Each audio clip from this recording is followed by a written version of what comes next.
Hey there, friends.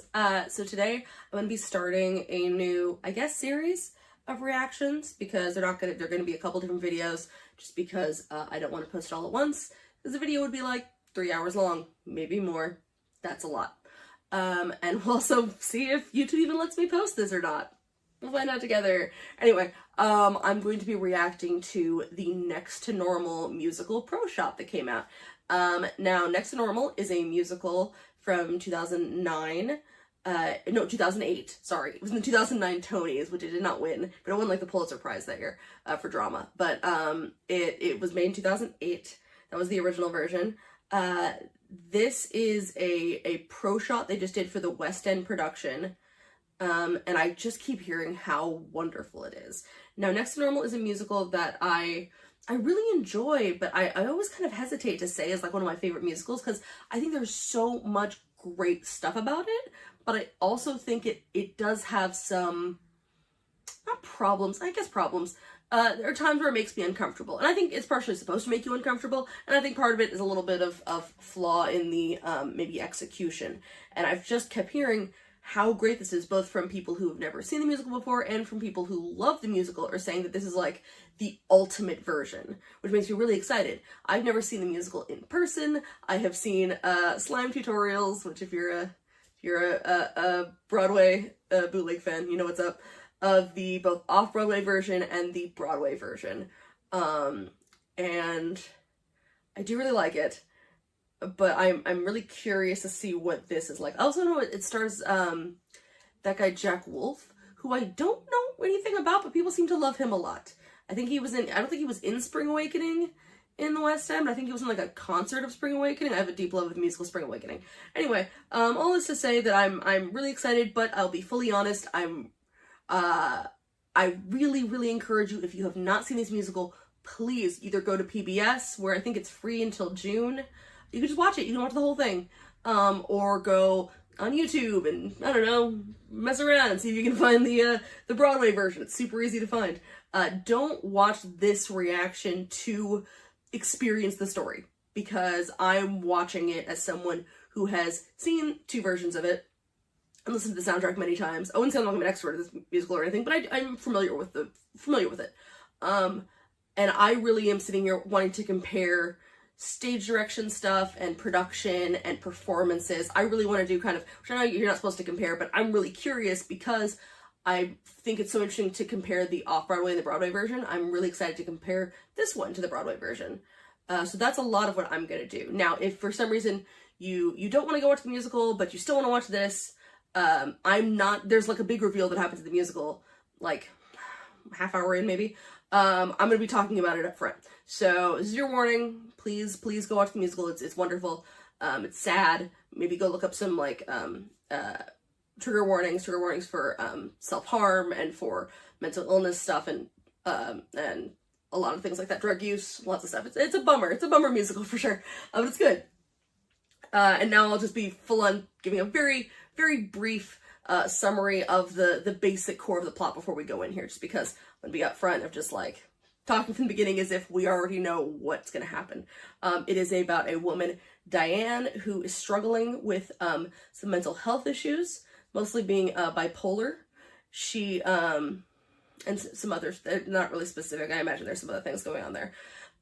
She has a husband and seems to have 2 children, a daughter and a son, who the daughter is kind of stressed a lot, very smart, but feels very ignored by her mother specifically, parents in general. The husband, depends on the version you watch. That's honestly the performance I'm most curious about, which I know like a lot of people will be like, why are you so interested in Dan, the husband? But it's because the off-Broadway and the Broadway version are 2 extremely different performances, and those 2 things really change my view of the musical. One being Brian Darcy James, who I desperately love. If anyone knows musicals at all, he was in Shrek, the musical, but he was also in Something Rotten, and I just adore him to pieces. He played the husband as kind of more like really loves his wife and wants to get through to her, but just kind of can't, and is really struggling to reach out to her. And they have it's hard. They're both just clearly love each other, but they can't. They're just really struggling. And what's his name? Robert, Spencer, I think, who does the Broadway version, he feels a lot more kind of controlling and a lot more like, I don't know what is wrong with her, but I just need everything to be fine, and just, she's kind of getting on my nerves, but like, we can make it perfect, and she almost seems afraid of him at times. That is my reading, that is my interpretation of that. So it depends on the version, what you think the dad's like. And then the son, who just seems to be very close with his mother, and kind of a bit of a golden child.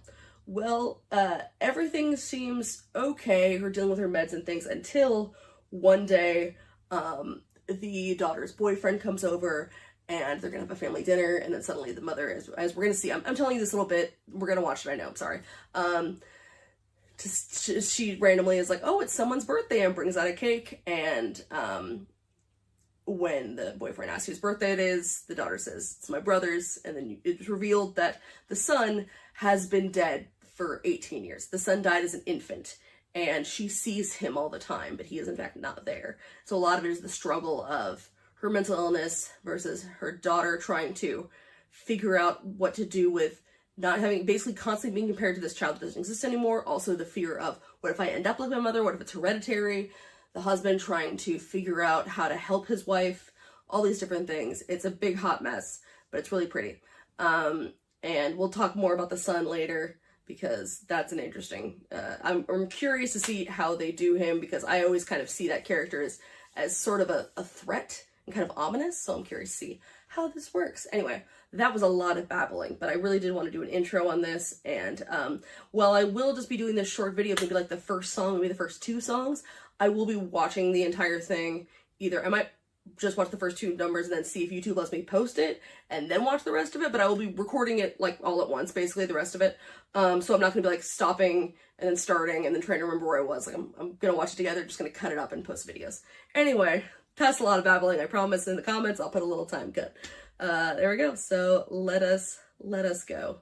Very excited. I also don't know if they're gonna have, since it is West End, I don't know if they're gonna go for American accents or not, because nothing about this musical that I can remember is extremely America specific. It's only like 6 roles, 7 roles. It's a really, really tiny cast. Anyway, let's go.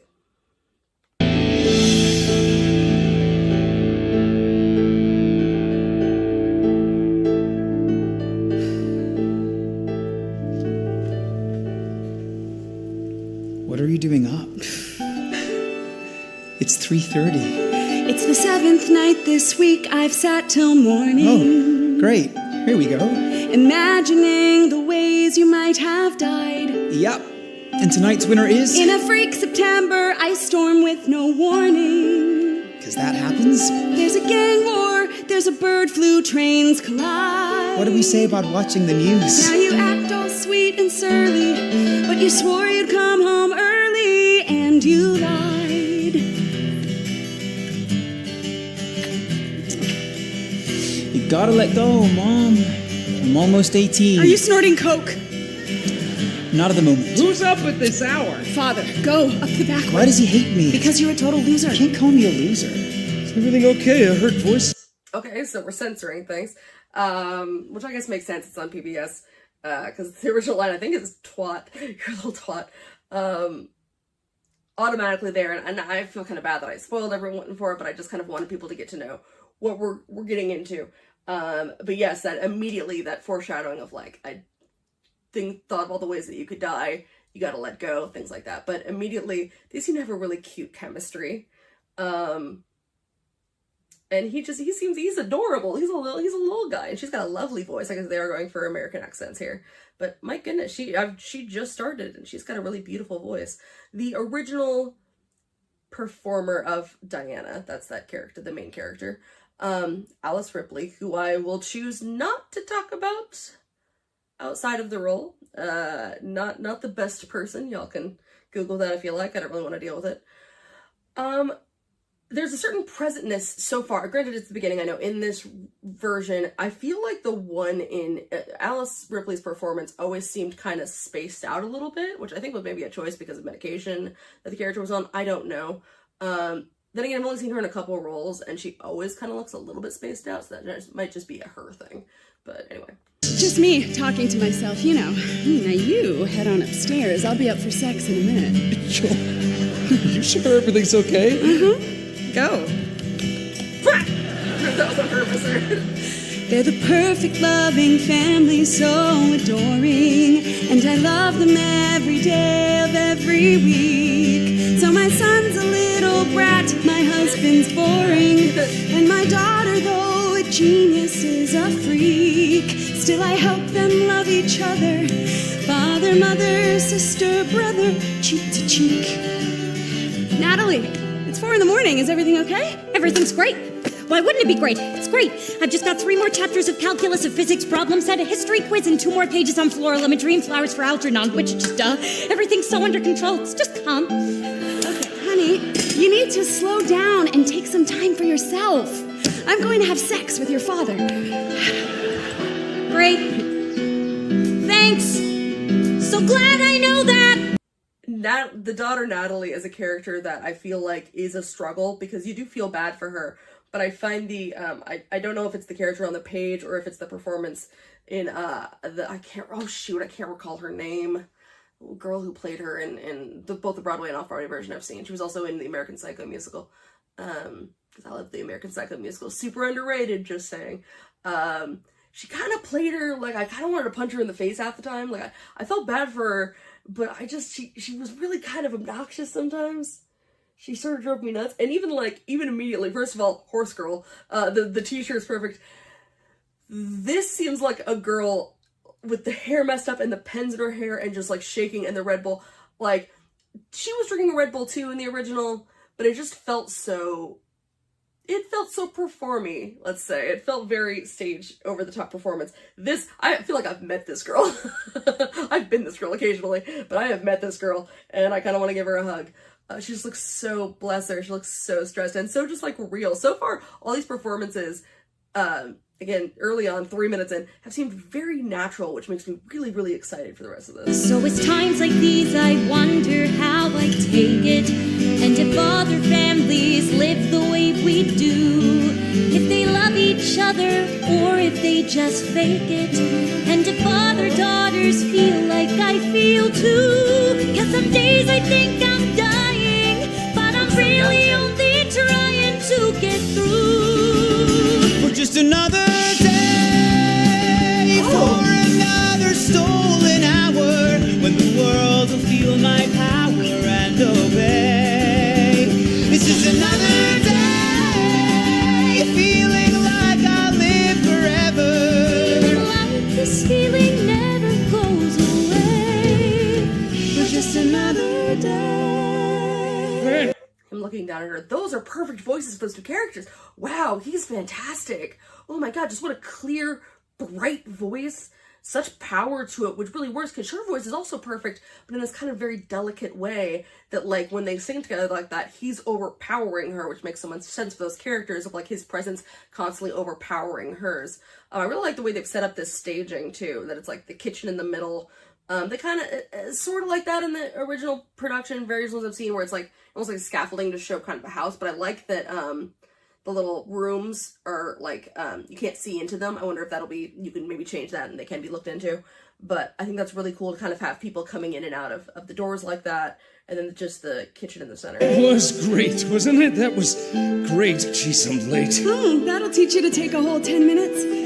I'm sorry, what? I said, isn't it a beautiful day? Yeah, sure. It's cloudy and raining and really cold for September, but beautiful. Makes you want to dive in with both feet, doesn't it? Absolutely. I never know what she's talking about. When it's up to you to hold your house together, a house you built with patience and with care, but you're grappling with that gray and rainy weather, and you're living on a latte and a prayer. Can you keep the cup from tipping? Can you keep your grip from slipping in despair? For just another day, with a hustle and a hurry, you want to wipe your worry clean away. For just another day, we'll keep the plates all spinning, with a smile so white and winning all the way. 'Cause what doesn't kill me doesn't. I always love that it's the daughter and the wife that do the, with the smile so white and winning all the way, the sort of like, the kind of, as the mother and daughter role being the force of like, having to constantly force that everything's okay. So far, I immediately love Dan, of just, all these characters feel so natural. I really like this. I don't know if this is a matter of like, has stage acting changed since 2008? Like, is this kind of just more the style, or are these just better actors? I don't know. But I feel like I've met all these people so much. Yeah, he clearly like really loves her, because that whole like, I have no idea what she's talking about at the time. The Broadway version that I mentioned, that I think he sounds very controlling. He sounds like so condescending in that moment where he's like, I don't know what she's talking about. It's just like, it makes this more sympathetic if they love each other and he's watching her kind of slip away. And it's really fun. I'm curious to see how they do the whole, because the son, his name's Gabriel, because Gabe is there the whole time. How they're kind of gonna show the interactions, because we as the audience are not meant to know that he's not there yet. Kill me to fill me up for just another Oh, little wave! Oh no! That's heartbreaking. It only hurts when I'm here. You're gonna be late, and you've got a huge day today. You have no idea what I do all day. Jazz band before school, class, key club, then football. Not bad. Now get out of here. Okay. It only hurts when he goes. Morning, sunshine. So, I got the date for my winter recital. Do you think you guys can come? Yeah, we'll put it on the calendar. Mom, the calendar's still on April of last year. Well, happy Easter. Happy Easter, Mom. Hi, sweetheart. Hey, she's on fire this morning. Oh, I know. Ew. Honey, can you do the shopping today? I'm slammed at work and we're out of everything. I keep cave clean. You go out, get fire. Absolutely. Again, no clue.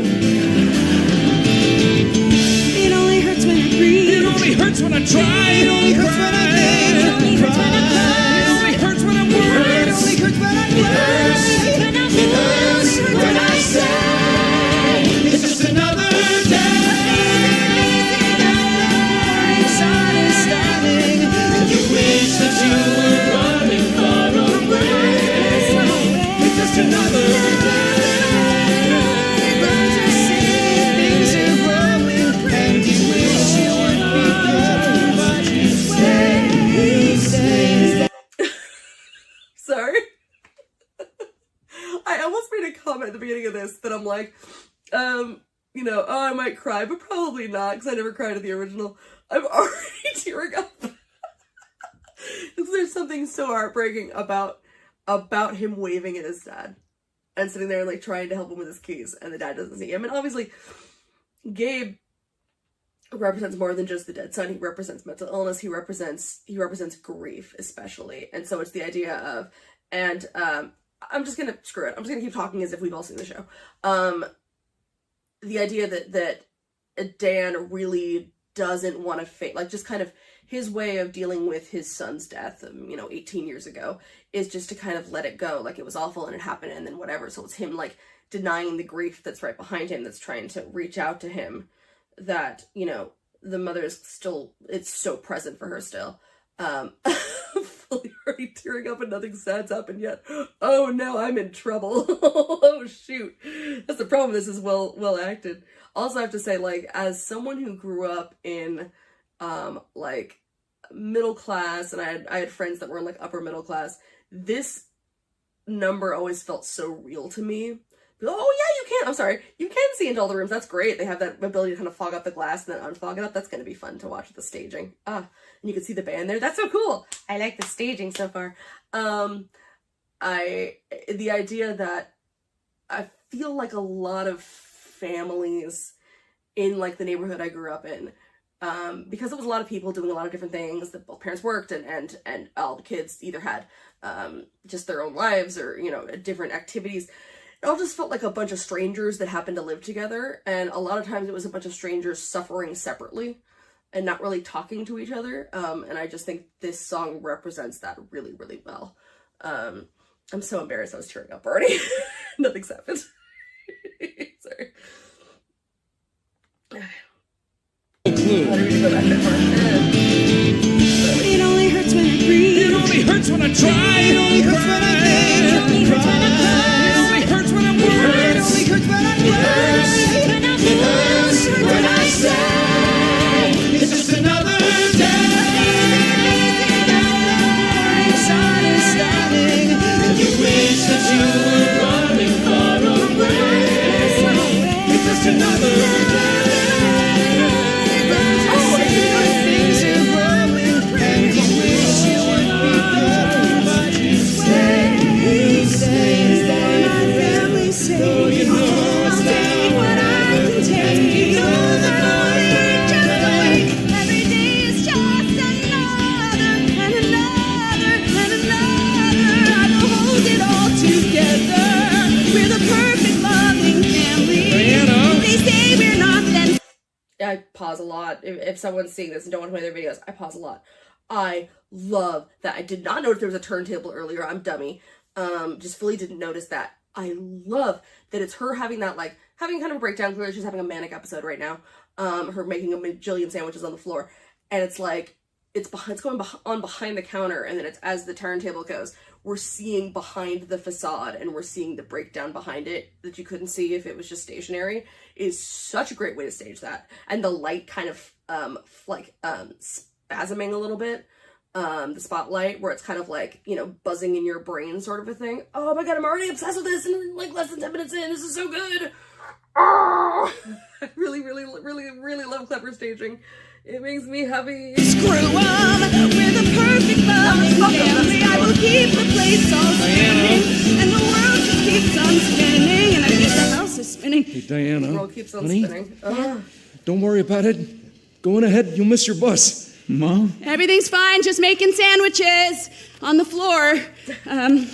You go on ahead, you'll miss your bus. Go. We're the Sweetie, first wizard everything we get. okay? Yeah, I wanted to Really get ahead wrong. on lunches. Yeah, sure. Why don't you let me help you up? Well, I guess I got a little carried away. Maybe a little. Let's go see Dr. Fine. This is just a blip, okay? It's nothing to worry about.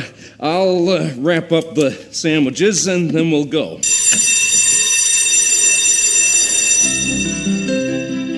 Oh, the song!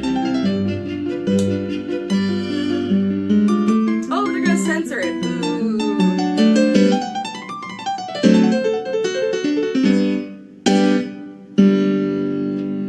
Mozart was crazy. Flat freaking crazy. Not so, I hear. That shit, I... But his music's not crazy. It's balanced, it's nimble, it's crystalline clear. There's harmony, logic, you listen to these. You don't hear his doubts, or his debts, or disease. You scan through the score and put fingers on keys, and you play. And everything else goes away. Everything else goes away. So you play till it's perfect. You play till you ache. You play till the strings or your fingernails break. So you rock that recital and get into Yale. So you won't feel so sick and you won't. I need to look up who this is, because she's so good. She's so good. She's just like, there's such earnestness on her face. It makes me... all these performances are making me so worried for later in the show, when I know that this great acting is going to come back to destroy me. Oh no. Oh no. But, oh man. Because yeah, it's this girl who just can't be noticed by her. Obviously, all the attention has to be on her mom, because her mom is struggling, and, you know, her dad has to, as much as her dad loves her dad also is constantly having to take care of her mother as if she's another child, and in her mother's eyes, there's also this other person that doesn't exist that Natalie will never live up to, and that she's found this outlet in music of this one thing of like, because it plays in her head, as it would anyone's, of like, my mother's crazy, and so that could be my future. I might be looking at my future. Because she, you know, she wasn't always that didn't seem that troubled, so it's just like, that's what might be my future. But the idea of like, music can be something that I can separate from the madness, is just oh, this is devastating. And I like her sweater. Feelings. You look so pale, cause you got your full ride, and it means that you're gone. So you're done with this school, and you get to move on. So you graduate early, you're gone as of May, and there's nothing your parents can say. And you know that it's just a sonata away, and you play. And you play, and everything else goes away. Everything else goes away. Everything else. Sounds good. I still have this practice. We're gonna stop it there. And I'll see if this video actually I'm allowed to post it, and then we'll go from there. I don't know. Yeah, I don't know how much the camera work is meant to help tell the story, but I do love that during that song, when the camera was down below and shooting up at her, that yes, I've talked about in other things that shooting up at something tends to put them in the power position, of like looking up at them, but she's still so like, there's so much darkness, and then her just up there taking like, looked like maybe a third of the screen, is like she's alone, and there's so much emptiness around her. It still makes her look small in the frame, that I think is really interesting. I usually jump around a lot when listening to this musical, so I don't when I skip a lot of songs, sorry. I think next is next Perfect for You or Psychopharmacologist? I might have flipped those two. Which I have to say, probably not songs I like as much as others seem to, but I did see in a comment someone said the staging for Psychopharmacologist is awesome, which is great, because I always thought it was just kind of whatever in the Broadway version. But I never really liked Henry, so I'm excited to see if they will make me like Henry. We'll see. All right, let's go.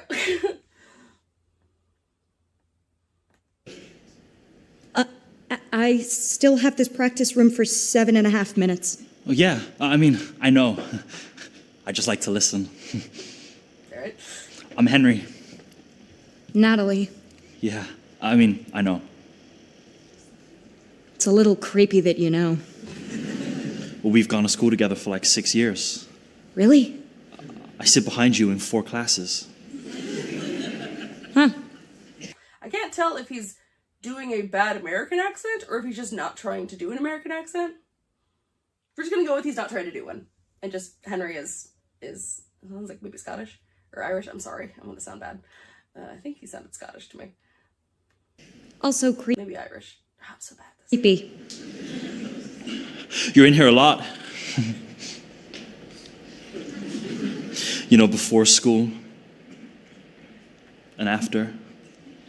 Right. 7 minutes. You give up way too easily. You're kind of a confusing person. You should meet my mother. I will say he's definitely realistically awkward. Which is pretty funny. Pink ones are taken with food, but not with the white ones. The white ones are taken with the round yellow ones, but not with the triangle yellow ones. I know that he's Dr. Fine. I do love that little neon sign that says Fine over it. It's pretty, not subtle, but very fun.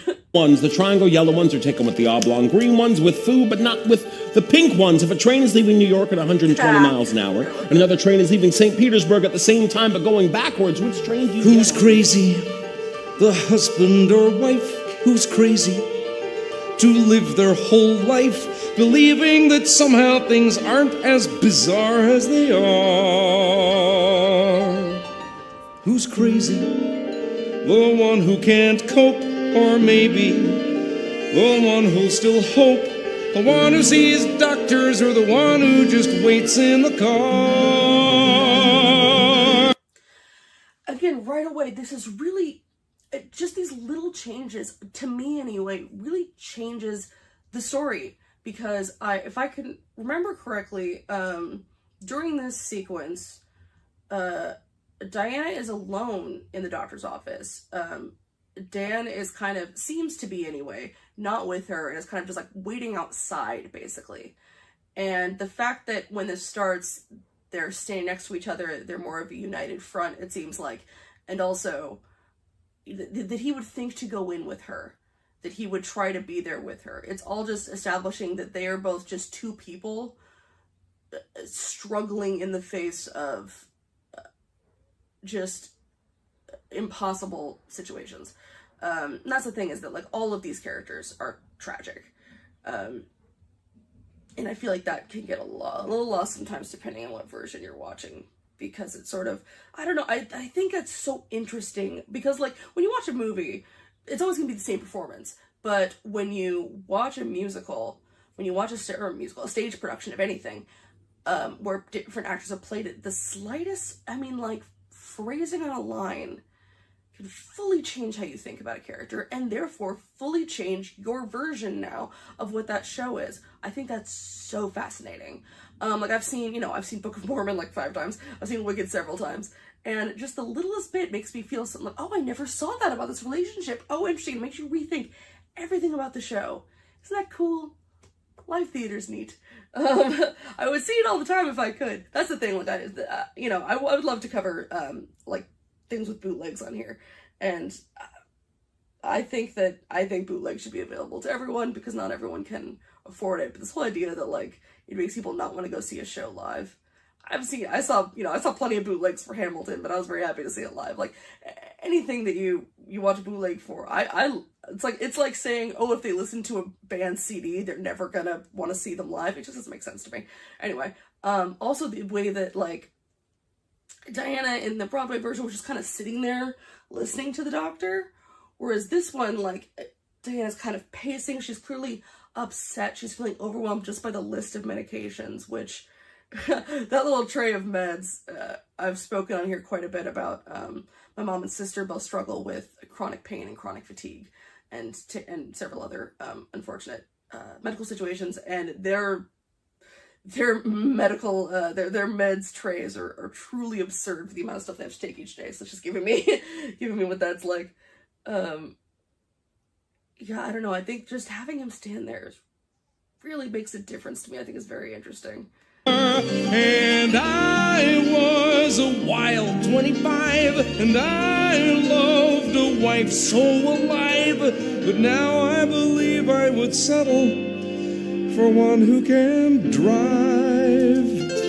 The round blue ones are taken with foo, but not with the oblong white ones. The white ones are taken with the round yellow ones, but not with the trapezoidal green ones. Break the green ones into thirds with a tiny chisel, put it all into a mortar. My psychopharmacologist and I, it's like an odd romance, intense and very intimate. We do our dance. I'm like, how'd you do that? It's magnetized. It took me a second. I'm like, oh, she's a magician. It's magnetized. I'm okay. My psychopharmacologist and I call it a lover's game. He knows my deepest secrets. I know his name. And though he'll never hold me, he'll always take my calls. It's truly like he told me. Without a little lift, the ballerina falls. There's just so much more dynamic here.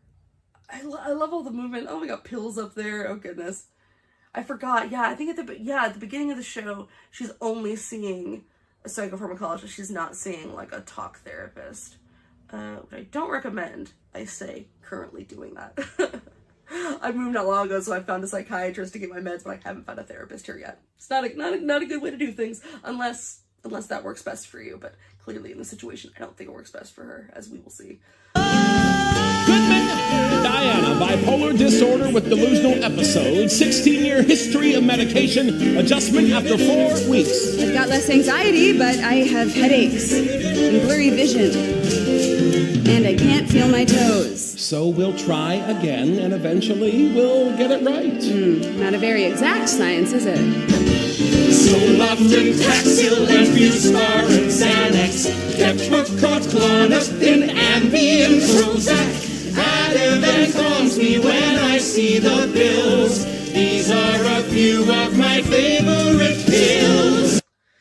Okay. Hold on. Okay, Thank you, Doctor. Valium is my favorite color. How'd you know? That's hilarious, having all of them wearing lab coats and the kind of using the pill bottles as little shakers is hilarious.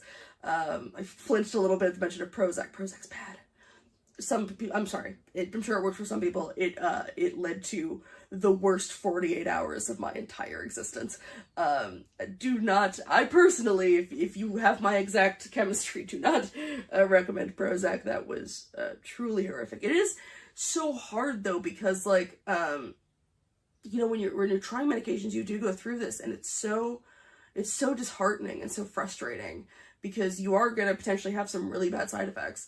In some ways, it's good because you really have to become aware of your body to know, like, I used to keep a little journal. I remember the summer I was trying to figure out what depression meds were best for me. I would, anytime I felt anything, I'd even tell, like, my roommate, like, hey, if I seem different at all to you, either good or bad, let me know, I'll make a note of it. And there were some that were very obvious of, like, hey, you know, I can't breathe, and I've had the worst, panic attack of my life. That's what Prozac caused. Or like with Wellbutrin, I just kind of stopped sleeping. I felt great, but I no longer needed sleep, and I think your body needs that, I've been told. But it is frustrating, because it's just like, if this does this, this does this, you can't find one that like doesn't do something. It's really annoying. I would always joke, less now because Harry Potter is a thing, but when I was telling someone about medication, I'm like, it's kind of like finding a wand in Harry Potter. Like, you're gonna break some vases, but when you find the right one, you get the little whoosh and it feels amazing, which eventually, hopefully, you find. But yeah. Oh, look, there's pills everywhere. I love little projections. So funny. It's just, the thing about jazz is, how do you ever know if you got it right? It's just making stuff up. Which is also known as the act of creation. Oh, you're one of those pretentious stoner types. That's totally not fair. I'm not pretentious. I'm definitely not classical. It's far too rigid and structured. There's no room for improvisation. You have to play the notes on the page. Yeah, and what did Mozart know anyway?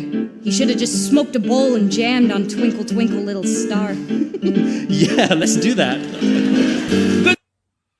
I could be wrong, but I thought I remember that always, anything with them was always up above. And like down here was really all just Diana's stuff. That's interesting, because I think I remember that being the case. But like anything that wasn't Diana-centric wasn't really in the center, down below, and like the main part of the stage. Which I think is great, because I think it sort of shows that, in this version anyway, everyone has centers. So like everyone is important. It's examining more the family than just kind of her. So far anyway, because I feel like they're giving more emotional importance to everybody, because they're really showing the struggles everyone feels. That's the thing, is like when mental illness of this severe is in a family, it affects everybody. Yeah, that's what, I don't remember that in the broader one. It's really interesting. Goodman, Diana, second adjustment after 8 weeks. Delusions less frequent, but depressive state worse. I'm nauseous, and I'm constipated. Completely lost my appetite, and gained 6 pounds, which is just, you know, not fair.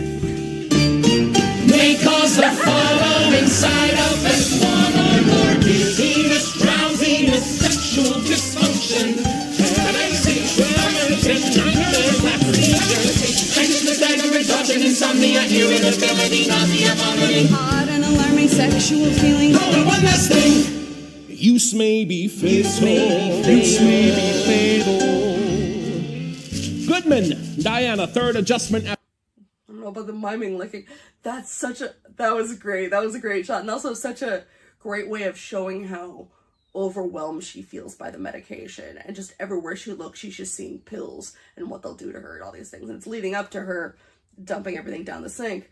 But because it's showing how overwhelming it is, and it's making even the audience feel overwhelmed, it helps make that choice a little bit more understandable for those who maybe haven't been through mental illness and that sort of situation, because that's the difficult part when you're making a show about something like that, about something specific like mental illness, that maybe not everyone who's watching can put themselves in that and knows what that's like. You have to be able to translate that experience to those who may not have had it.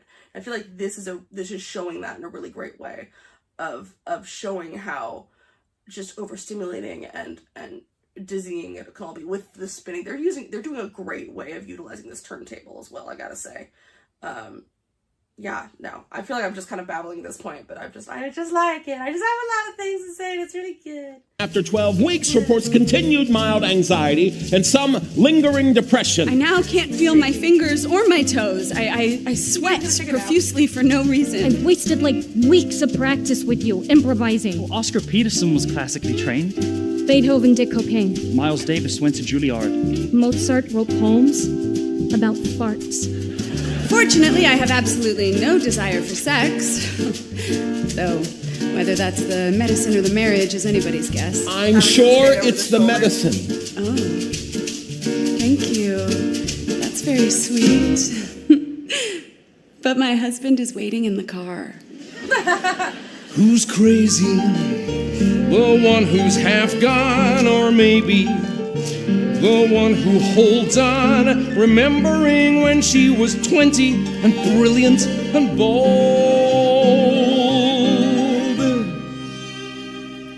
And I was so young and so dumb, and now I am old. And she was wicked and wired, the sex was simply inspired. Now there's no sex, she's depressed, and me, I'm just tired, but I'm tired, but I'm tired. It's crazy. The repeated paying for the thing, that's great. I think I can see Gabe like slipping pills into her bag, and it's just being loaded with medication.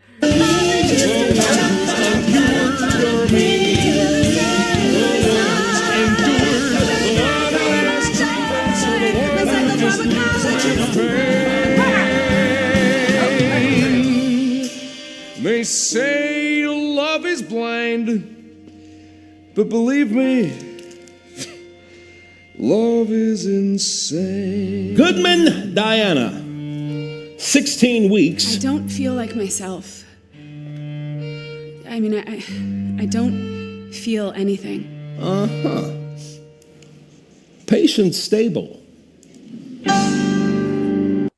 Said it before in other reactions when I talked about things like medication for different songs, and I will say it again. If you feel nothing, you're not on the right medication. That's what I was worried about. That's why I was hesitant to take things like anxiety meds, because I've had an anxiety disorder my whole life. The first panic attack I can recall, I was 4. So I didn't know how to function without severe anxiety. And I was very scared about that. I thought I'd be a different person on that, or depression meds, or even my ADHD medication. But it doesn't. It just makes it so you're okay to be yourself. That's a different thing. You shouldn't feel nothing. That's a bad medication for you. I remember talking to my mom after I had been on, when I finally found like the perfect trifecta of like my anxiety, depression, and ADHD meds. And, you know, I had been on it for a couple months, and I was telling my mom, like, I don't know, I'm just kind of feeling better. And she almost started crying, and she's like, I just feel like I'm talking to my daughter for the first time in several years. And that's what it should feel like. It should feel like the fog is hopefully gone, or at least thinner or more under control, and you should be able to just be okay to be you. If you're completely different, unless who you were was potentially like dangerous or something like that kind of situation, you shouldn't feel numb. That's not good. So, but I'm sure there are some doctors who believe numb is fine. So I don't think this is a ridiculous or incorrect portrayal of that, because I'm sure this is, in fact, I know this is some people's experience, but just as a note to all of you out there, just feeling nothing is not good. Yeah, I guess it's better than feeling the worst, but not much. I don't know. Anyway. I'll try to keep the mental health discussion to a minimum and more just focus on the musical. I'm sure it's what people want me to do, but I can't help it. When it's stuff like this, it's hard not to. That was really fun. That was a great... Sorry, I just realized that was a great staging. I've never been that engaged by that, that number. So fun.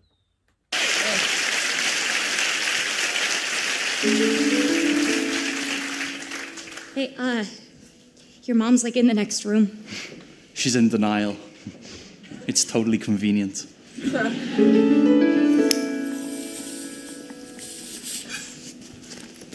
Dude, it's therapeutic. Right. It's medical marijuana to treat your ADHD. Totally. Huh? Oh, I don't put anything into my mouth that's on fire. I guess that's a good Way to rule. live.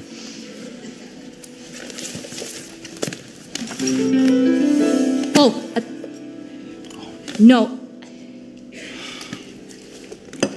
I can't do this. Not with my life. I'm like one screw up from disaster.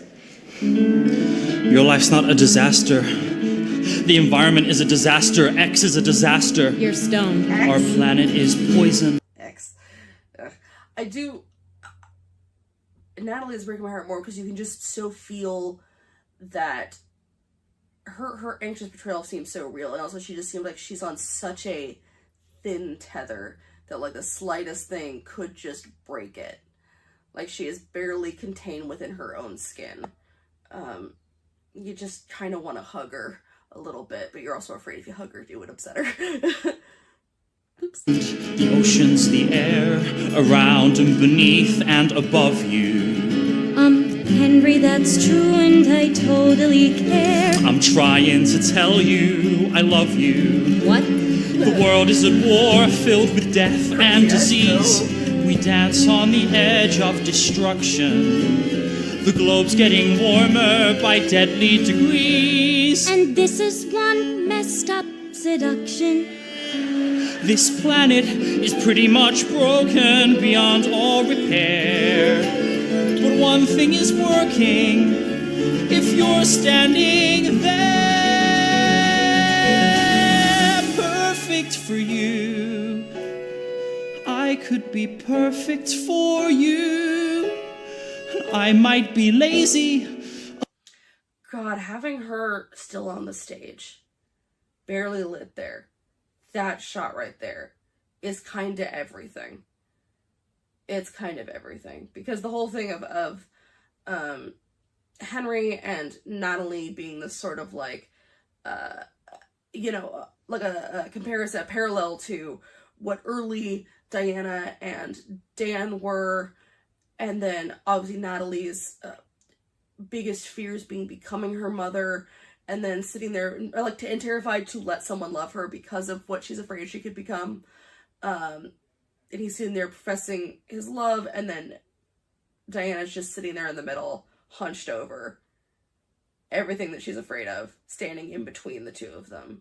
This separating thing. Oh, God, it's so good. That's the really great thing. The cool thing about Proshots is that, like, you could probably see that from the stage, or from the audience, I mean, but the way that they can frame it in a pro shot is really cool. It just adds another layer to the storytelling, because they can choose how they want to frame shots. And that's good. I like this show. A loner, a bit of a stoner, it's true, but I might be perfect.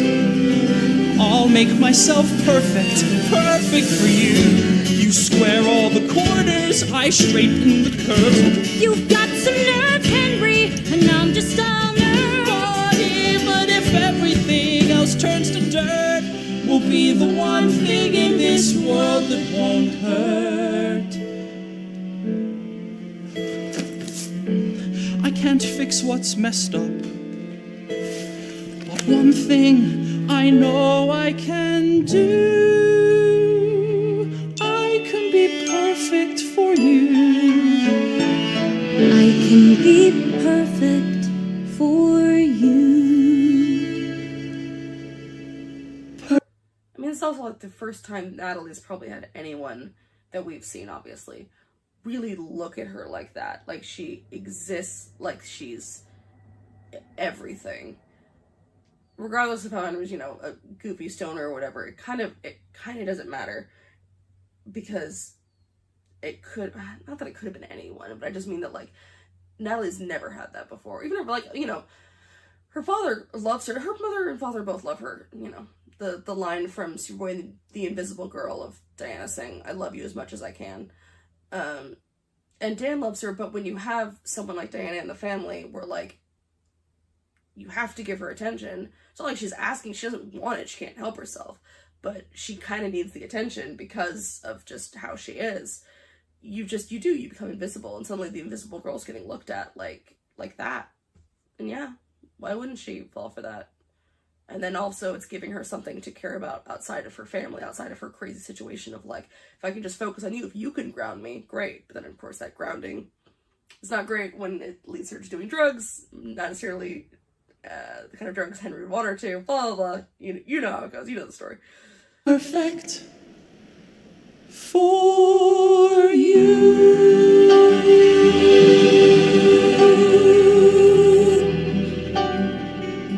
Yes. Love.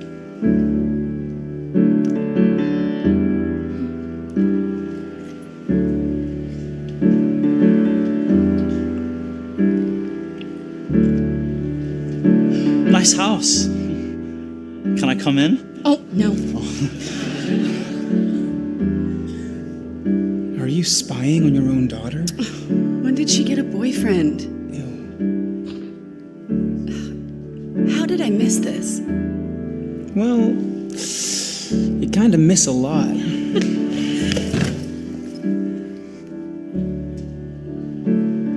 You think they're in love?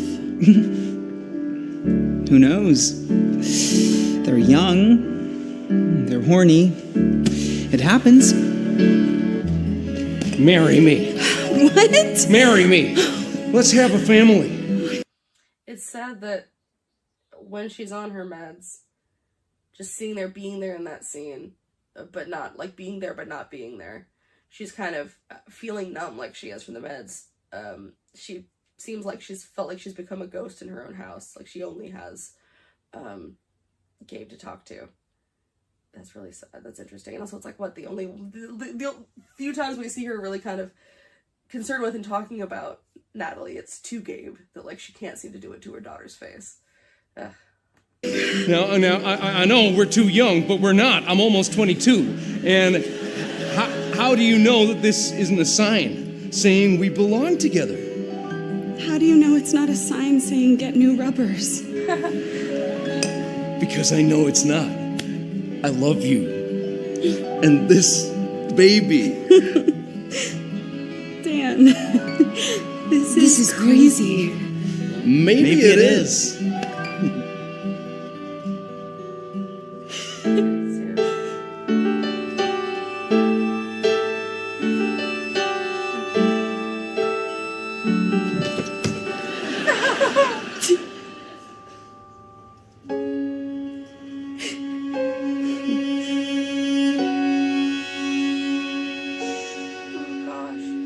There was a time.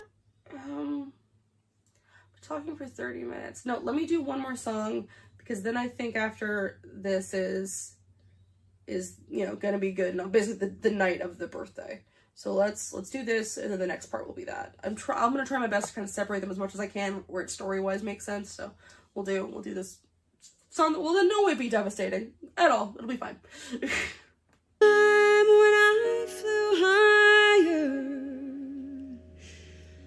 was a time the wild girl running free would be me.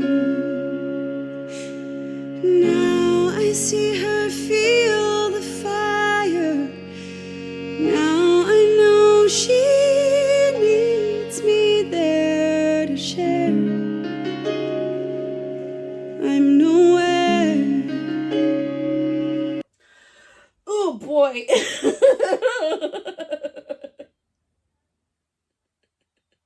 So much of this so far has just been devastating missed contact, which, yeah, that's such a that's how this like this.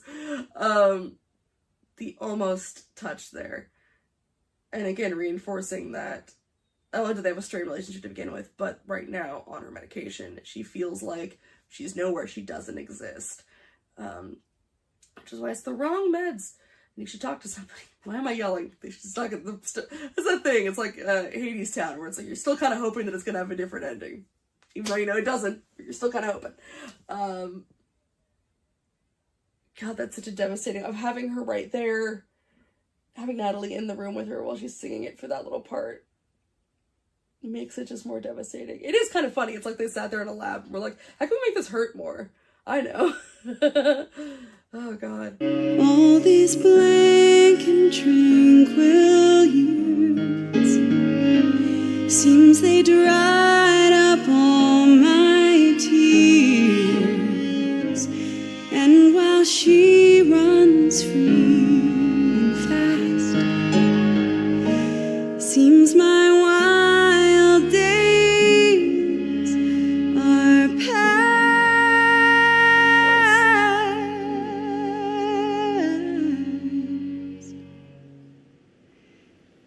But I miss the mountains. I miss the dizzy heights, all the manic magic days, and the dark, depressing nights. I miss the mountains. I miss the highs and lows, all the climbing, all the falling, all the while the wild wind blows. God, she sounds so beautiful. She sounds so beautiful. Ugh. You know, this song, I remember the first time I have goosebumps right now. The first time I saw this musical, I remember just thinking the song was fine. It wasn't until maybe the second or third that I'm like, no, that song's really beautiful. And this version is the most beautiful I've heard. I think that there's a... How do I explain this? What am I trying to say? This is why I should edit my reactions and I don't. Apologies. I think it's a difference between feeling like you're watching an actor or actress trying to portray a character's emotion, trying to portray their grief, which is obviously what they're doing. The difference between that and, like, I'm not sitting here looking like, I don't feel like this actress is trying to convince me about what Diana's feeling right now. I feel like I'm watching Diana, like, we don't even exist to her in this moment. She is reliving these moments, these little smiles she has where she's lost in a memory we don't even know about. Like, that's just for her. And it feels more, I guess, voyeuristic. It feels almost like we're not supposed to be seeing this like, really intimate moment. And that just makes it feel so much more real. And she just, God, she sounds beautiful. And yeah, when everything in your life has always been this, it is, even if the meds were great, it is a huge adjustment. Back to, like I said, I share my personal stuff on here. Back when I first got on really, really good anxiety meds, I had to go to my therapist more often to be like, hey, I don't know what to do when everything I've ever experienced is nothing but extreme anxiety. I'm not quite sure how to function without it. Like, that's when I needed to start actually taking Adderall, because I'm like, my brain is not being constantly fueled by extreme anxiety, and it's just looking around going, what do I do now? What has that happened? There is definitely a thing that I feel like a lot of people don't talk about, is when you do find a med that, whether it works well or does this and just kind of leaves you like that, it's a reason why I feel like you need the talking cure and the medicine cure if you're someone who needs medication, because you need to be able to talk about what it's like, the aftercare. There needs to be some aftercare with being on a medication, because when your brain suddenly doesn't work the way that it always has, even if it's working in a better way, it's still an adjustment. If you're used to those highs and lows and suddenly it's more even, in this case probably too even, that's a huge adjustment. And it's also why, a lot of people, it's an ongoing problem, people on medication. I know it's a big one for people with bipolar and a lot of other things. I've done it honestly before, where you convince yourself that you don't need to be on the meds anymore. You're like, I'm feeling better, so I can stop, right? And like, that's not how it works. And it's hard to realize that's not how it works. I've said it before in other reactions, to talk about mental health, but there's a quote that I heard once and I kind of live by now, oddly enough, from a true crime podcast. or they were talking about a killer with mental illness, but the person talking about it, one of the hosts, suffers from bipolar and has since he was a kid, and the kind of motto he lives by is, you know, mental health is not your fault, but it is your responsibility. Like, you didn't make your brain this way. You didn't do this to yourself, but it's your responsibility to take care of it, to be able to be safe and to be able to live a life. And yeah, this is just such everything about this show. If I could narrow this production so far, like 25 minutes in, God, it's so hilarious. I feel like I'm watching it for so long and I haven't, down to one word so far, it would just be honest. Everything about it just feels incredibly honest.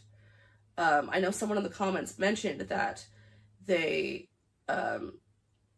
this production kind of did a lot of work with, you know, people in mental health. I don't know what I'm trying to say. Like, I guess professionals in mental health places.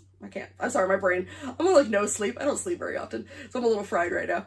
But I think that's great, because I think that sometimes the original production suffered a little bit from being maybe having great intentions, but sometimes being a little maybe tone deaf, or just had trouble executing certain aspects that it seems like so far, and I hope continues to really do well.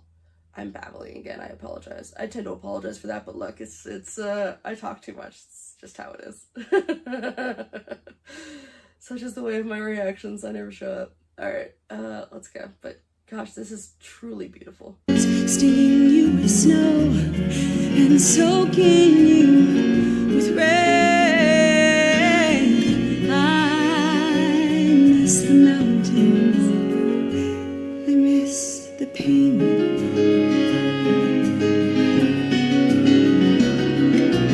Mountains make you crazy. That's the thing, again, when you feel nothing, sometimes pain is better than nothing, and you'll do things you shouldn't do to feel something.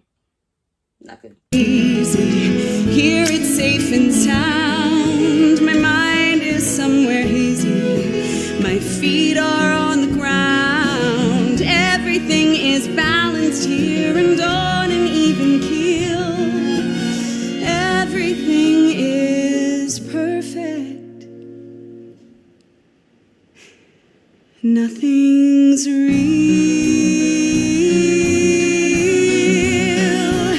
Nothing's real.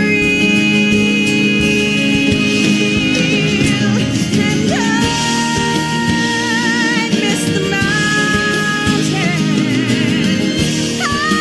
I miss the lonely climb, wandering through the wilderness and spending all my time where the air is clear and cuts you like a knife. I miss the mountains. I miss the mountains. I miss my life.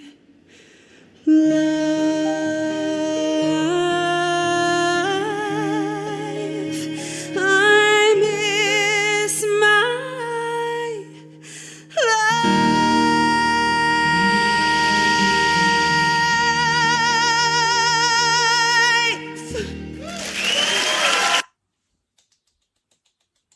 We must clap for good. Is that extra guilt I'm sure she feels that, like, everyone in the family probably seems a lot happier, but she's like, you know, how can they be happier when I feel like a ghost, when I feel like nothing? Is this the better version of me? And then that plays into you, and it's just, again, it's a bunch of people in an impossible situation. And I feel like sometimes, I like I said, I don't have any friends that are into Next to Normal, so I haven't really engaged much in, like, Next to Normal discussions and discourse, but every so often, I will see a little bit of it that kind of makes me side-eye a little bit, because it's like, it's almost like they're trying to find a villain, and there is no villain. The villain is mental illness and baby death. It's not a person. There are certain people who I'm sure, Gabe, honestly, in the version Broadway version, seems sort of not a villain, but he's got a bit of a sinister quality in him that so far has been kind of lacking from this one, which I think is really interesting.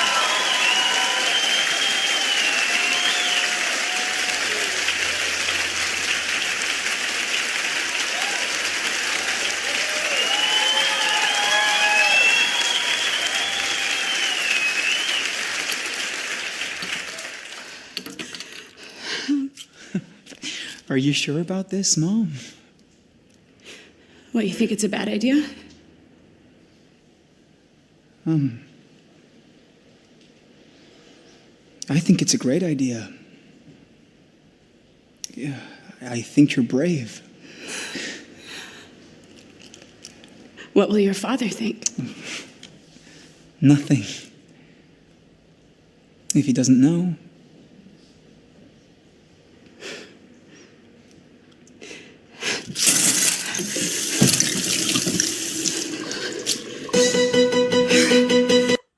Okay, that's interesting. So, in comparing this version of Gabe to Broadway Gabe, I feel like in that moment, I remember him being a lot more like immediately encouraging, like yeah, like really almost excited that she's doing it. I love that Gabe's always wearing his backpack and things like that. I feel like we're probably going to see more of this in Superboy and the Invisible Girl and things like that. I might get a clearer version, but I feel like so far anyway, the version in the Broadway one, I feel like her imagination, her image of what Gabe was is this sort of perfect golden son, this protector for her.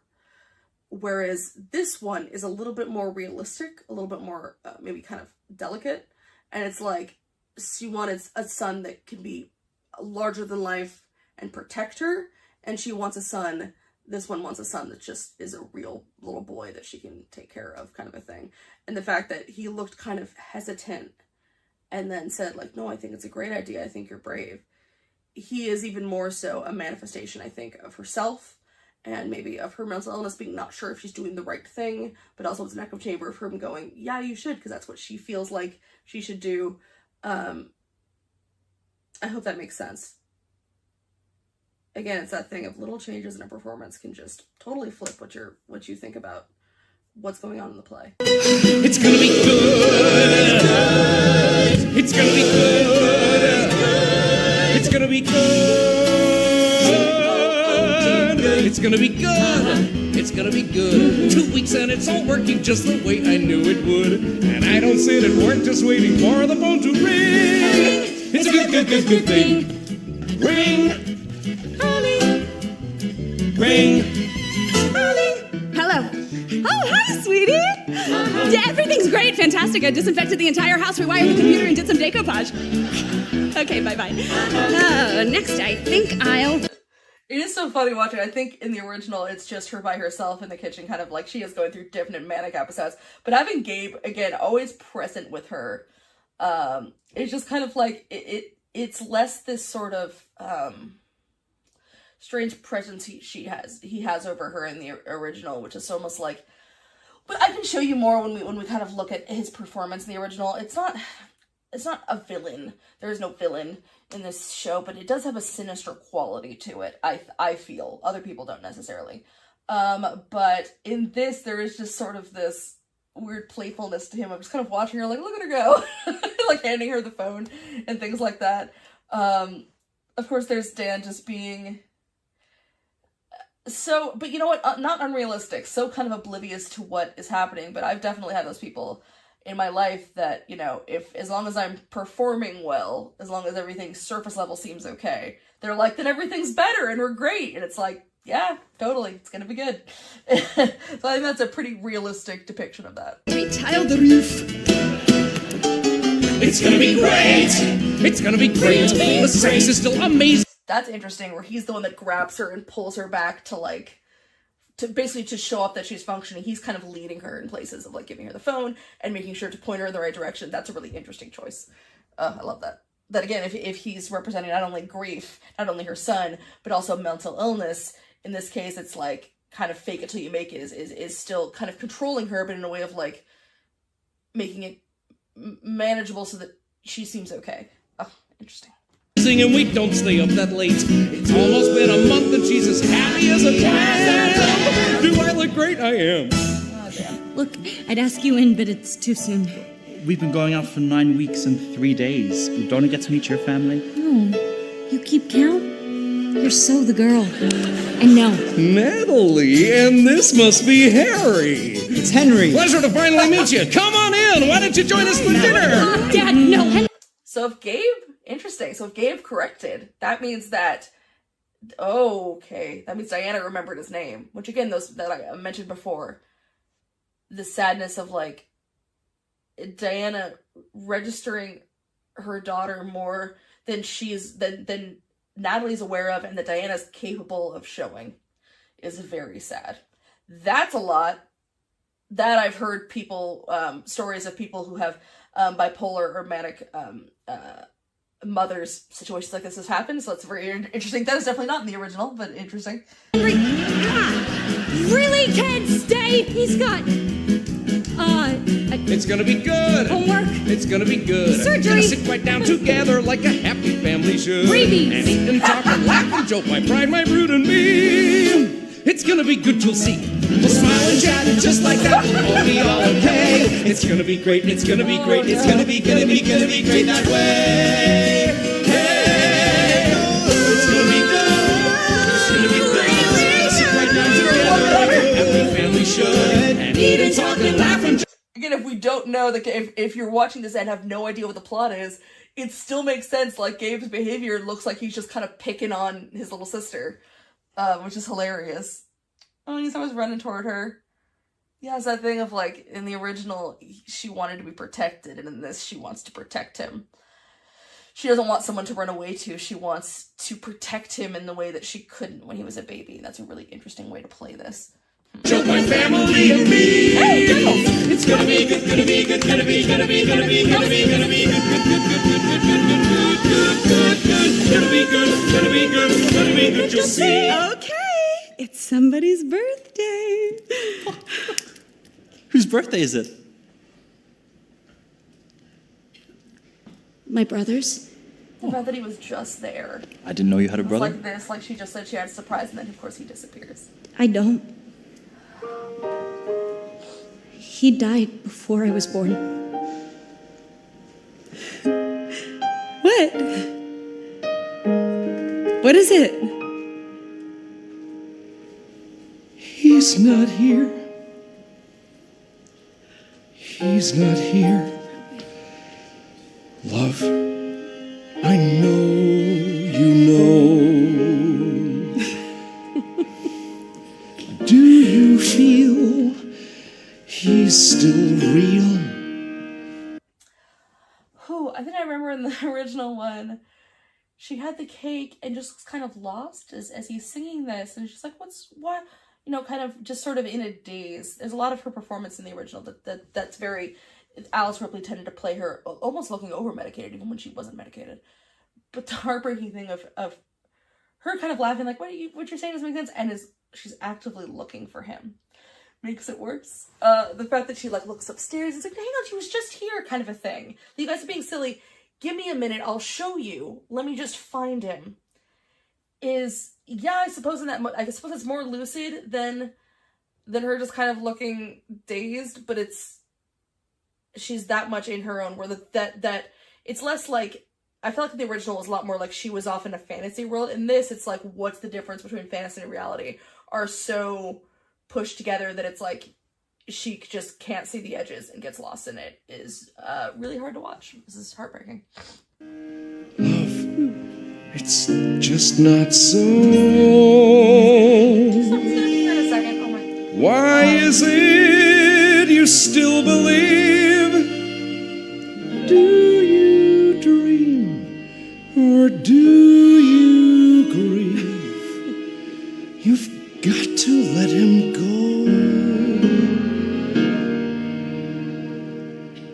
We got that. He's was been great to dead me. all these years. No, my love, he's not here. This is bull. Language. No, screw this. Bull isn't language because you couldn't curse. It was wonderful to meet you both. Thank you.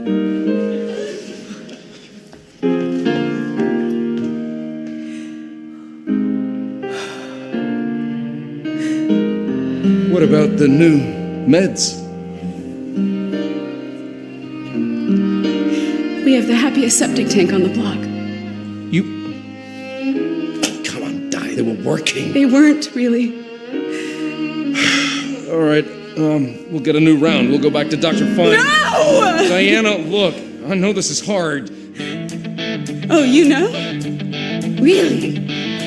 What exactly do you know? I know that you're hurting, all right? I am too. Do you... I hate to pause this now, but I do want to watch the other one first. Who boy. I do love that he's, like, there's something about this Dan that he's always, like, looking at his watch, he's looking at his phone, where, like, you can tell, like, he's clearly struggling to juggle everything, where obviously he has, like, a job, a full-time job that is very important, especially if she's not working, and also looking at his phone being like, all right, can we get to the doctor right now, kind of a thing. Like, he's trying so hard to be... And there's a difference between, I feel like, the other Dan that I don't particularly care for. I mean, like, I don't like him as a guy. He's an amazing performer. And I think it's a choice to play Dan a bit more controlling. He was more controlling as in he wanted everything to fit into his perfect world. This Dan wants to be controlled as in he just wants to be able to be whatever anyone needs at all times. And that just, you can't do that. That doesn't work. And it's never going to work.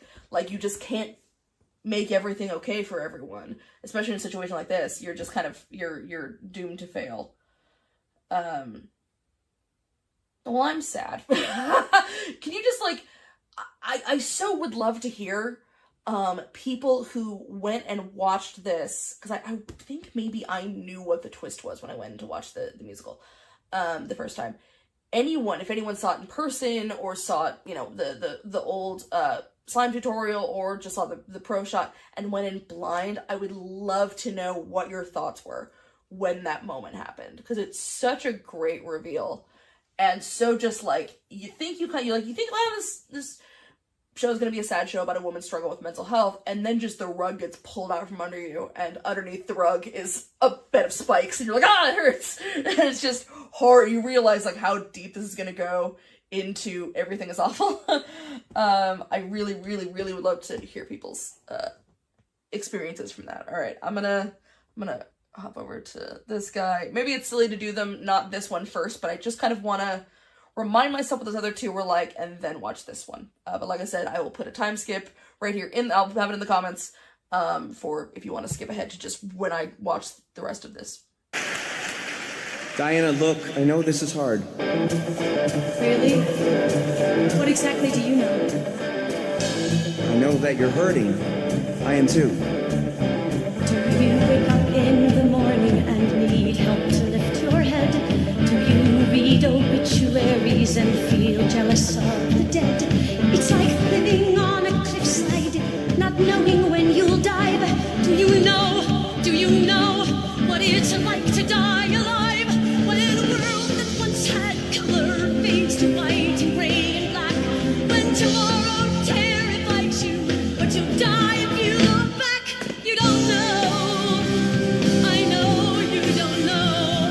You say that you're hurting. It sure doesn't show. You don't know. It lays me so low when you say let go, and I say you don't know. So you can feel a little bit what I mean here. And none of this, to be clear, none of this is to, like, mock other actors. I think all these people are talented actors and performers, even if maybe not all great people. Cough, cough, Alice Ripley, not going to get into it. But it's just a different performance, and I think that's so interesting. Again, there's kind of no other thing I can think of where, you know, every time you watch a movie, it's going to be the same people. But every time you see a show, if it's different people in the roles, it can change the entire thing of the story. And I feel like this version of Diana is a lot less functioning. She's kind of just more, not childlike, she just can't handle really anything. And she just seems more in a daze a lot of times. And we'll see, I think Dan seems a little angry, and we can see Gabe at the top of the stairs there. He's kind of curled up at the top of the stairs. The sensation that you're screaming, but you never make a sound. Or the feeling that you're falling, but you never hit the ground. It just keeps on rushing at you, day by day by day by day. You don't know what it's like to live that way. Like a refugee, a fugitive, wherever on the run. If it gets me, it'll kill me, but I don't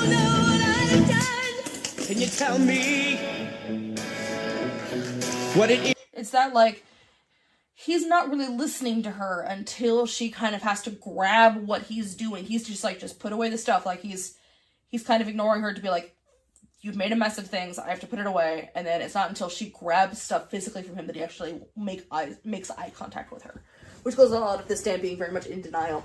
And then him being annoyed and kind of, again, very, I think, somewhat aggressively, and I assume Diana feels aggressively, kind of starting toward her, and she backs away like this. Nothing happens. Like, he's not, I think I maybe overjudge him of this Dan being a bad guy.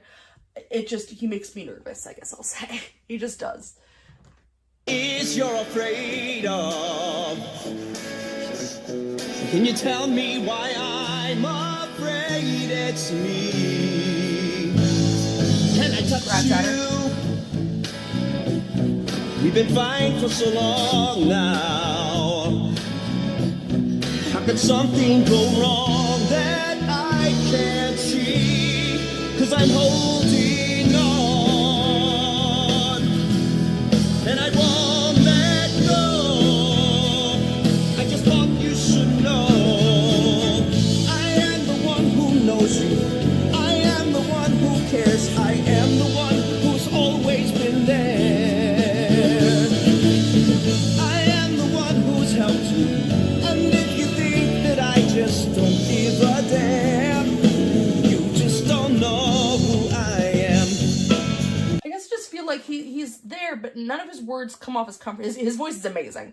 None of his words come off as comforting to me, because I feel like the way that maybe it's partially the way she reacts, but the way he performs is like, you know, I've always been here, as in like, I should get credit because I stuck around to deal with you, and not I'm here because I love you. So like, remember that I love you and I won't walk away, kind of a thing. It just feels more like he thinks he deserves a prize for sticking around. I don't know. I really would like to know if anyone else knows the original, what they think of that. Maybe I overread into that, but it just, I don't know. He makes me anxious. Could you leave me? Hey Dad, it's me. Could you let me go under? Why can't you see? Will you watch as I drown and wonder why? Are you bleeding? Are you wishing? Are you wanting all that she can't give? Are you bruised? Are you broken? Are you healing? Are you hoping for a life to live? To help you to know, Well, so am I. what to do. Tell me who to be. Look at me, can you see? This game just feels very angry, and kind of resentful in a way that other games so far seems as well, but it's slightly different to me. But yeah, the whole like, look at me, saying it first to him and then to her, to him being like, you look at me and you know what's going on, and then her, it's like, look at me, don't look at him. Again, it's this very, like, he's constantly tempting her to not acknowledge reality, is the way that I always consider him, kind of like a black cloud over Diana, because he's kind of always grabbing her hand and forcing her more into ignoring reality. Yeah. Distracting her. I won't walk away. Yeah, yeah, yeah. I am the one who hears. And now you tell me that I won't give a damn. I don't know who I am. Yeah, yeah, yeah, yeah. That's who I am. Yeah, yeah, yeah, yeah. That's who I am. Yeah, yeah, yeah, yeah. That's who I am. 'Cause I'm holding on. Say you hurt like me. And I won't let go. You say that you're you don't know. I am the one who knows. I am the one who cares. I am the one who's always been there. The voice cracking, you're hurting, always breaks my heart a little bit. But yeah, it's he's repeating Dan's words back to her, but when he says them, when Gabe says them, she listens better. And it just, I don't know, it feels more manipulative, but also it's knowing that, like, not like Gabe's a ghost, which there are some people who I understand believe Gabe's a ghost. And I don't ever want to tell someone their interpretation of a story is incorrect. So I won't. Anyway, but it's not like he's an outside force, like, it's her. She is trying to lure herself away from facing reality. I just feel like that she doesn't want to face reality at all in this one, where I feel like the one in the Proshot so far seems to be more of a genuine struggle. Whereas this one just seems like really not wanting to engage in what's actually happening.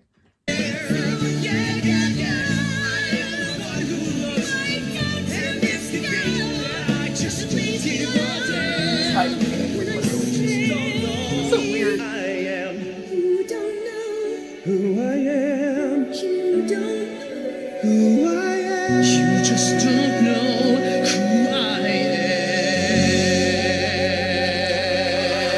am. It's like, you don't know me. It's like, you don't know me, so you can't see what's going on with her, and you also means you can't help her, and also you don't know that I can provide her more than you can. It's interesting. Just for a second, I'm not gonna get through the whole thing. I just do want to show, like, this is the off-Broadway version. This is the other Dan, who I liked quite a bit. That again, it's that difference, and I think maybe part of it might have been the actors had a little bit better chemistry. But again, the slight difference of how he just seems to have a lot more patience. He seems more lost. Just like, I love you and I want to help you and I have no idea how to do that. And also he's best known, I guess, as being from the Shrek musical, which I've never seen. But more importantly, he's in Something Rotten. And he was the original, technically, I believe he was the original King from Hamilton in the off-Broadway version before, in the what was it, Public Playhouse, in the original version before it went to Broadway. There we go. And tell me Approach her a lot slower. what you're afraid of. Can you tell me why I'm afraid it's me? When I touch you. I think it's the difference of the original, the other Dan seemed angry, and this one seems hurt by her reaction. Again, still not understanding her. Still not fully getting that, like, she truly can't help a lot of this. But it's instead of taking it away of just, like, getting aggressive and getting aggravated, it's a place of, like, it's a place of feeling betrayed by the fact that, like, why is it you can't see how much I love you? Which, again, like I've said, this is all just a bunch of people struggling with an impossible circumstance. We've been trying for so long now. How could something go wrong that I can't see? 'Cause I'm holding on, and I won't let go. See that? Like, he does the same thing.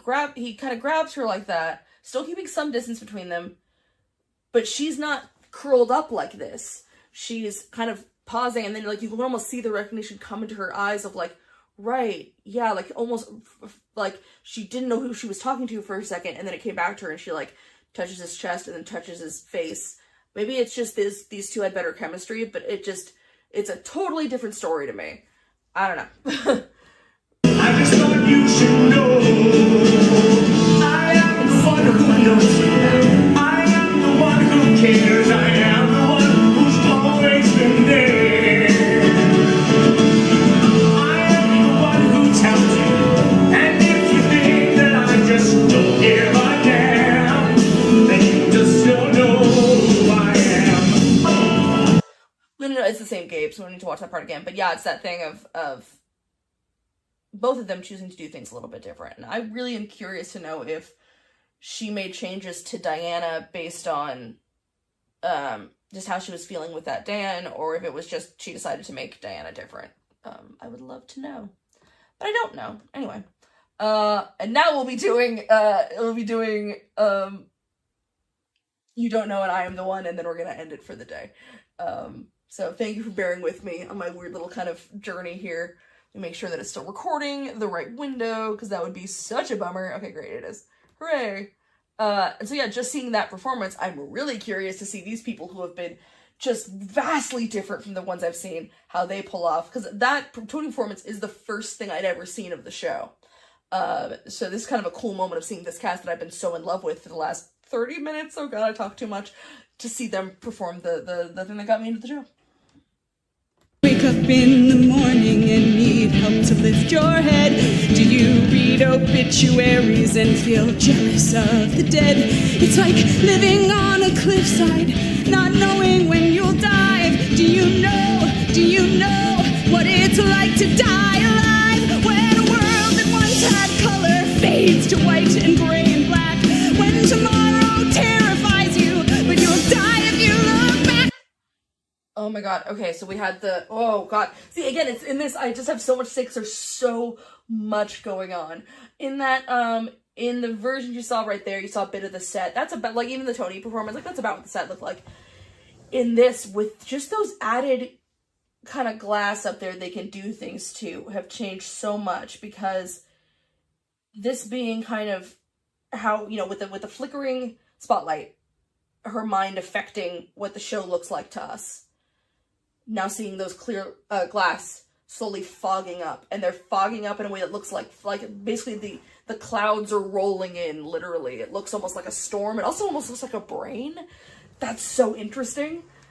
And I think I finally get how to describe the differences between the two acting styles. The other one's acting, it's musical theater acting. These ones, so far, I'm just gonna, not so far, I mean these actors, I don't know if this will make sense, they feel like they are, I feel like their performances just happen to be musicals, in that they're performing like these heartbreaking scenes that like they feel like they're performing monologues or just like an intense dramatic scene. With their body language, with everything about their facial expressions, they're not leaning into the fact that they're singing or in a musical whatsoever. There's no camping it up. There's no playing it up. They're playing it straight up like a drama. They just happen to be singing their lines.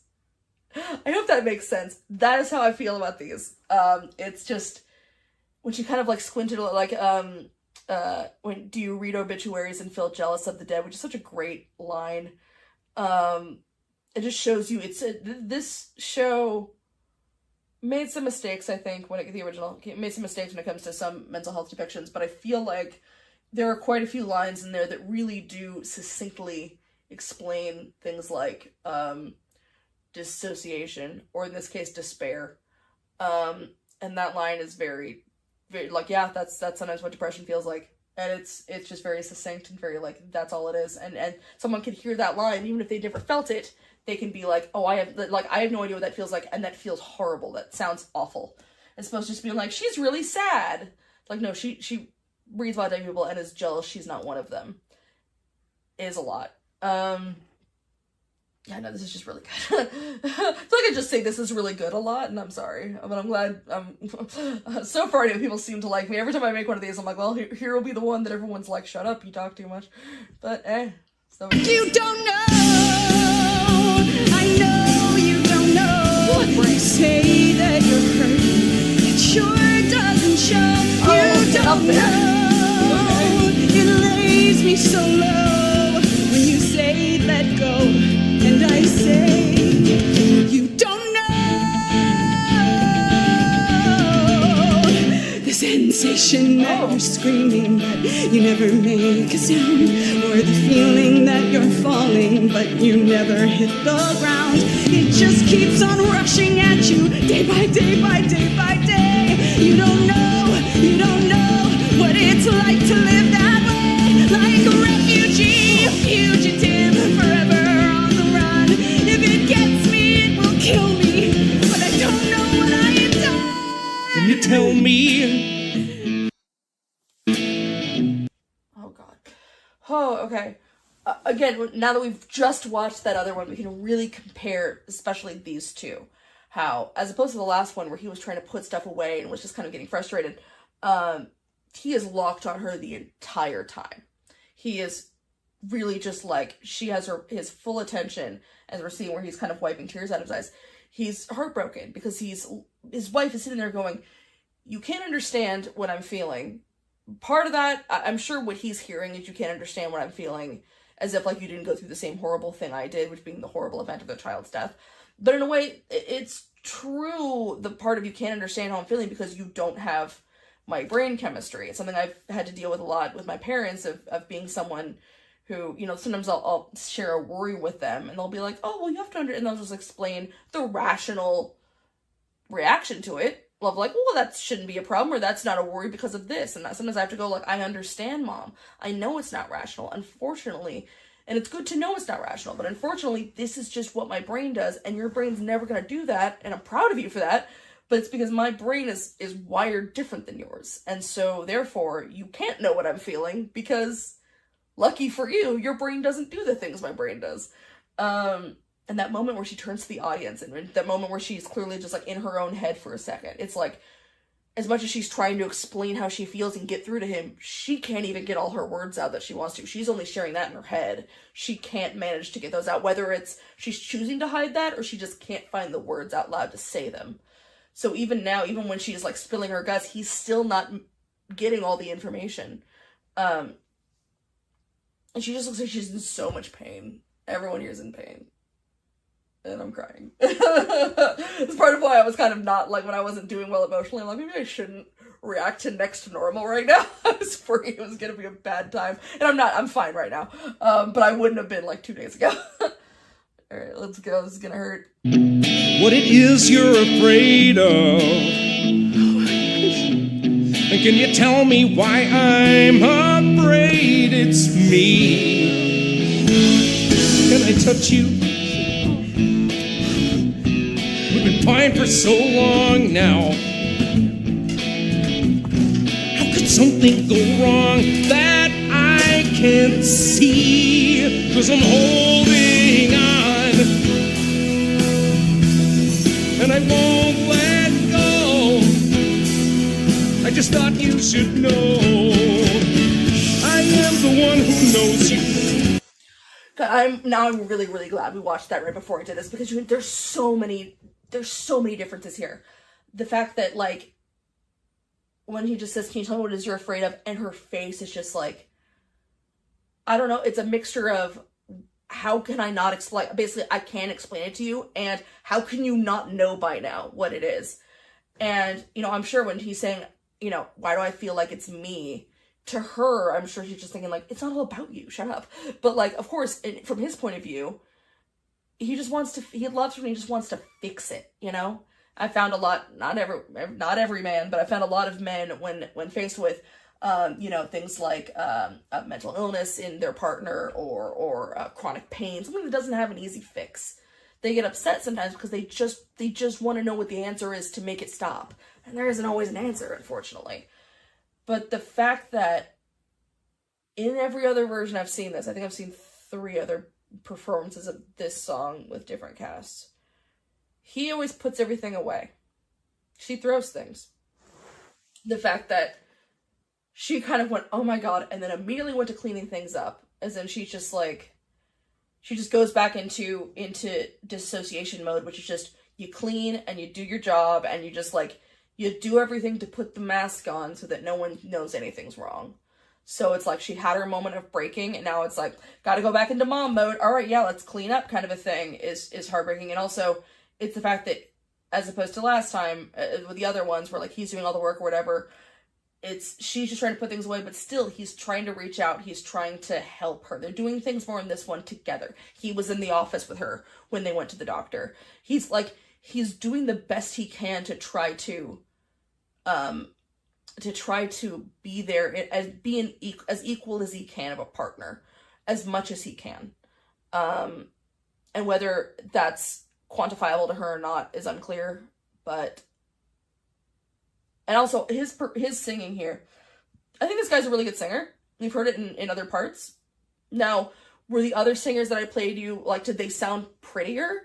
Yeah, they did, but I don't think this is his actual accent. I don't know what his actual accent is. So it's hard to sing in a different accent. But also it's the thing of, I'll sometimes, when I'm watching a show, usually like a different cast than the original show I'm into. I've heard versions of the Heathers musical. we'll hear a JD and they sound gorgeous, but I'll always go, they're putting pretty over to performance. Like, yeah, they sound really pretty, but they're afraid to go as growly and as kind of raw as he needs to sound in certain things. He's putting performance over pretty in a way that I quite like. Like, he is just trying, it's almost like, I'm singing because that's the job, and I'm singing, but it's that thing I said before, it's the songs are an afterthought. He's a man trying to communicate with his wife. And I personally, I wonder how other people think of it, if that annoys them, but I think it's fantastic. It just makes you, you're less distracted by the fact that the songs are pretty, and more just in this moment of this situation. Sorry. I hope what I'm saying is making sense. This is giving me a lot of emotions. I am the one who cares. I am the one who's always been there. But I can't do it right now. I am the one who's helped I can't deal with your insecurities and right if now. you think that I just don't give a damn, that you just don't know who I am. I will say that when he, can I touch you? The other ones, like, grabbed immediately. He asked it and then, like, lightly touched her, as opposed to the first one I showed, which was, like, kind of grabbing her. Again, it's just the less aggressive. Ooh, that means Gabe's coming. Oh!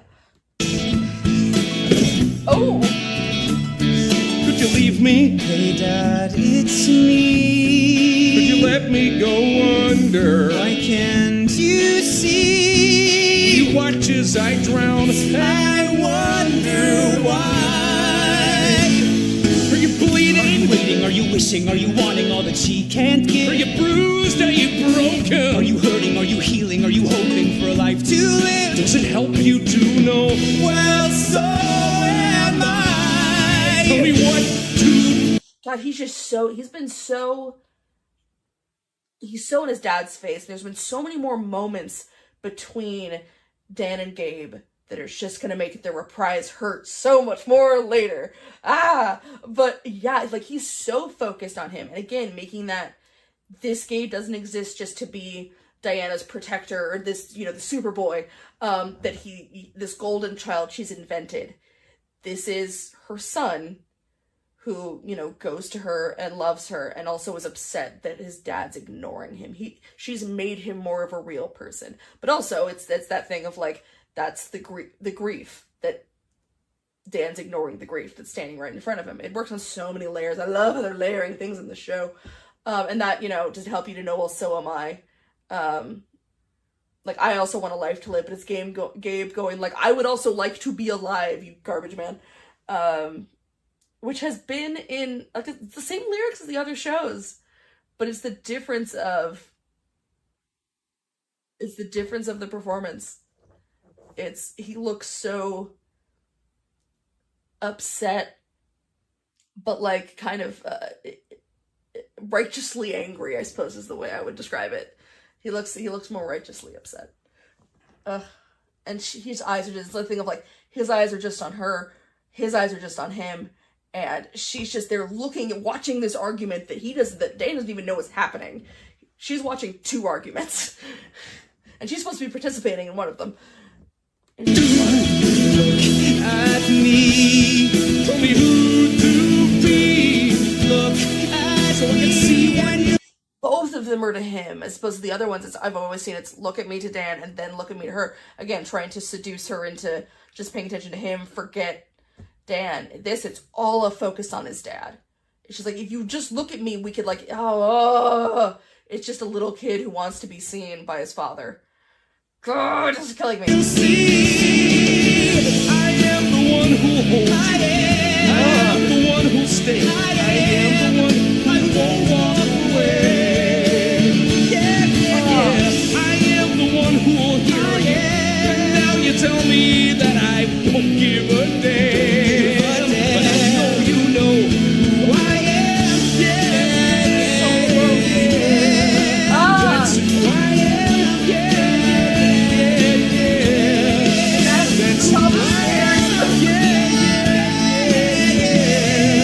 am. That's who I am.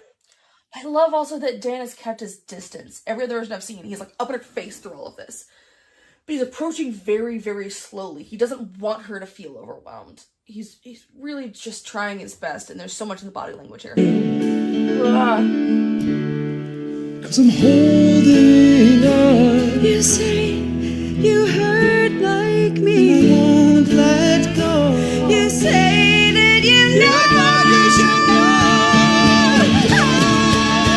You don't know. I am the one who knows. I know. I am the one who cares. I am the one who's always been there. You don't know. I'm the one who needs. And if you think that I just don't give a damn, You just don't know who I am. You don't know. Who I am. You don't know. Who I am. just don't know who I am. Ooh boy. Ooh boy. Who? Wow, that was way different. That was a really, oh wow, okay. Natalie at the top of the stairs was just killing me. Just like covering her ears like that and rocking herself. Natalie's never seen during that sequence, and that's such a great choice, and is making me tear up a little bit, among other things. Yeah, it's hard because she's watching how, first of all, it's the shame of my boyfriend's just seen that my mother is crazy, and also my mother has been, I always think she's crazy. She's way worse than I thought she was, and it's just, oh god. And I love the shot with the camera kind of going a little bit, was it handheld for a second? Or everything's been a lot of far away shots to get everyone in. That they went really close when she was swinging the chair, but we felt like we were on stage with them. Like we felt like the chair might hit us. It put us in that moment when they do things like that. It really puts you in the scene as not just being, it kind of breaks you from just being a bystander as an audience member.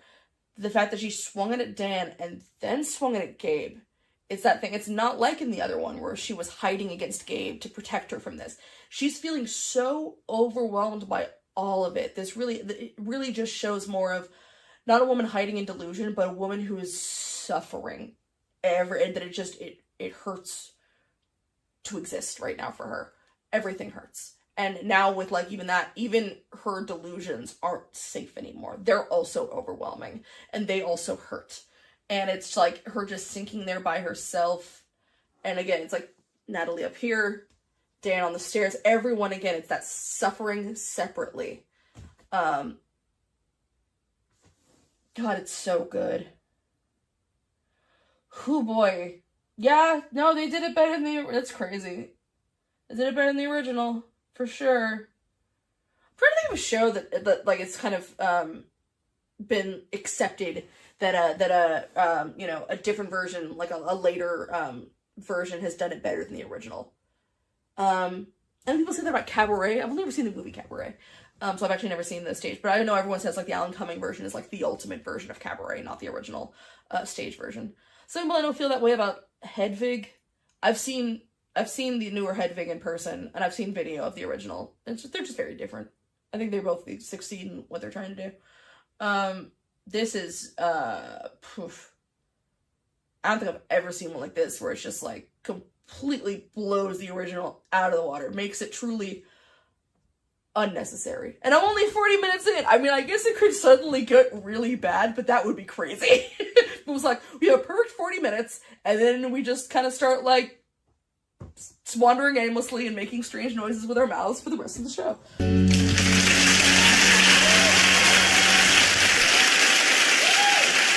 She's been up there this whole time.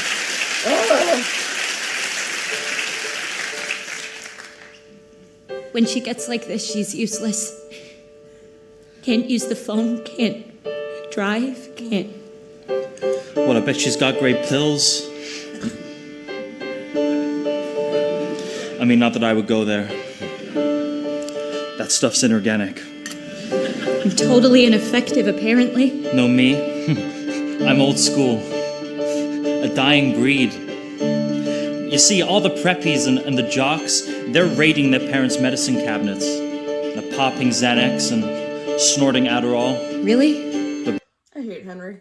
I want to like him.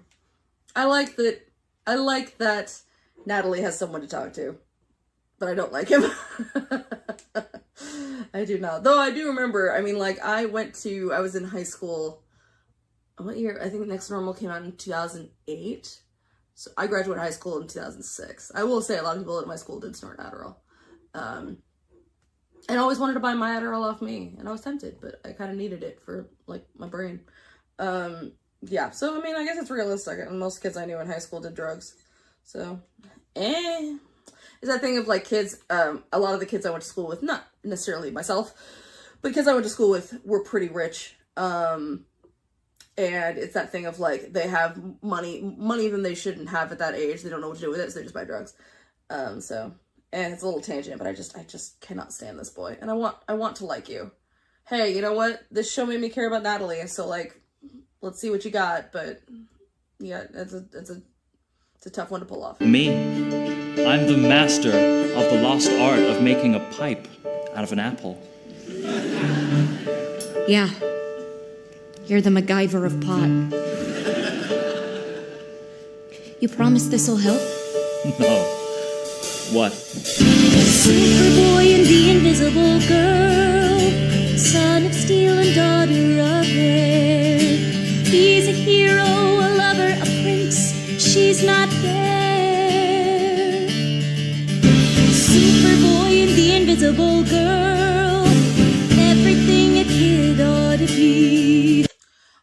I will fully admit this is me thinking way too hard about the light meanings. So this is not, I don't even think this is really me analyzing this. This is fully like a conspiracy theory, like me just saying things. I like the fact that Superboy and the Invisible Girl, you'd think that maybe because the Invisible Girl, they'd make the panels clear, but they don't. And I like that because she just feels so confined in her own, like, she feels so alone in this moment. And the rotating blue light, it's a spotlight, but it's constantly, like, moving past her almost a little bit. Or it could be feeling passed over all the time. It's just kind of feeling like everything's in a cycle for her. I don't think that's what they're going for. Except maybe blue is a sad color. But I like it, so I'm going to pretend that's what they're going for. Because I think it's interesting. He's immortal, forever alive, and there's me. I wish I could fly and magically appear and disappear. I wish I could fly. I'd fly far away from me. Superboy and the Invisible Girl, he's the one you wish would appear. He's your hero, forever your son. He's not here. I think that in the original musical, they had the two levels, and they have the two levels here, but they feel more like they actually just mean upstairs and downstairs. But with that, a lot of Natalie's plot points, her solo plot points, took place on the upper level. And whether you think that the stage itself is just the house, or you think it's, as an audience, what we're supposed to find the most important, being the things on the same, like, on the main stage level, or we're meant to think this is all Diana's mind, and what's most important to her is on the ground level. I do think it's really interesting that so much more is being pulled onto this main level. That this one really feels, obviously the show is about Diana and the things she's going through. It's about everyone, but I always felt in the first one, she's very much the main character. Again, I'm only 40 minutes in, but I feel like this one's really letting these other characters breathe and showing that Diana's important and the main character. Unfortunately, you kind of have main character syndrome when you have a mental illness in a family, sometimes whether you mean to or not, if the mental illness is something that just kind of needs a lot of attention to be taken care of. And it's that in this, they're kind of showing how everyone is suffering. That she's coming down to, as to, I think in the original, she's upstairs and Diana's upstairs. Whereas in this, like, she's coming down to her mom's level. She's passing her dad. Her dad's there for this, which I don't think he is in the original. I think it's just Henry, Natalie, and Diana. I don't think Dan is there. And even Dan's face, Dan's like trying to, like, don't, like, obviously knows what just happened, and she kind of just had a breakdown. But I also, you know that Natalie has experienced that so many times in her life, where she's either, you know, being a kid and having a kid problem, or is rightfully so upset with her living situation. And her dad's constantly just going, shh, not right now, we can't right now. Because Dan walks on eggshells, because he just wants everyone to be okay. But you can't expect everyone to do that. It's just I think the thing that this, and I feel bad, I should have looked up the actors' names. I promise for the next part I'm going to have all the actors' names written down. It's really, I'm a garbage reactor here for not knowing all the actors' names. It's kind of trash of me.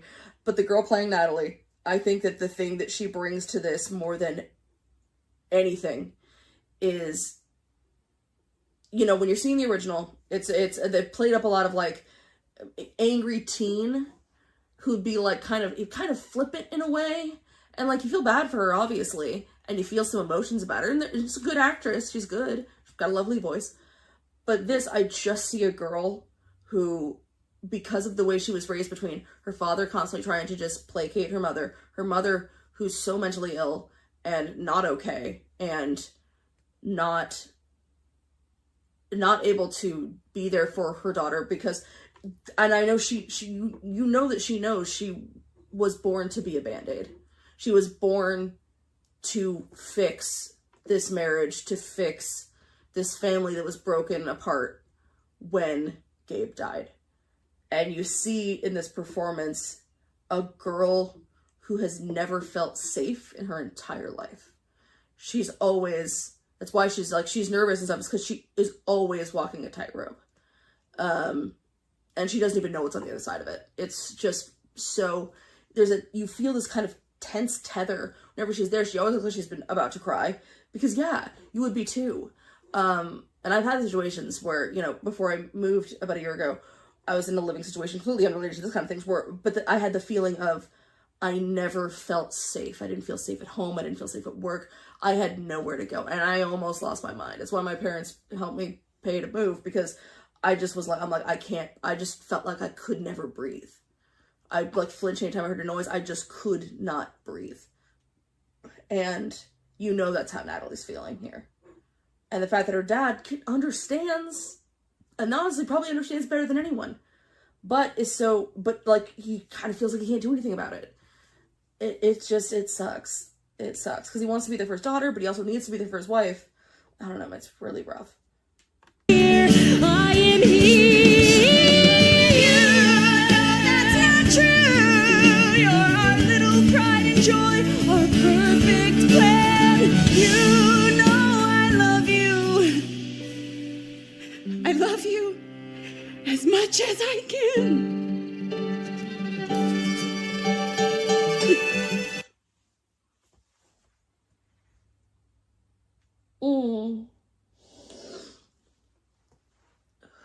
I do remember that in the original. I remember that Diana looks kind of like, she looks sad when she says it, but she's just like, I love you as much as I can, where you felt like, I love you as much as I'm able to, because of everything that happened with Gabe. And Natalie just looks kind of like, and then she walks away, and Natalie just looks like a bit of a gut punch. But I feel more like in this, she's saying, I love you as much as I'm capable of with what my brain can do. I love you as much as I'm able to love anything, because I feel so wrecked inside. And regardless of if what she's saying is valid of her, it sounds more like Diana saying, I'm trying my best. Hearing your mom say, I love you as much as I can, would destroy you inside. Teenage girl or not, it would destroy you inside. And yeah, her falling apart there. Oh my god, that's, I knew this was gonna hurt more. Curse you, good actors! Why do you hurt me? I don't like this anymore. No, I want bad actors to do it. I only want really, really bad actors to do Next Normal. I only want it to be done by puppets. That's not true. Puppets can make me cry too. Shoot. I'm screwed. Take a look at the invisible girl. Here she is, clear as the day. I just realized she was wearing a Sesame Street shirt. Oh, now I relate to her even more.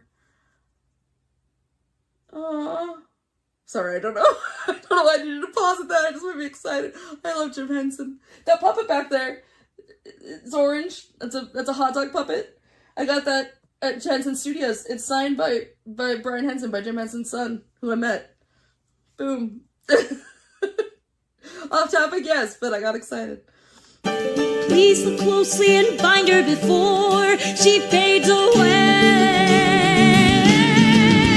Superboy, the invisible girl, son of steel and daughter of air. He's a hero, a lover of bricks. She's not there. She's not there. Henry's a piece of shit. Again, coming back to the original, take a look at the invisible girl, here she is, clear as the day. That is sung to Henry after Diana leaves, and the fact that it's all being sung at Diana. I love it because I feel like this musical has, everyone is having the lyrics sung to them that should be sung at them, which is quite nice. But it's when, and she like reaches for her and then just can't deal with it. And I get that too, as there's times when just, I don't have bipolar. They thought I did for a minute, but it's because for a while the definition of bipolar 2 was weird, and it was like if you had anxiety they'd be like, you have bipolar, and you didn't. But I definitely have times with the mix of the fun chemicals in my brain where, you know, I might be dealing with a serious situation and then my brain just makes a switch, and you feel bad because you know it's not the responsible adult thing to do, but your brain shuts off and you're like, I cannot handle this right now. You got to give me a minute because I have lost the ability to come up with words to function at all. And you feel bad because you just feel like it looks like a cop-out for everyone else. But I do get Diana just kind of falling apart there for a minute. But it's also when Gabe joins in, standing on the counter as he likes to do, it seems. He's a little cat. Gabe, you a little cat? Yeah, you are. When he joins, he takes over the song, he speeds it up a little bit, and he changes the octave. Even though he's not there, he's proving her point by being Superboy, by taking her song from her. He took everything else, not really, but you know what I mean. It's rough.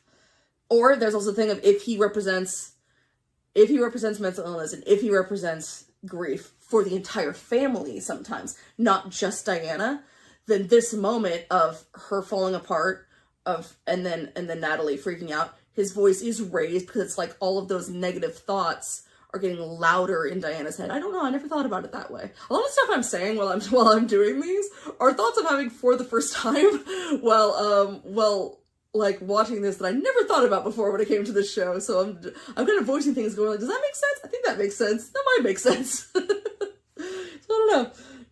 But I'm stating them with confidence, and that's the trick. That's how you do things. She's not there. She's not there.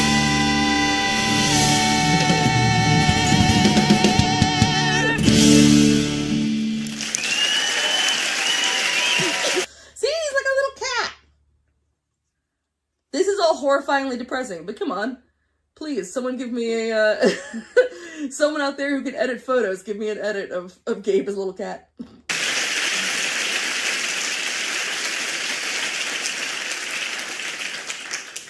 Let's not get discouraged, or I will find a doctor who can treat you without the drugs. All right, there is someone out there for you. In the depression forums, they say it's like dating. You know, you have to keep going until you find the right match. They have depression forums. Yeah, and this doctor is supposed to be. That is true, though. That is very true. I don't know about the depression forums, but that is true. I'm about to start looking for a new therapist after having the same therapist since I was 19. I'm 36. So it's very scary. And I went through many therapists before you find the one that, like, you're comfortable with and also gets you. Because that's always hard, because then you start to think, oh, therapy's not for me. And it probably is. You probably just haven't found the right person. You need someone who you're comfortable saying everything to and you don't feel judged. And that's the biggie. Is that, like, they don't have to take a firm stance, they don't have to whatever, you just can't feel judged, you know? And I'm a big horror freak, right? And I used to have a therapist that was just so convinced that so many of my problems were because I watched horror films, and I couldn't figure out why she thought that, but she was pretty convinced. And she's like, do me a favor and go, like, 2 months without watching a horror movie. I'm like, yeah, sure, I love film, I just won't watch horror movies. She's like, are you feeling better? I'm like, no, that has nothing to do with anything. you got to deal with the doctors who get really, there are some doctors or some therapists who have an agenda of some sort, who are champions of a certain philosophy or diagnosis. And it's really frustrating to kind of find the right person, and expensive sometimes. But I always, if anyone's out there who maybe is thinking about trying either medication or trying therapy, and you're nervous about it, or, you know, you're afraid of like picking someone at random, look up somebody, see what kind of things they specialize in. And, you know, just give it a try. And if it doesn't work, try again. And honestly, I think that you should do a bit of both, the talking and the medicine, if medicine works for you. I always encourage people to try it just because it's changed my life a lot, but it doesn't work for everybody, and that's okay. I'm actually just got upped on all my meds yesterday, so and they're very expensive, so if anyone wants to donate to the channel, there's a link in the bio, because still no insurance from the lack of job. Anyway, back to this, but I do think that's I like that this show gives those little bits of information of, like, you know, you have to keep trying different things. Even if and so far everything in here I feel like has been portrayed a lot more honestly to what it's like to suffer with mental illness like this. Yeah, I don't... Fantastic, like a real rock star. 3 different women at work gave me his name. 3 women at work? No, I'm nuts. Diana, this way, please.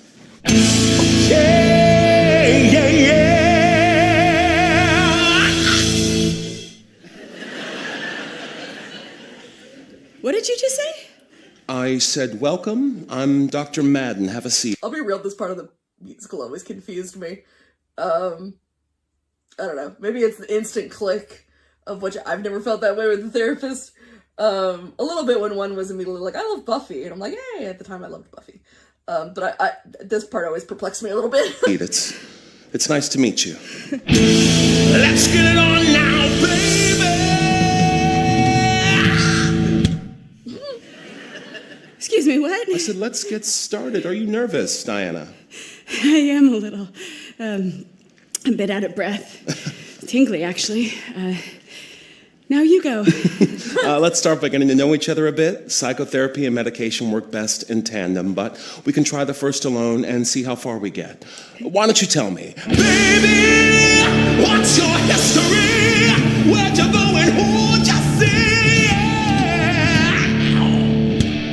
Again, the camera moving, so we're always kind of, we are below him, which I've always stated, and when I cover music videos or whatever it may be, having a camera pointed up at a character is giving them the power thing, is making you below them, so you're looking up at them, so they have a position of power.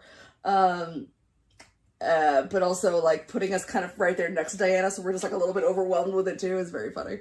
And it works really well. Again, those moments where I think they did it the entire time, it would really bring you out of it, but those a few moments where they're kind of cutting to having those cameras that are, like, on stage with them, it just kind of breaks you out of being an audience member. And I think that can be really cool. My history. Okay, I was diagnosed bipolar, 16 years ago, but it turned out bipolar didn't totally cover it. Often the best we can do is put names to collections of symptoms. It's possible bipolar has more in common with schizophrenia than depression. Yeah, when I was young, my mother called me high-spirited. She would know. She was so high-spirited, they banned her from the PTA. Sometimes we have a Isn't it funny, parents, sometimes, I've known quite a few people who suffer from mental illnesses who their parents kind of gave them a high-spirited. Mine was, you seem like an old soul, which means you're depressed, you have anxiety. I was jaded from birth. I just think it's very funny that people have these weird terms for, like, she's quirky, whatever it may be. Disposition to illness, but actual onset is often triggered by some traumatic event. Look, I never know what to say when I have to go over all this. It starts to sound like some story I tell about some other person entirely. Why don't you tell me about the last time you truly felt happy? Were you happy when you got married? Yeah, I thought I was. Well, there's a difference between being happy and just thinking that you're happy? Oh, most people who think they're happy just haven't thought about it enough. Most people who think they're happy are actually just stupid. I see. Were you happy when your son was born? My son. pause here, and I want to watch the other version first. I do like they're doing the slow rotation during the therapy scene, because obviously it makes the scene more dynamic to look at, but also it's that thing of, it's a mix of probably Diana feeling like we're doing this again, just feeling like she's going around again, the same thing repeated, but also it's almost like two people circling each other, trying to figure each other out. And I think that's very cool. Okay, I think this is probably a decent version. It's Aaron. I always say Aaron Tveit, and then I heard it was Tiviot, and I feel very stupid. And I love him. He's got a great voice. And I do like him in this role. I'll just play it. Happy when your son was born. My son? Tell me about I like it. this a little bit. I don't know what songs and tangents. About my son? Why is he still around? Who is he? What is he? I'm what you want me to be, and I'm your worst fear. You'll find it in me. Come closer, come closer. Where does he come from, do you think? I am more than memory. I am what might be. I am mystery. You know me, so show me. When I appear, it's not so clear if I'm a simple spirit or I'm flesh and blood. I'm alive, I'm so alive. And I feed on the fear that's behind your eyes. And I need you to need me, it's no surprise. I'm alive, so alive. I'm alive. For all these reasons, I don't love the camera work. Obviously, it's as Broadway fans, we deal with whatever we can get from bootlegs. But again, it's the way he performs it and constantly looking down on her and smirking like that. And I'm curious to see how Jack performs it. He almost feels like I get that sort of, he's got a mischievousness to him, and kind of almost like a puppet master. And whether that's her mental illness controlling her, or grief controlling her, if that's what it's meant to be, or if it's just this, she imagines her son being larger than life, the Superboy, who's just kind of not bothered by anything, and he's always just kind of smirky and happy because that's how she wants to see him. I don't know. That's a lot, isn't it? It's what the doctor recommended. This is never going to get better, is it? He's never going away. I don't know, Natalie. This is one of those moments when you could just be a typical parent and lie and say yes. Yes. Thanks, that's comforting. I am flame and I am fire. I am destruction, decay, and desire. I'll hurt you. You know, Natalie, I'll heal you. It's not all about your comfort. I'm your wish, your dream come true, and I am your darkest nightmare too. I've shown you. It's about helping your mother. I own you. As always. Though you made. I just like Dan has no sympathy for her in this. She really, again, this Dan frustrates the heck out of me. You can't change me. I'm the perfect stranger who knows you too well.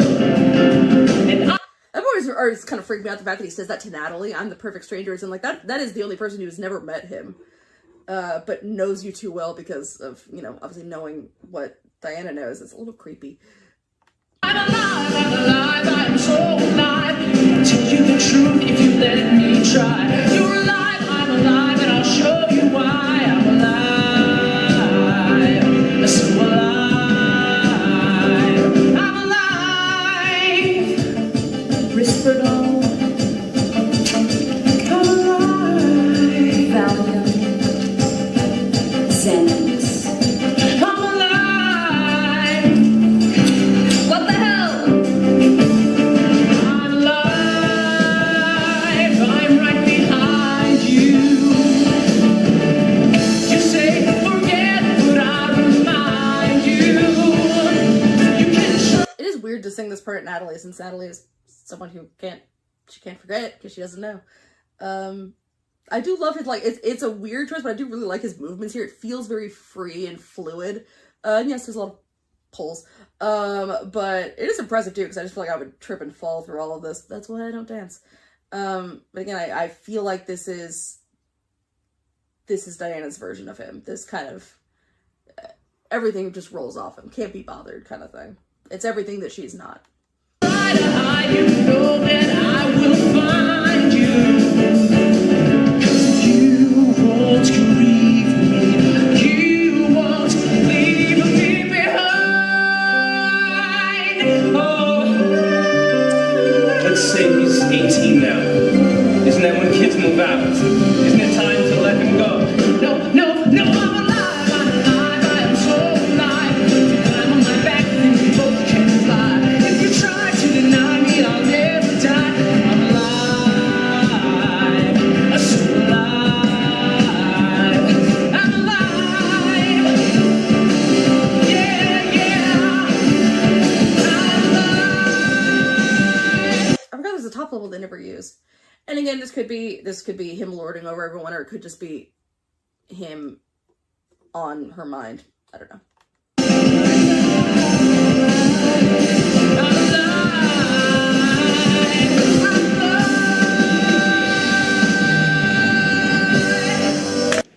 My son. Tell me about him. About my son. Why is he still around? Who is he? What is he? I am what you want me to be, and I'm your worst fear. You'll find it in me. Come close. I love that he's singing into a microphone. I love that so much. Oh gosh, I love that it was slowly raising to reveal him. They're doing so much with these little covers. I'm dying. Oh, I love that he's singing from a microphone. I think the only time I've seen that in a show, I'm sure there's others, but I immediately think of Spring Awakening. And the minute they always pull out a mic in Spring Awakening, it's like we're taking almost a break from the play that's like in the setting of like what is supposed to be like 1890s, 1880s, something in Germany. And we are, I mean, it's the 1900s, I can't remember, anyway, in Germany. And suddenly we are in a timeless sort of space where these kids are singing things that are anachronistic to where they would be from, but sort of singing universal songs about being young. It takes you out of this a little bit. And they're having him in a microphone, which rules. And to me means it's that thing of, it's the voice in your head amplified. It's the, you know, she's getting help, she's trying to hear this, and he's now suddenly, he is that rock star, but he's kind of, he is the one thing she can hear. He is louder than anything else. He's not in the room with her, and maybe that is something for her, because in this moment, she's not seeing him as like, oh, but it's okay, my son's here. Like, he's not there, and she's aware of it now. So it's almost like he has to do more to get her attention. That freaking rules. I love that touch so much. Closer. Sounds pretty too. Come closer. Where does he come from, do you think? I am more than memory. I am what might be. I am mystery. You know me. So show me. When I appear, it's not so clear if I'm a simple spirit or I'm flesh and blood. But I'm alive, I love all the little squirrelies coming out. The swirlies. They're little firing synapses. Oh gosh. He sounds gorgeous, obviously. That wasn't a big surprise, but he sounds so beautiful. He's got one of those voices that just sounds effortless. One of those ones where you just feel like if you poked him at like 3 in the morning and gave him a microphone, he would sound like this as well. Which, you know, probably isn't true, but it's those performers are always crazy to me, where it makes you think, I can sing too, and then you try and you're like, nope, I can't. But it just sounds like it's breathing to him. It's so crazy. I know people said they've seen that he was like in a show or something, is it the Shadow and Bone show, which I guess my friends watch. I never saw him before. He's adorable, and my god, a gorgeous voice. I'm so alive, and I feed on the fear that's behind your eyes, and I need you to need me. It's no surprise. I stopped too much, but we saw in the last one, a lot of times she was just kind of focused looking up at him, but in this one she's curled like that. It's like she doesn't know what to do. She wants to reach up toward him, but also is like this, having that one foot in both, not wanting to fully live in the fantasy, fighting against it, but also wanting it as well. Just curled up like that. This is the whole thing of, there's a fly in my room, of when she swung the chair in the last number at Dan, but then also at Gabe. She's feeling overwhelmed by everything. Even her fantasies aren't safe anymore. Oof. I'm alive. I'm so alive. I'm alive. 4 times a week? It's a lot, isn't it? It's what the doctor recommended. This is never going to get better, is it? He's never going away. I don't know, Natalie. You know, this is one of those moments where you could just be a typical parent and lie. Say yes? Yes. Ah, thanks. That's comforting. I am flame and I am fire. I am destruction, decay, and desire. I'll hurt you. You know, Natalie, I'll heal you. it's not all about your comfort. I'm your wish, your dream come true, and I am. I'm dying. Again, we talked about the levels before. He's come down to theirs. It's all happening right here. They're not going... It's everyone's as important as everyone else. I don't know if they thought this much about the levels thing, but I just can't stop thinking about it. The way he looks at Dan and says, I'll hurt you, and then looks at Diana and says, I'll heal you. Dan's performance in this, going just like, I don't know. Like, and it's true. It's those moments of just like, I think he wants to be a comfort to his daughter, but he doesn't want to lie to her as well. And he has no idea. He's so lost. And Diana just needs, I said to Diana, Natalie. Natalie needs someone in her life to be some kind of stability. And he can't do it. He's trying so hard to be a rock for his wife that he's failed his daughter. And it sucks. And he's constantly on his phone. Like, you can tell he's still trying to, he's got to hold everything else together too. Being like the money and everything else they're not mentioning, but you know is there. It's no wonder that, like, you feel bad for Natalie and you're like, oh, how could her dad feel? And you feel bad for Dan, but Dan is just, like, barely keeping it together. And he's the one that has to keep everyone together.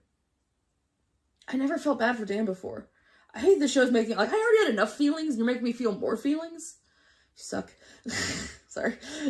I shouldn't get mad at the show for being good, but I'm mad. Desire, I'll hurt you. You know, Natalie, I'll heal you. it's not all about your comfort. I'm your wish, your dream come true, and I am your darkest nightmare So too. close. I've shown you It's about helping your mother. I owe you. As always. And though you made me, you can't change me. I'm the perfect stranger who knows you too well. And I'm alive. The one great thing about bringing everyone down to the same level is that there's so many. Again, it's reinforcing that thing I talked about, how everyone in the show is suffering separately. There's so many near touches in this show that are devastating, and him getting, like, kind of right in his face, and just almost like there's a force field around Dan that he can't press through because Dan won't acknowledge him. And then holding the mic up for, this is about your mother, and then holding the mic up for, as always.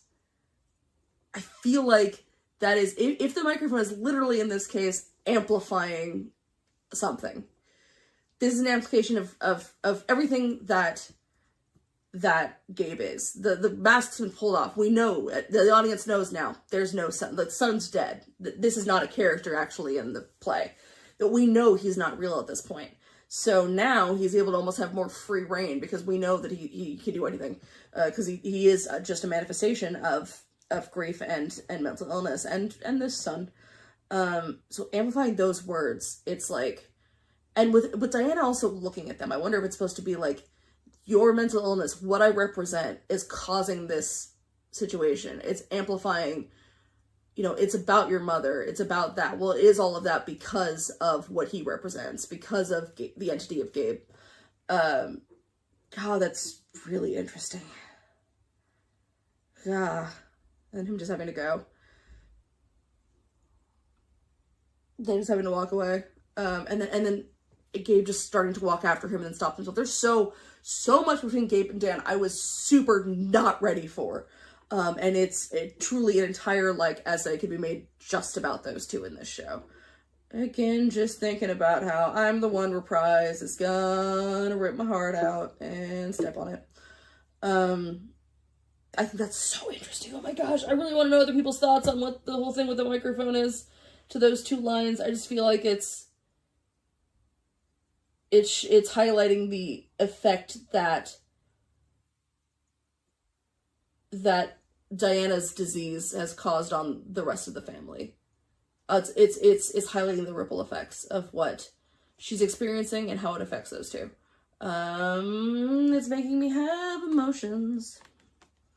I am so alive, and I'll tell you the truth if you let me try. You're alive, I'm alive, and I'll show you why. I'm alive, I'm so alive. For a minute, I thought Natalie was looking at him. That kind of freaked me out a little bit. I'm alive. Risperdal. I'm alive. Valium. I like that he didn't set the bag out, because I think that's probably the reason that he set the bag out in the original version was probably just like a logistics thing. I love that he almost seems happy and holding the mic out as she's listing these things. Again, it's what is the effect of what Diana's doing? What is the fallout? It's this moment. It's these moments. It's what's happening to Natalie. It's her getting into these drugs. All of that. And so he's showing those moments. Oh God. I hope this makes sense. It's making sense in my head. I really hope it's translating it anyway. Xanax. I'm alive. What the heck? I'm alive. I'm right behind you. You say forget, but I'll remind you. You can try to hide, you know that I will find you. It's if you won't grieve me, you won't leave me behind. Oh.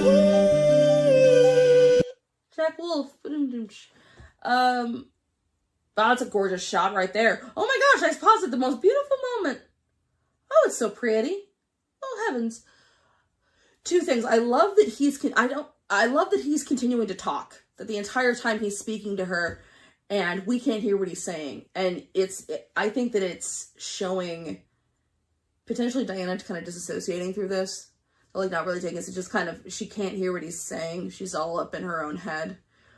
But that, and if you won't grieve me, you won't leave me behind, which had always been sung at Dan, the whole idea of like, if you won't acknowledge me and acknowledge your grief. But singing it to Diana is almost like, if you won't accept that I'm dead and move on, then I'm never going away. Totally also works, and it's really, really interesting. I say interesting too much. I feel like everyone could take a shot every time I say interesting and they get wrecked. God, this is pretty. It's such a simple set. Like, it's not crazy, but it's so, it really shows what you can do. You don't have to have anything crazy. You can have a minimalist set. I mean, look at Hamilton. They have super minimal sets, and they do so much with it. Let's say he's 18 now. Isn't that when kids move out? Isn't it time to let him go? No, no, no, I'm alive, I am so alive. If you climb on my back. He's reaching for her. They're both reaching for her. And she takes his hand instead. I like that they're touching during this point. I love that he's like right next to her during this part, as opposed to above her. Really almost causing more of a like ruckus in the middle of her when she's trying to get help, and he's just like, nope, not gonna happen. I think we both can fly. If you try to deny me, I'll never die. I'm alive, so alive. I'm alive, yeah, yeah. I'm alive, I'm alive, I'm alive, I'm alive.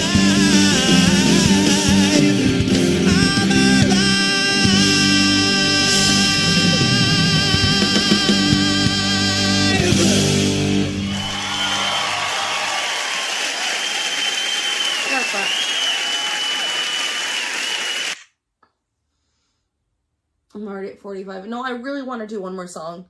We're also going to do Catch Me I'm Falling. So if this is closer to an hour, I apologize. Isn't that funny? The minute that does he still have the microphone in his hand? The minute that goes away, he's small again. He's delicate again. Isn't that interesting? It's like he managed to power through just to distract her from getting better. And maybe it was also in that moment where kind of his existence is being interrogated. She builds him up in her mind more. But now he's small again.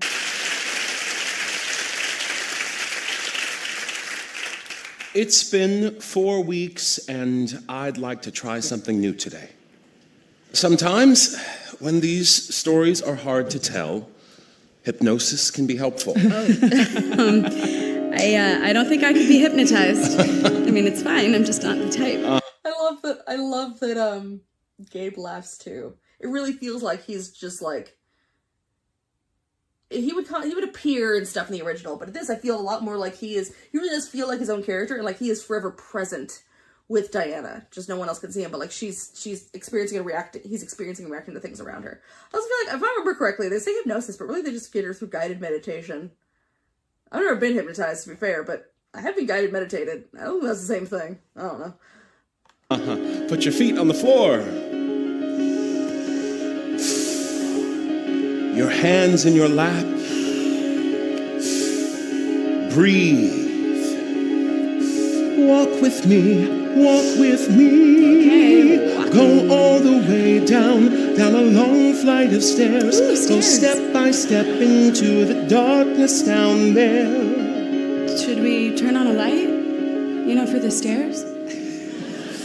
Walk with me down a hall that you know at the... He's doing the things. Not only is he present, he's literally doing the things that the doctor's instructing. He's guiding through the meditation with her. That's interesting and precious. It's hard because he's just so darn adorable. Like, that's really cute, but also such a cool touch. And there's a door. It makes them feel more like one person, which they are, obviously, because, yeah, but it makes them almost feel more codependent, I guess, is what I want to say. It's a door that you've never laid eyes on before. He always looks kind of curious, kind of cocking his head, like, what is this? It's perfect. Open the door. Open the door. Ooh, that's an interesting look right there. I want to see that again real quick. It's on before. Open the door. Open the door. That's so interesting. The entire time he's kind of laughing and stuff because he thinks it's silly, because she thinks it's silly. And then when he's walking up, he kind of cocks his head like, can you believe this guy? And then when he looks at her and she's looking like kind of serious, and whether it's they're meant to be that it's hypnotized and she's like under at this point, or if more it's just she's focused and really listening and present in that moment, he looks scared and starts to back away into the darkness, it looks like. That's funny unless she's taking it seriously, and then, you know. Ooh, interesting. Interesting. I gotta think of it. He's still staying in the light a little bit. Like trapped at the edges. Can you hear me, Diana? Yes. He's hiding behind. Are you nervous? No. Good. Now, make up your mind to explore yourself. Make up your mind, you have stories to tell. We're searching your past for what sorrows. And the thing stops spinning. It's like her constantly spinning thoughts have paused for a minute. Gabe has paused. It's all her present in this one moment. God, adding Gabe to this scene was such a great idea. Oof. This may last, then make up your mind to be well. Di, you come home from these sessions in tears. Is this helping, or... Di? We were both undergrads. Architecture. The baby wasn't planned. Neither was the marriage. I'd always expected to be too busy, but when the baby came, it all seemed to make sense.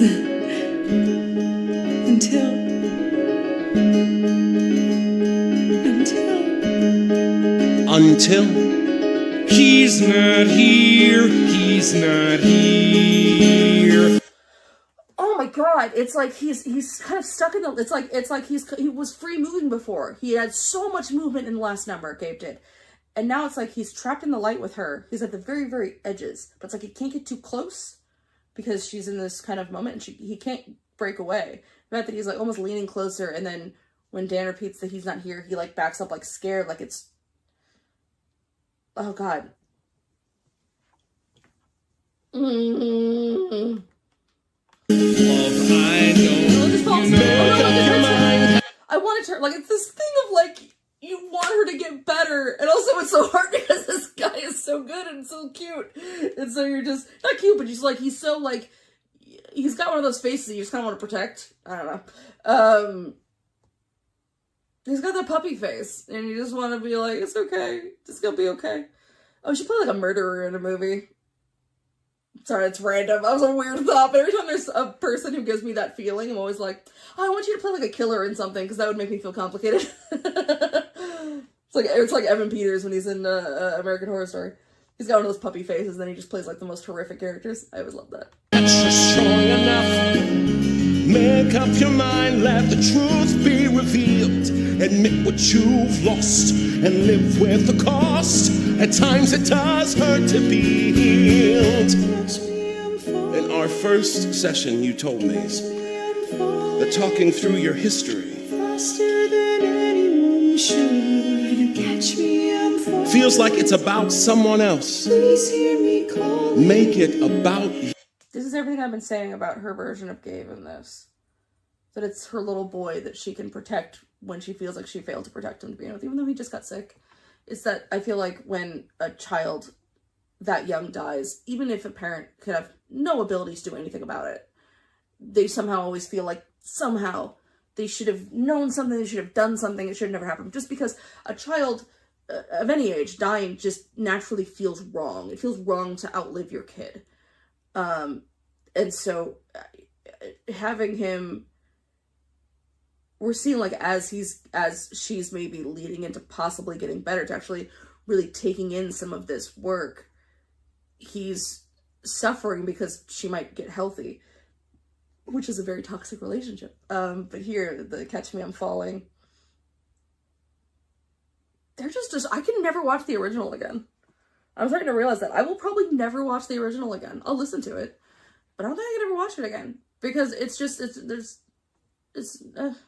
You Catch me, I'm falling for good.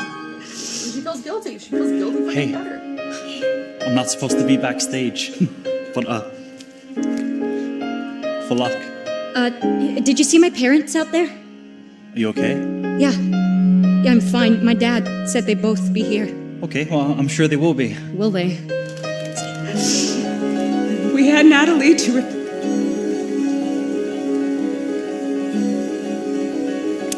and I know she knows. I couldn't hold her in the hospital. Where are they? I couldn't let myself hold her. That's the first time you've mentioned Natalie in weeks of therapy. You gotta be kidding me. She's not there. She's not there. She's not there. Make up your mind, you want clarity. Stuff like stuff like the parents not showing up for the recital, things like that, which is something that's never happened to me. And for some reason, those moments weirdly always hit me the hardest in things, where like someone's left disappointed or embarrassed. It always really destroy me. I don't know why. I don't know why I'm so sensitive. I don't think my parents ever did that. My parents were always, at least one of them was always present. So it's not like a memory thing. It's just I just can't handle it when I see it in media. I just want to hug the person so badly. Take what you know and then make it make sense. Just face what you fear, and soon it comes clear. The visions are just your defense. Thank you for coming. I haven't talked about the doctor at all, but I also really like his performance in here, because I feel like I liked the other one too, but when he was talking, it seemed more like he was sort of just like he was a bit more cold. It felt like he was saying like a script, obviously, but like something he'd said before to other people, like platitudes and things like that. Whereas this, it feels more personal, like he really is reacting to her specifically. I don't know. Natalie Goodman.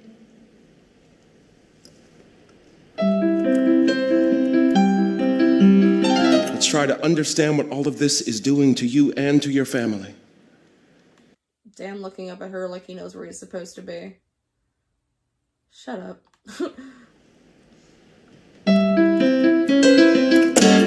Your grief for your son. Your distance from Natalie. Sorry.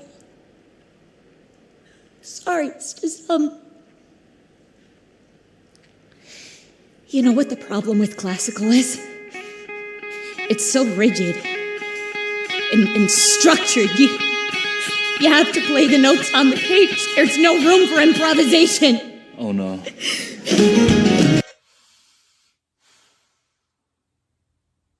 I remember when the original Natalie, she almost sounded drunk when she did it. This just sounds like a girl falling apart. And isn't it interesting that, at least so far, I feel like the sets always responded to what was going on in Diana's head more.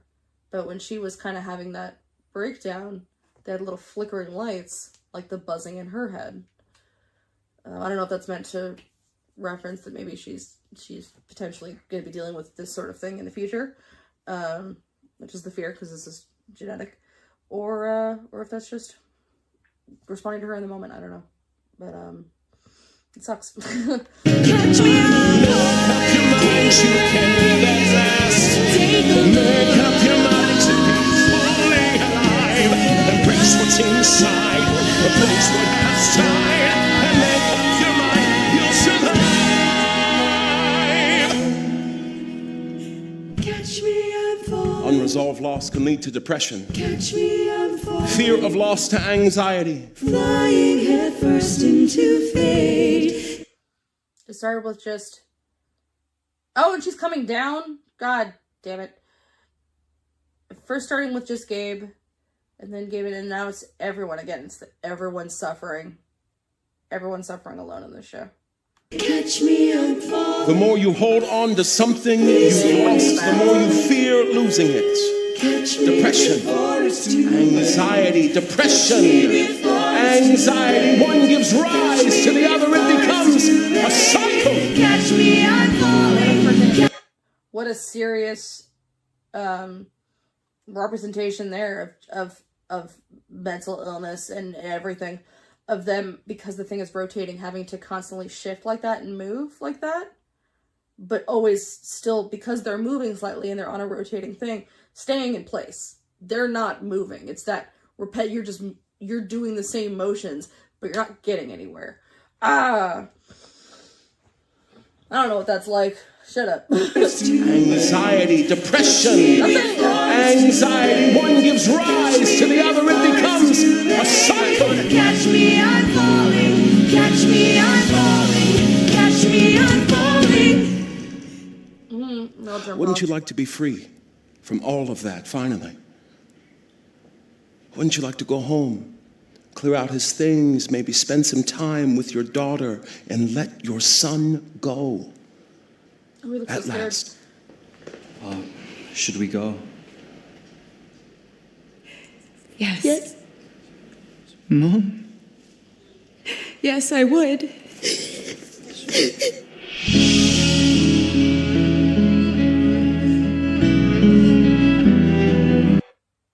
is gonna hurt, whatever that is. Alright.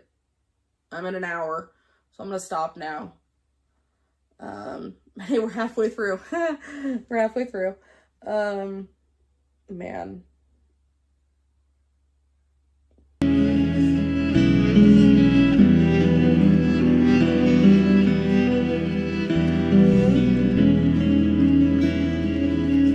Yeah, and we kind of have Gabe like fighting for his life. I forgot.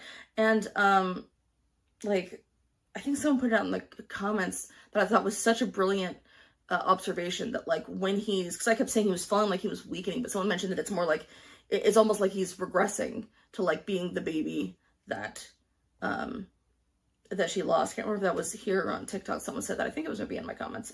Such a brilliant. I love reading everyone's comments. I haven't sat there and responded to them yet because I have ADHD and I'm finally gonna get back on good medicine, but right now I have medicine that doesn't work very well. But my gosh, it's so cool. I love, you know, I wish I could just sit in a room with all of you guys and talk about it. I'd love to do a live stream at some point and just chat with y'all once I figure out how to do that. If anyone would be interested in me doing that, let me know. I'll just babble, because I think y'all are super smart and cool. Anyway, so yeah, we've got this kind of, again, like I said, I know that Gabe definitely in the original, like, didn't want her to take away his stuff, but in this, it's like he's terrified of dying. And I think that's so great because, again, I know there are people who treat Gabe like his own entity. That's fine if they want to interpret it that way. But what it is she's trying to be better. She's trying to get better. But even when that happens, when you're trying to improve, there's that little part of you that's terrified of that. Even if you know it's a positive change, to do that, to let go, of course he's going to be in there fighting her and fighting to stay with her this whole time. It totally makes sense. And I think it's really interesting in a piece like this that they can really externalize it with having him as a character standing there. So cool. Interesting they put it there.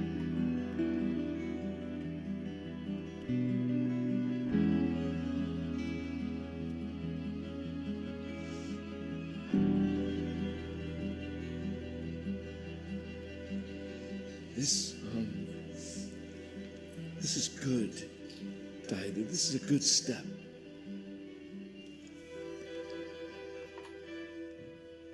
I love that he's always giving her space. I could do a whole, if I understood more about, if I was more well researched about body language. So many of them do little self-soothing gestures, and his tends to be kind of going like this, like touching his hands and things like that. So you can tell he wants to be reaching out to her, but he doesn't want to invade her space, so he just kind of ends up doing these little movements like this. It's like sort of a self-soothing gesture. Yeah, but he's kind of like, he'll lean down, never sounding patronizing, always just sounding supportive. Which again, just makes the show so much rougher. I liked it more when I thought Dan was kind of a jerk. And I liked it more when I felt bad for Natalie, but kind of thought she was frustrating. It's harder now when you just want all the best for all of them, but it's also a much better story that way. Oh, it's so much better.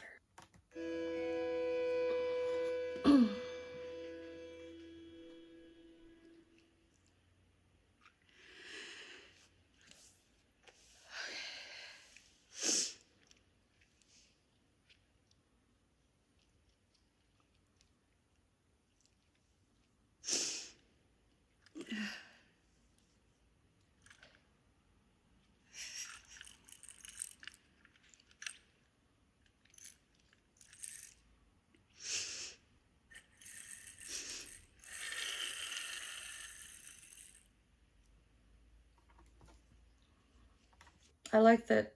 I love in Proshots where they let the camera kind of do some stuff. It's not just showing the performers. I love that little moment, put it on the floor and having the camera follow the little car. Because not only does it just makes things visually different for a minute. And it's that kind of sort of almost putting us as baby Gabe would be, like focusing on the little things.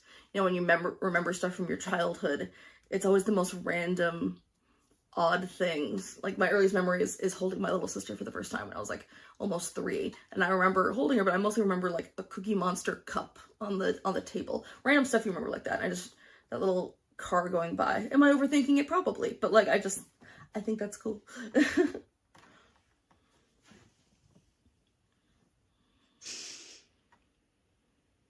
No, not the little shoes. Oof, rough stuff.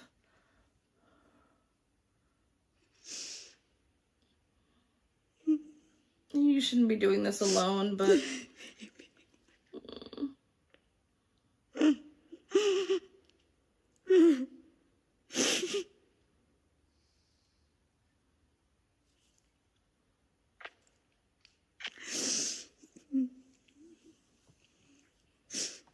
I could be wrong. I don't think they did that in the original. I might be wrong. But I thought she was just barely looking through it. They didn't give her a moment like that. I'm sure of it. And it's rough because you're watching her and you can see like she's falling apart, but still in this moment trying to keep it together. She kisses it as a way of saying goodbye and she's folding it. So you can see like she's not immediately falling apart. She's trying to push through it, and then, as we know, unfortunately won't be successful. But you can see how much she's trying at the beginning here. Computer, why are you freaked out? Calm down with your fan self. I hope this isn't loud on the camera.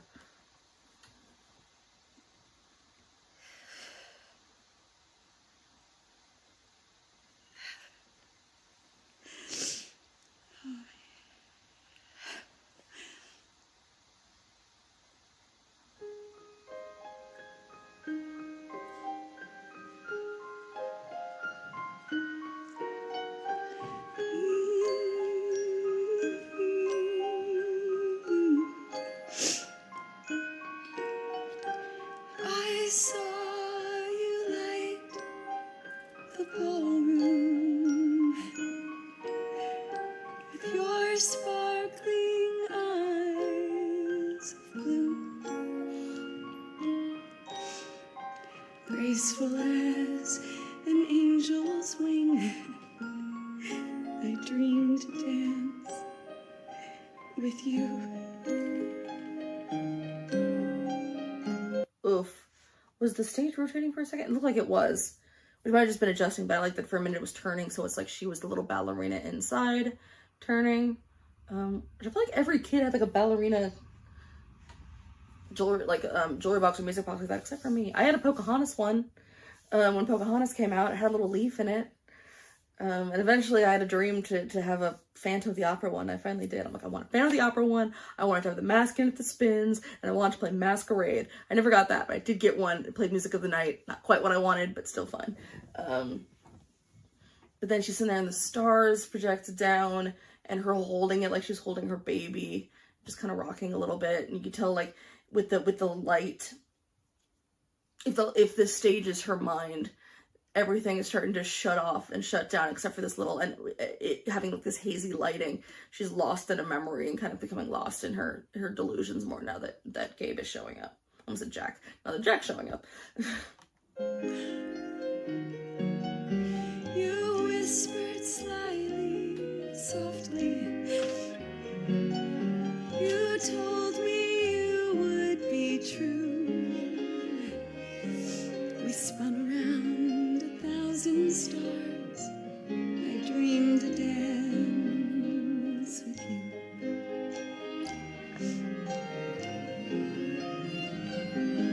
I know the night is dying, dear.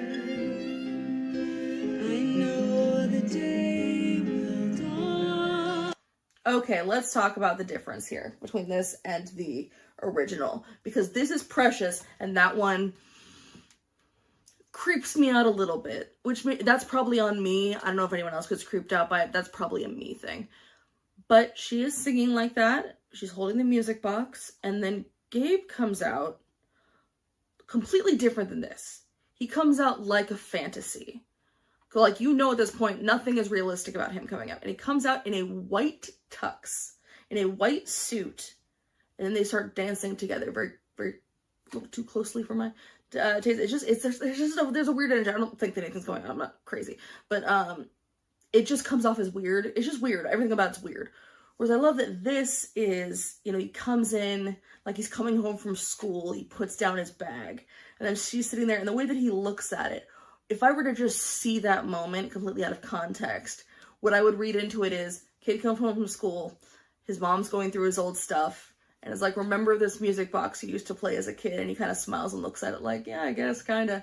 And then they start dancing together. Like, it feels real. It feels like a snapshot from a reality where Gabe got to grow up, as opposed to this weird fantasy of Gabe's here to take you to prom or something. I don't know. It's odd. Because it just doesn't feel, nothing about it feels real. So it feels more like she's, and I guess that works better with that Diana, who feels way more in a completely fantasy world and really kind of almost resentful of the real world, whereas this one kind of has a foot in both. But I always thought it was odd. But this is of course wonderful, and then hurting more. The dancers may disappear, still the dance goes on. And on. Yeah, this is what, yeah. And I keep using the word for original Gabe, a seduction. I don't mean that kind of seduction. But she's being seduced into like, ignore that stuff, come with me, come to the darkness.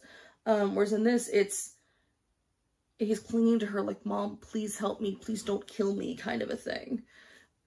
Which is what she feels like she's doing right now. And what she would imagine, this seems so much more like a projection of her guilt, but just a projection of her baby than it does like, you know, this weird sort of Superboy that she's built up. And I think that's such a great way of doing this. And Jack performs it so beautifully because he's got those eyes that can just convey so much vulnerability. Which, like I said, makes me immediately want to see him do something incredibly dark. But he's just can look so...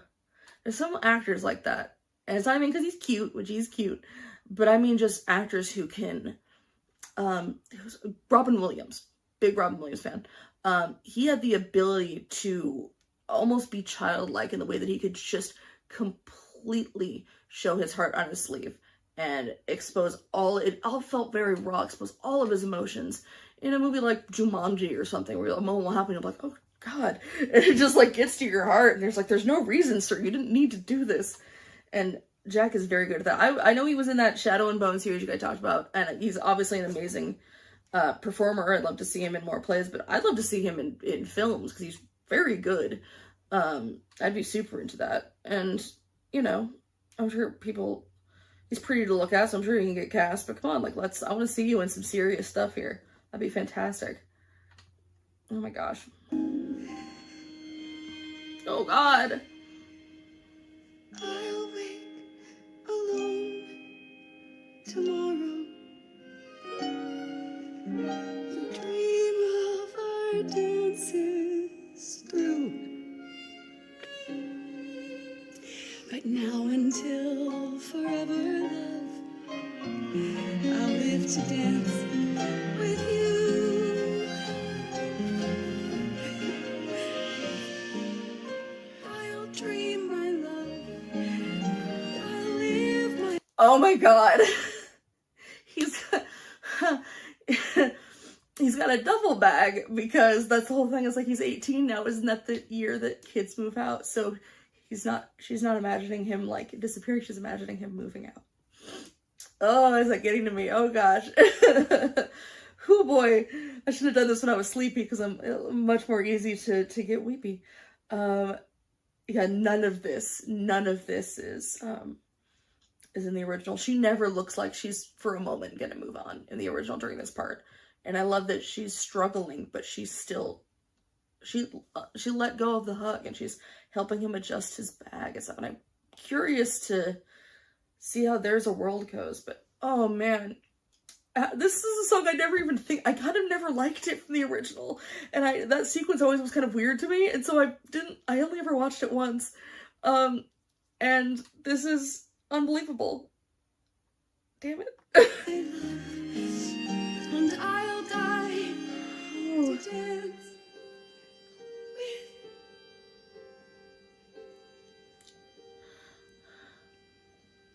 Oh, just looking at his hand.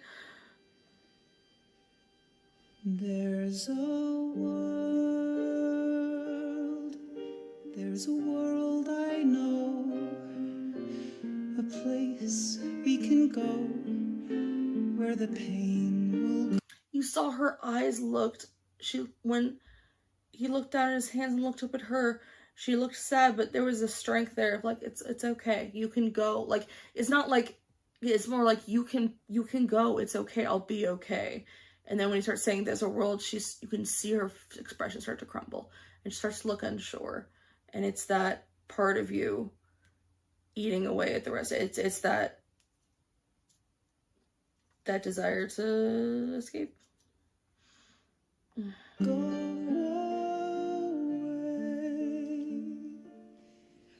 Yeah. There's a world where the sun shines each day.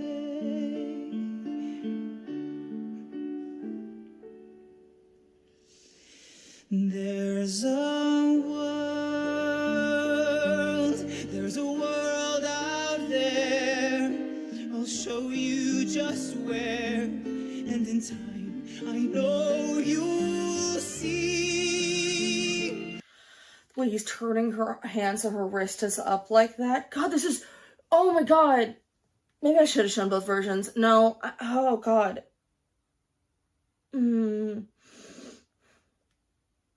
Yeah, she's immediately into it, kind of. There's no fighting in the original. And the way that she's, like, her expression right here reminds me of, like, Veronica in Our Love Is God in Heathers. Like, she's horrified.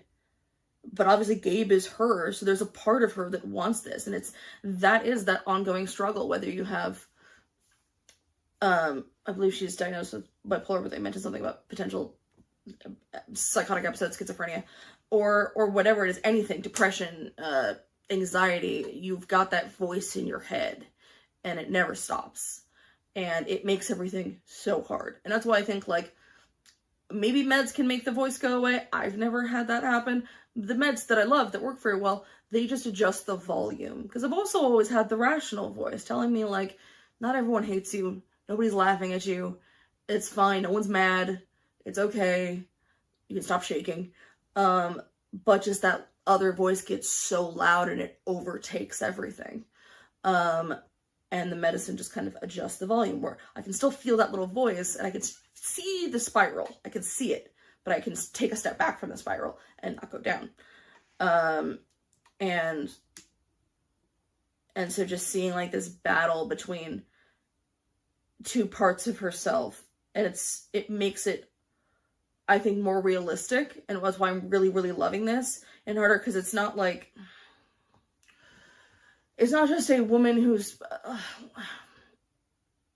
it shows more of what I think the internal struggle of someone with mental illness is. Granted, I've never had, psychosis, I've never had, bipolar disorder, so maybe I'm wrong. I don't know. I've only experienced what I've experienced. But from people I've spoken to, I know people who have bipolar, or people who have BPD or things like that. It's not just someone lounging in a delusion, which I sometimes felt the original was showing you a little bit.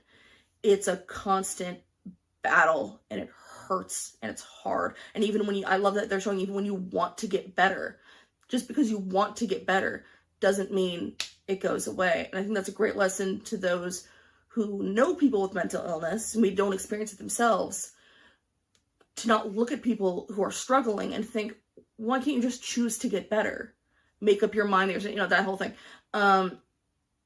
It doesn't always work. Even if you've made up your mind to be better, your mind, like, I often refer to, like, there's a difference between me and my brain, because, I'll constantly, when I was off my meds for a while, because when I moved, I didn't have a psychiatrist even me, I would constantly tell my mom and be like, she'd ask me where something was. I'm like, I don't know, unmedicated just hit it, and I'm trying to find it, and that bitch just puts things everywhere. I don't know what she does.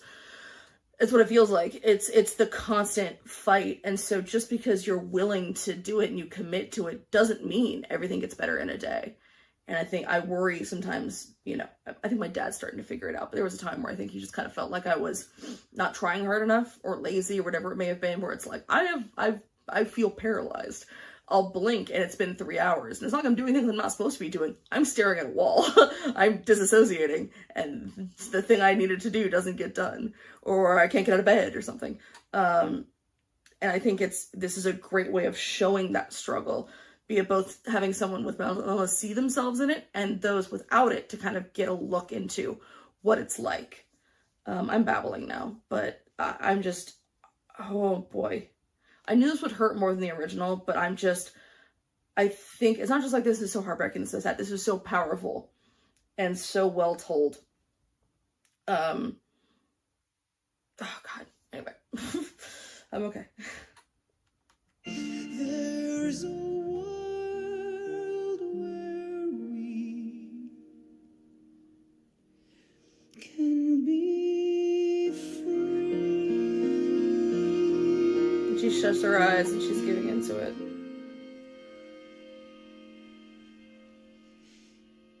Come with me. Goodman, Diana. Come with me. Discovered unconscious at home. There's a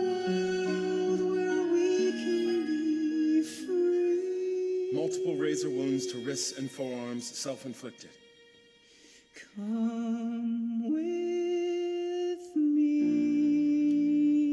Saline rinse, sutures, gauze, IV antibiotics, isolated, sedated, and restrained. Damn it. ECT is indicated. They didn't show blood in the original. They didn't show it. They didn't show that.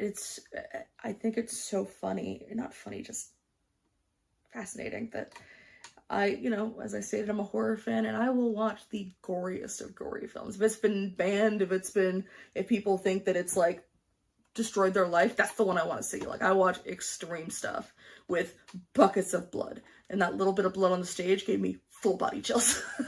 It just shows, that's why I think stuff like that's so interesting. Like, things that even you become desensitized to, you think if it's in the right context, it can just hit you in the face. Just seeing the little car there, my God, that was mean. And I love that the therapist just saying, damn it. He didn't say that in the old one. He just was kind of reading it very matter-of-factly. It shows that this character is a bit more, he's invested, as you would be in a patient.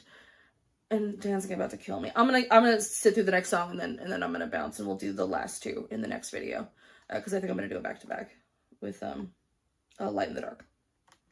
Wow. I mean, they still do that? We do, yes. It's the standard in cases like this. She has a long history of drug therapy resistance, and she's acutely suicidal. It's really our best option. It's kind of terrifying. It's not. The electricity involved is barely enough to light a 100-watt bulb. Oh, well, if it's just a 100-watt bulb. It's safer than crossing the street, and the short-term success rate is over 80%. I don't think that's true. The clearly doesn't work crossing the street. Sometimes patients regain just enough strength to follow through on suicidal impulses, but not enough to resist them. That is true. If you know someone who's extremely, extremely depressed and has been chronically depressed for a long time, and suddenly out of nowhere, nothing major has changed in their life, they suddenly act like everything's great and fine, check on that person, because that often means that they are feeling a lot better all of a sudden because they know that, they're gonna do something. That's not the case, obviously, if they're depressed about something and then, like, maybe, I don't know, they've been waiting to hear back from a job they get, or they've been, something major happens, they, something goes great in their relationship, whatever it may be. But if nothing seems to have changed in their life and suddenly they're exponentially better, there's no intervention of medicine or therapy or something, check on that person. Yeah, it's a good thing to do. That seems very messed up. Yes. Legally, we need her consent, and hospital policy says we need yours too. I don't think she's gonna go for Mr. this. Goodman, I can administer the ECT. You can take her home in 3 weeks, or I can keep her sedated for another 48 hours, discharge her, and wait for her to try again. Go home, take the night. We'll talk to her in the morning.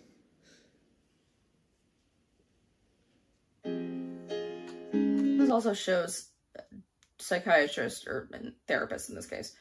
Well, I guess he's kind of being both, because if he was doing it, then he'd be a psychiatrist.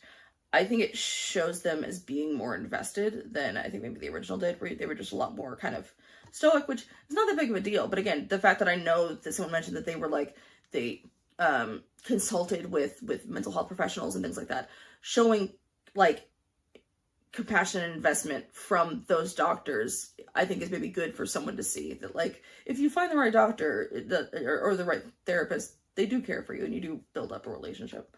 And that's wonderful. Sometimes you meet some assholes in between starting and finding the right one, but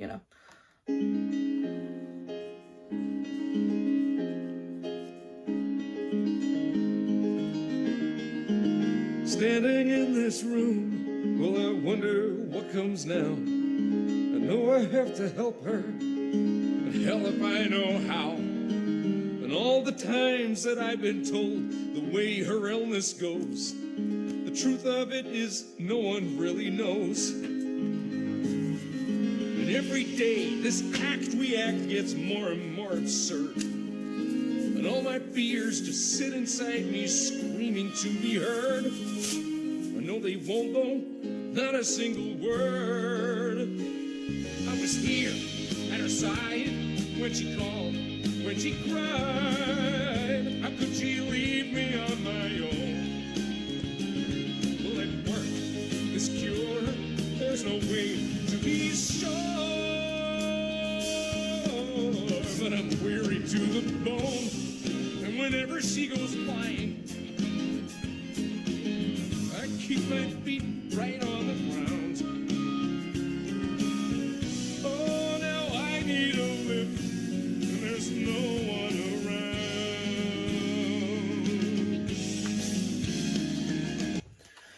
I don't know how to unpack that yet. This could be, I think this song is more powerful with this Dan, because with, let's say, the one from the Broadway version that I've shared that I don't particularly care for, because I think he seems kind of like a toxic asshole. He seems kind of entitled the entire time and like frustrated and just like dealing with Diana, because it's almost like a sunk cost fallacy where it's like, well, we've been here long enough and I should get a medal because I'm still here and you're crazy. Whereas we've seen how understanding he's trying to be, and we've seen how much he's trying to keep it all together for the family. So in this song, it feels less like him complaining and more like the first time he's letting out of being like, yeah, you know, I've tried to do everything for my wife, and then this moment alone where I'm not okay, I'm a little resentful because I've done everything I can think of and I've tried everything, and she'd still try to leave me like this.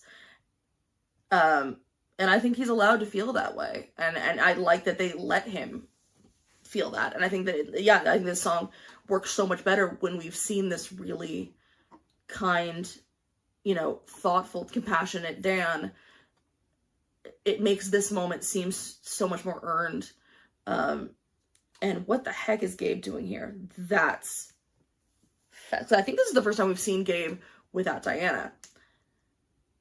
I have thoughts. I'm gonna wait. I'm gonna let it go a little longer.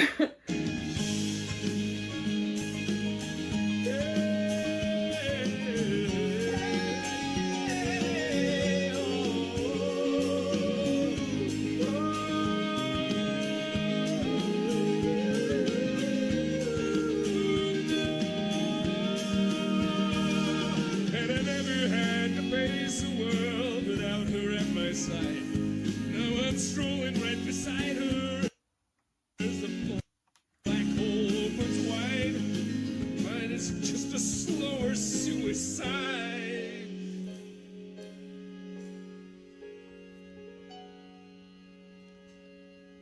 Up in here.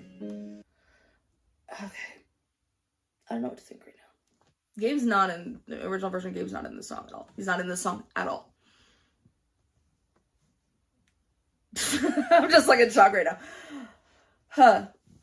And this is, like I said, I think this is the first time we've seen Gabe at all without Diana. So this is now no longer Gabe, not related to Diana. This is his Gabe. This is his version of his son, his guilt, his grief.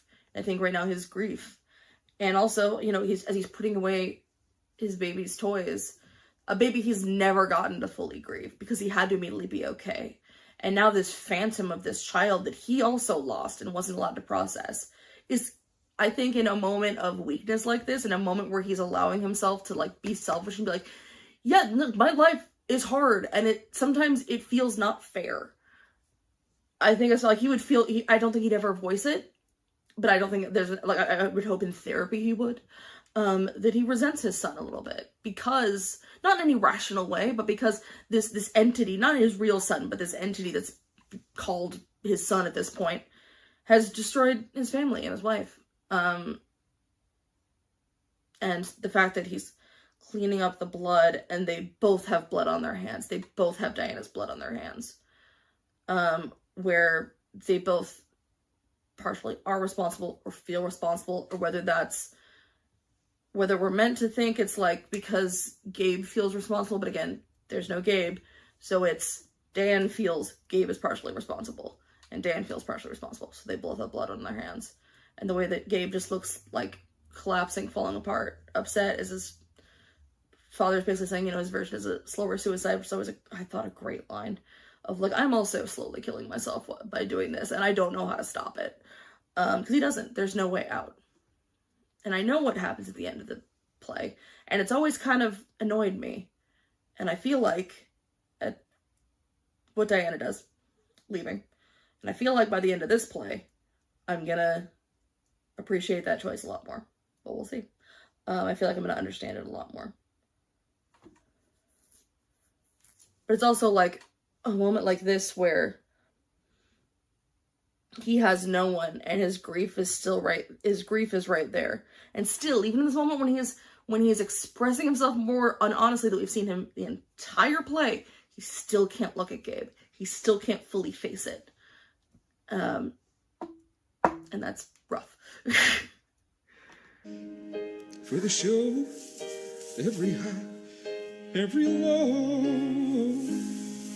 But it's the worst we've ever known. And he wants to reach out to him, and this still won't look at him. He's like, maybe now look at me. Hurt and how, but I can't give up now.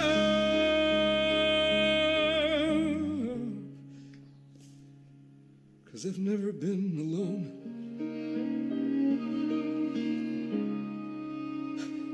I could never be alone.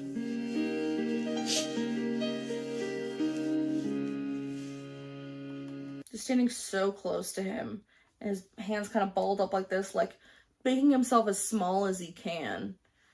Oh God. Oh, this is gonna be sad. Why didn't you take me with you? Don't see a lot of you these days. This Henry, a good influence. Like, compared to what? Again, just, oh God.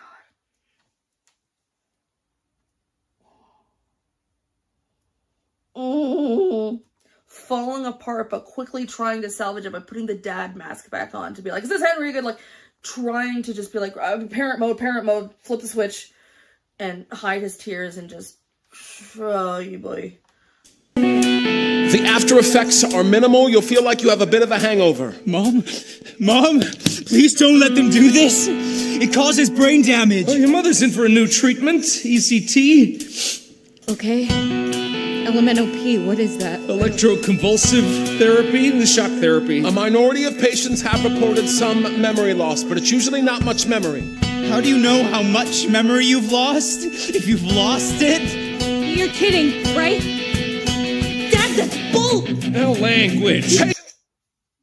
All she said was bull. This is like the fact that she's in this kind of looks like a glass case almost, and he can't reach her. He's just so, I think so much in the comments that like that I can't remember if it was Jack decided this or the creative team behind this decided that like that he should play Gabe as if he were real and desperate to stay alive is very sad, and it adds so much to the tension of everything because you as a viewer, you feel bad for him because he's you know such a great actor, and you feel for this child that you're seeing, but you also know you're not seeing a child, you're seeing a sick woman who needs to get better, and so you want her to be able to let go and move on, but it makes it harder in the same way that it would be hard for her to know that she needs to let go of things and see her crying child there. Patients have said it's like becoming a new person. It's bullshit, trust you! Natalie! Didn't I see this movie with McMurphy and the nurse? That hospital was heavy, but this cuckoo's nest is worse. Isn't this the one where in the end the good guys cry? Didn't I see this movie and didn't I cry? Didn't I cry? A little staticky in her mind, and Gabe nodding behind her like, yeah, this is bad, right? For once, I can very briefly talk about a movie and it makes sense because it was mentioned. Ha ha ha. Cuckoo's Nest. I forgot they mentioned Cuckoo's Nest. I love that movie and I love that book. I used to have a big poster of it. My dad got from a theater in like the 70s. But anyway, I find it, this is me thinking way too hard about this, but like, that's what's fun.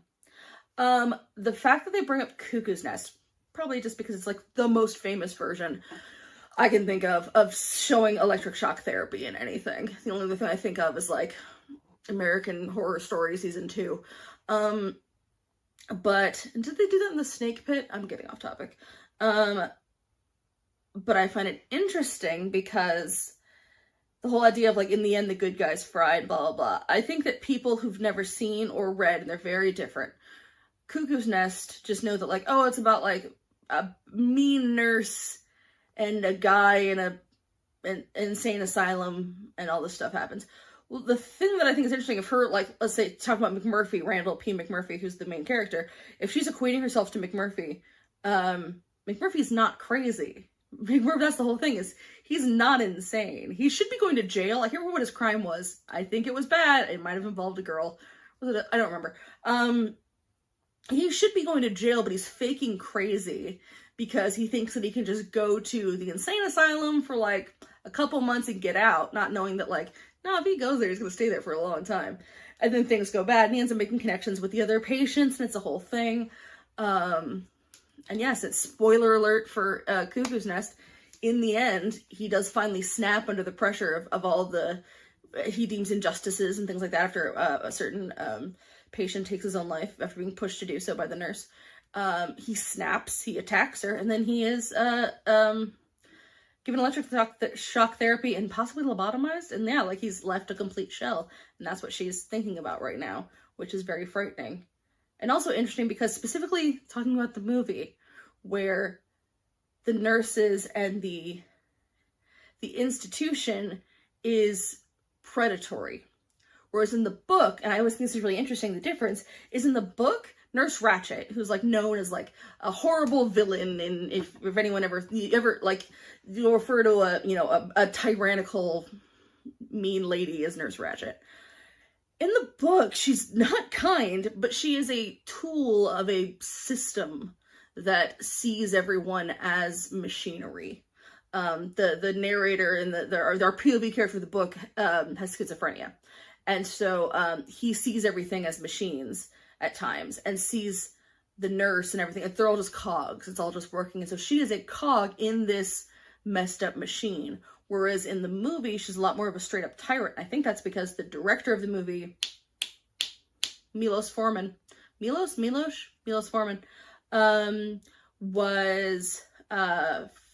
from, I believe, from Russia, and flat out saw her as an oppressive government figure because that's what he was coming from.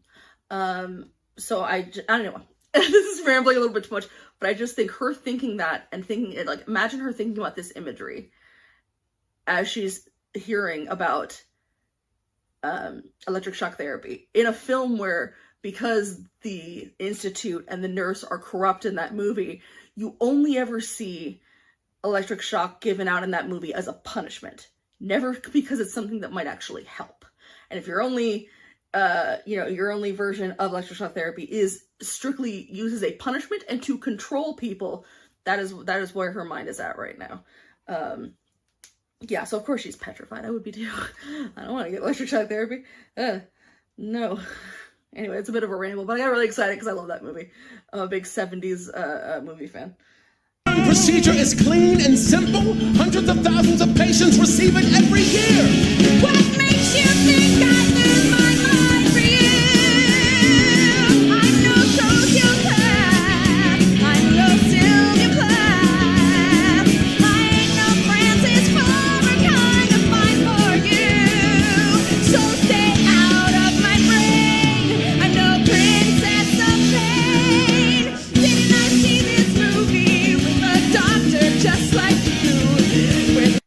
Gabe is staying up there and it's slowly closing behind him. It's interesting that we haven't really, besides like, I think at the beginning during Another Day, and briefly when she went upstairs to grab some of Gabe's stuff, I don't think we've ever seen her upstairs. And the fact that now this big emotional moment is happening up above, she's up in her own head. It could be that. It could just be that, like, she's looking down at these people on the ground making all of her choices for her. She's feeling detached from her own sense of agency, or maybe they just wanted to use the space. I don't know, but I like look, I'm really invested in the whole levels thing here. I feel like they're really going somewhere with it, and so I'm invested. But suddenly seeing, Gabe was kind of a little away from her, kind of terrified. I think if I remember correctly, in in the original version, the entire time this is happening, she's on a gurney, and Gabe is pushing her around, which I kind of like that she's up more. She has more of her own agency, and she's just like, she's pissed, as opposed to, again, being led around more, being protected more by Gabe. She's kind of more her own person in this, although she's struggling more because she is her own person. The patient got impatient and said, sorry, doc, I'm through. I know where this is going, and I know what you're about. 'Cause I have seen this movie, and I walked out. I'm walking.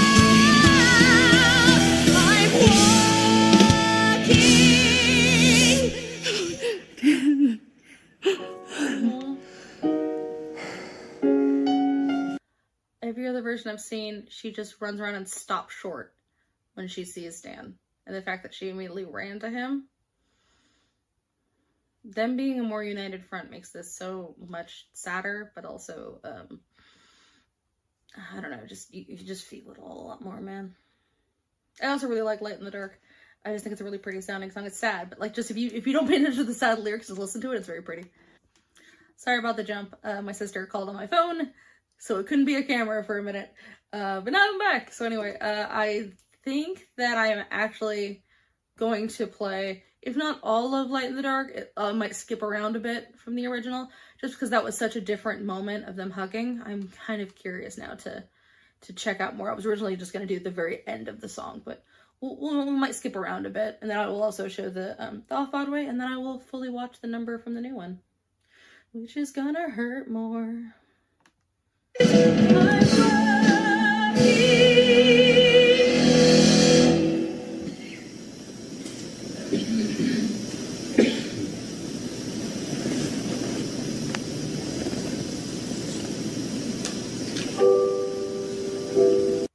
As you can see, obviously, Gabe was there. Gabe was pushing around in her bed. There was the little bed. The fact that he took the clipboard from the doctor. I mean, we know that the doctor and Dan obviously have been talking, and they're, I wouldn't say in cahoots or anything, but that moment, it's made it seem more like they're a united front as opposed to Dan and Diana. And yeah, I've got feelings about, you know what's interesting though?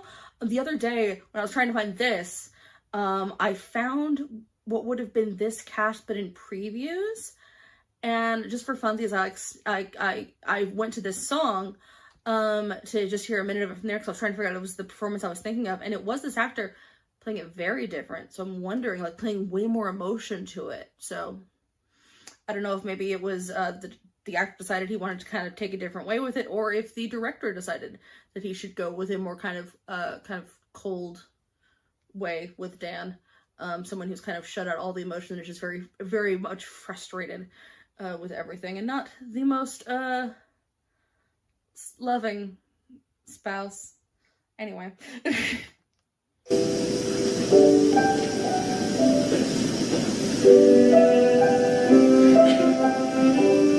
It's one of those boots that like combines a bunch of different ones to make it the best looking one. That's what I can find. One light shines in the drive. One single sign that our house is alive.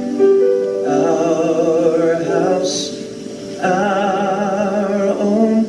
So why do I live there alone?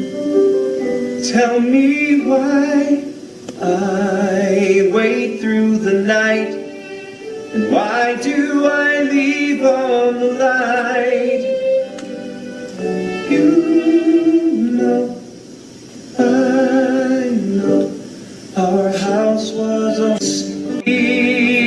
to let go of the pending life, to let love never die, or to just live our life. Take my hand and let me take your. It could just be something about his face, but again, even just the take my hand, I just think everything about him is aggressive. It might be a me thing, to be fair. I think maybe I'm reading too much into that one, but I don't know. Even that, when I think the lyrics of the song are really beautiful, just like, our house, our own, so why do I live there alone? It's like a real kind of gut punch thing, but when he says, I'm just like, it's less him trying to reach her and more sounds like a why me to me. I don't know why. I feel bad. He's a great singer and I'm sure he's a lovely man. I don't know what it is about his vibe that just gives me the ick, but I got nothing. Your heart, keep it far from what keeps us apart. Let us start with the light in the dark. Night falls, I stare at the walls. I wait and wander the halls, and I ache to the bone. The way her hand is on his chest, it feels less like taking comfort from him. Not necessarily pushing him away though. I'm just kind of like almost trying to reach him. I'm just like, I'm lost. Like she's trying to get through to him as if I don't know, something about the look on her face as if she can convince him or make him see where she's coming from. I don't know. There was a really interesting expression, and he just has the same face again. Never like listening, but not really hearing what she's saying, even if she's saying crazy things. It's like it kind of doesn't matter. It's like nothing I've known. I can't get through this alone.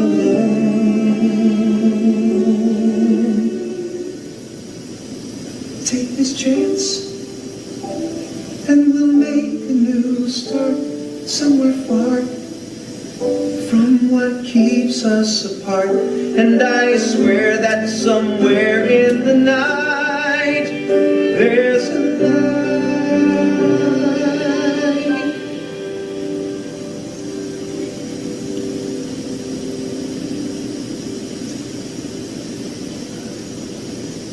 light in the dark.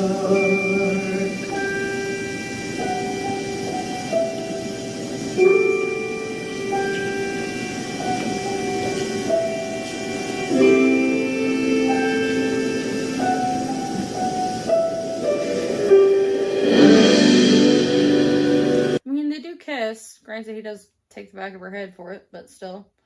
Okay, now let's do the Brian Darcy James one. Again, just seeing the slight difference with Alice Ripley as the constant between these two.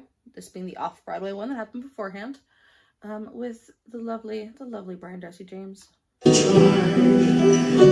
be husband and wife, to let love never die, or to just live our life. Take my hand and let me take your heart.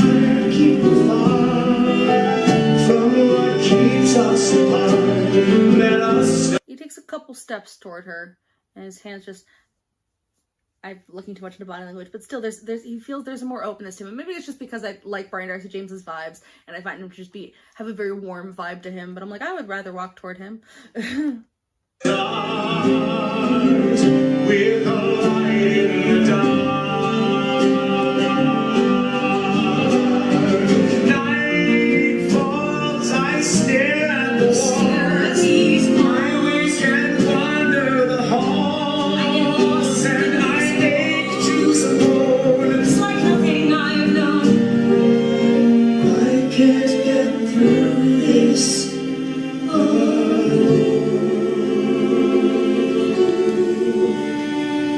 It's the way that whenever, and there were interactions also in earlier songs that we've seen with the two of them, where it just seems like they have more of a connection, and maybe it was the actors, I don't know, but it seems like this Diana is always looking him in the eyes. Like with all the crazy stuff going on, she locks in on him. It kind of somehow gets through the fog a little bit. Take this chance, and we'll make a new start somewhere far from what keeps us apart. And I swear that somewhere in the night there's a light.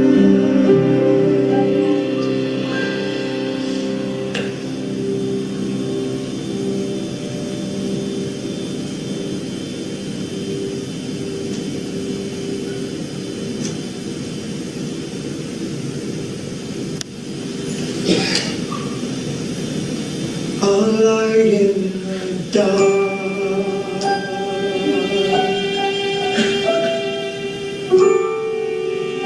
See, that where like they give her a beat there as opposed to just like he hands it to her and she signs it, almost like she's in a daze again. This is very dazed the way Alice plays her on Broadway. But she just kind of, she huffs a little bit and she takes a minute and she takes a beat to think about it before she makes the decision to sign. And then she's kind of looking at him, almost a little bit annoyed, but then when he sings A Light in the Dark, you see the switch happen in her face. And then they lean in together and kiss as opposed to grabbing her back at the back of the head. I don't know, man.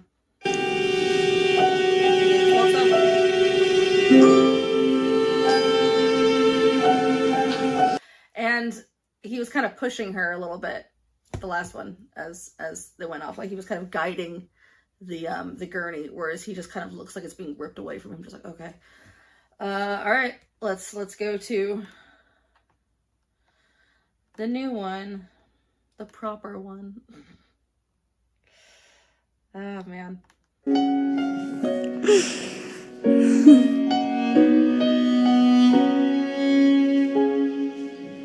One light shines in the drive, one single sign that our house is alive. Our house, our own. So why do I live there alone? Tell me why. When she's upset like that, now it seems like she's starting to move back as he's kind of getting real about how he feels about things. But it's back to just the, as I said before, it's the difference between the musical theater acting. And when I say that, I mean like, I mean, as we saw at like the Oscar performance with Audrey McDonald and Gypsy, like that doesn't mean bad acting at all. It just means more, you know, I don't want to say superficial, you know what I mean. Whereas this feels more like intense dramatic acting that they just happened to be singing. And the way he was kind of cradling her, and she was very much like leaning into him and clearly getting a lot of comfort. And when he's talking about their home together, kind of like, it's our home. And then when he says, why do I live there alone? It's starting to, he admits like, this is how I'm feeling, especially after his breakdown we saw him having, during, oh gosh, now my brain can't think of when he was cleaning up the blood. I'm not great at remembering track names. I apologize. I never will be, so get used to that now. But that she starts to kind of sink away a little bit. You can watch her retreat. Just granted, it's still only a second, but I can see her right there. Slight step back. You can see her kind of retreating into herself, and he's having to lean down to look her in the eyes again. I wait through the night. And why do I leave on the line? Instantly getting comfortable. And that's so heartbreaking because you know that they've been through that a million times where I'm sure feels like he has to walk around on eggshells constantly because if he says the wrong thing or does the wrong thing, he can just watch his wife disappear inside herself. And not necessarily like it's a choice of hers. She probably can't decide that. I mean, like it just kind of happens. But that's got to be so stressful and just, oh, gosh. You know, trying to anchor her. I know our house was a home long ago. Take this chance, 'cause it may be our last to be free. To let go of the past and to try to be husband and wife, to let love never die. Oh gosh.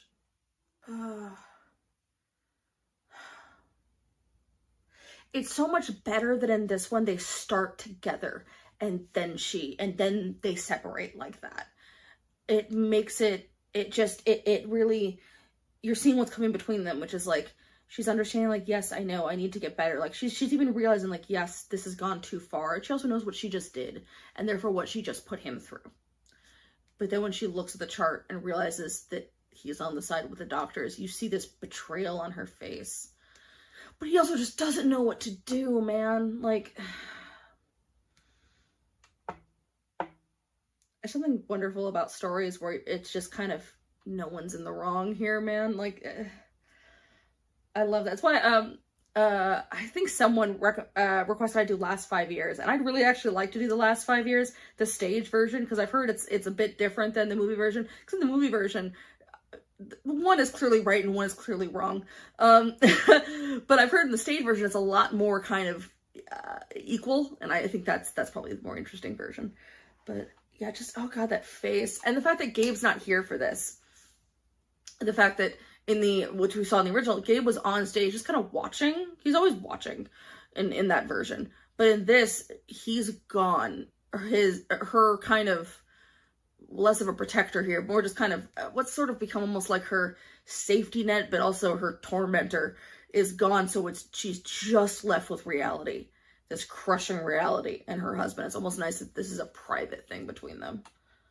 Or to just live our life, take my hand. And let me take your heart, keep it far from what keeps us apart. Let us start. I love that they didn't take away the bloody sheet and they didn't take away the music box. That it's still on the stage. And her just sinking. And he feels terrible because he knows that, especially getting guilted from Natalie, he has no idea what the right thing to do is. Because how could he? It's too big. It's too big for him to know what to do. Ugh. With a light in the dark, night falls, I stare at the walls, I wake and wander the halls, I get lost in this and I hole. ache to the bone. It's like nothing I've known. I can't get through this alone. Oh, this is so much better. This is so much better than the other version. I love that they are and especially when I've said before that Dan gives her so much room in this one. Dan really gives her space.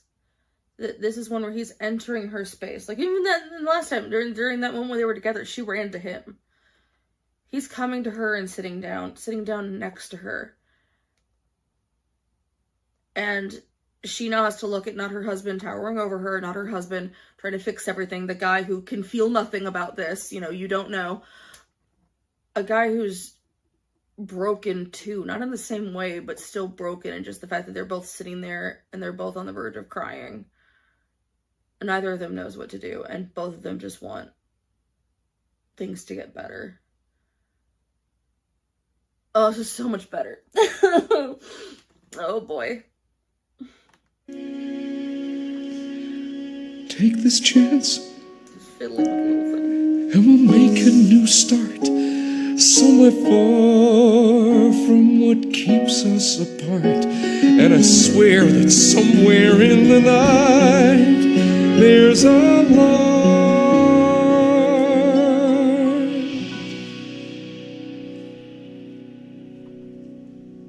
And she takes the clipboard. He doesn't hand her the clipboard. She takes it. It's her choice. I also like that. Just little things. These little things that mean so much, I think.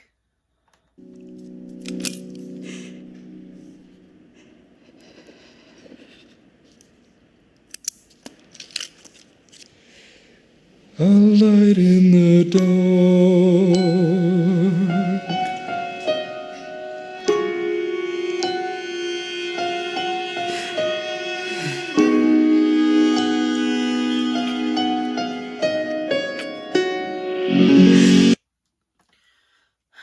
And they don't kiss. Instead, they just hold hands. She kind of nods like it's okay, and he doesn't know. Even in that moment, because he's always tried to give her space, not overwhelm her, he doesn't even know how to comfort his wife in that moment. He's hesitant to even touch her, and then just grabs her like that and kisses, and just, oh god, this little embrace. I'm so when that moment was happening, I'm like, are they gonna kiss? I almost kind of hope they don't, and I'm kind of glad that this is better. Oh, that's it. The light only being on them, everything else is dark now. The light in the dark, it's just the two of them. They are each other's light in the dark in this moment. And also her brain's shutting off, so it's about to get wet. Oh Boise. Well, Gabe's not gonna be happy, just so you know.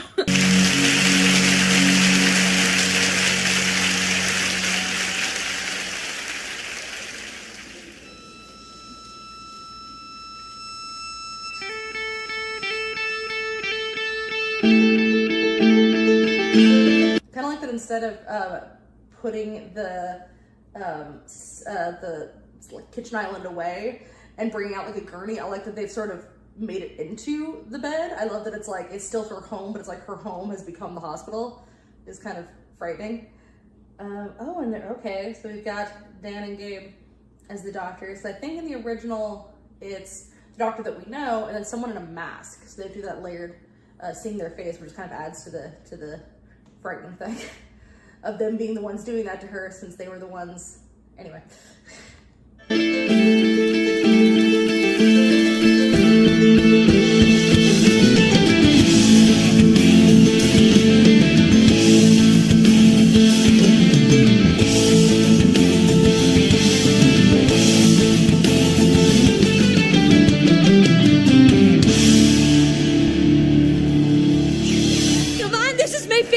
Let's go! Isn't 3 clubs a little much for a Tuesday night? Wednesday morning. Come on, they're playing my favorite song. They're all your favorite song. What are you on? Adderall. And Xanax. And Valium. And Robitussin. Since when did you become a bad influence on me? Hey, I'm under stress. My mom's in a hospital being electrocuted. Good morning, Diana. It's good to see you again. Serious? Just a quick note, I do think it's very, it used to freak me out when I first got prescribed Adderall, because I'm like, oh, I was so scared to use it, because I'm like, well, people get addicted to that, and they use it as like, cheap speed, and that really freaks me out, and I was so scared about that. And I started taking it, and still even then I was nervous, because I'm like, it seemed to be helping, but I was like, I talked to my mom about it, and just be like, I don't know, like, what if I'm getting addicted? I don't know what's going on. I was like, well, does it make you like really like hyped up or something? And does it make you like, do you ever take it to not sleep or things like that? And I'm like, no, it actually kind of makes me sleepy. Like a lot of times if I take it, I'll take a nap. It's just like, I think that means you need it. Because suddenly my noisy brain would chill out a little bit and then I could actually sleep. But it's very funny for the way it deals with my brain. It's kind of making, it's like I always talk about with ADHD, it's not like my thoughts fly away. It's that they're on a carousel. I don't know how long it's going to take for the thought to come back. Because it'll come back, but I can't tell you when. So on Adderall, it's just kind of like all the little sticky notes that are in different places kind of get lined up a little bit easier for me to read through. But it is very funny not funny, but just sort of fascinating for me, who it weirdly calms me down and makes me shake less and do all these things. I think it does the opposite to other people is just interesting. And you shouldn't abuse drugs. There you go. Don't abuse medications. Come on, Natalie. Seriously, she gets it like every other day for the next 3 weeks. Can't even deal. I'd never let them mess with my brain like that. No, you're strictly a do-it-yourselfer. I see you've met our anesthesiologist. Now just relax, breathe normally, count backwards from 100, and before you reach 0, you should be asleep. When you wake up, you may feel some muscle stiffness, disorientation. Don't worry, it's completely normal. Diana? Good.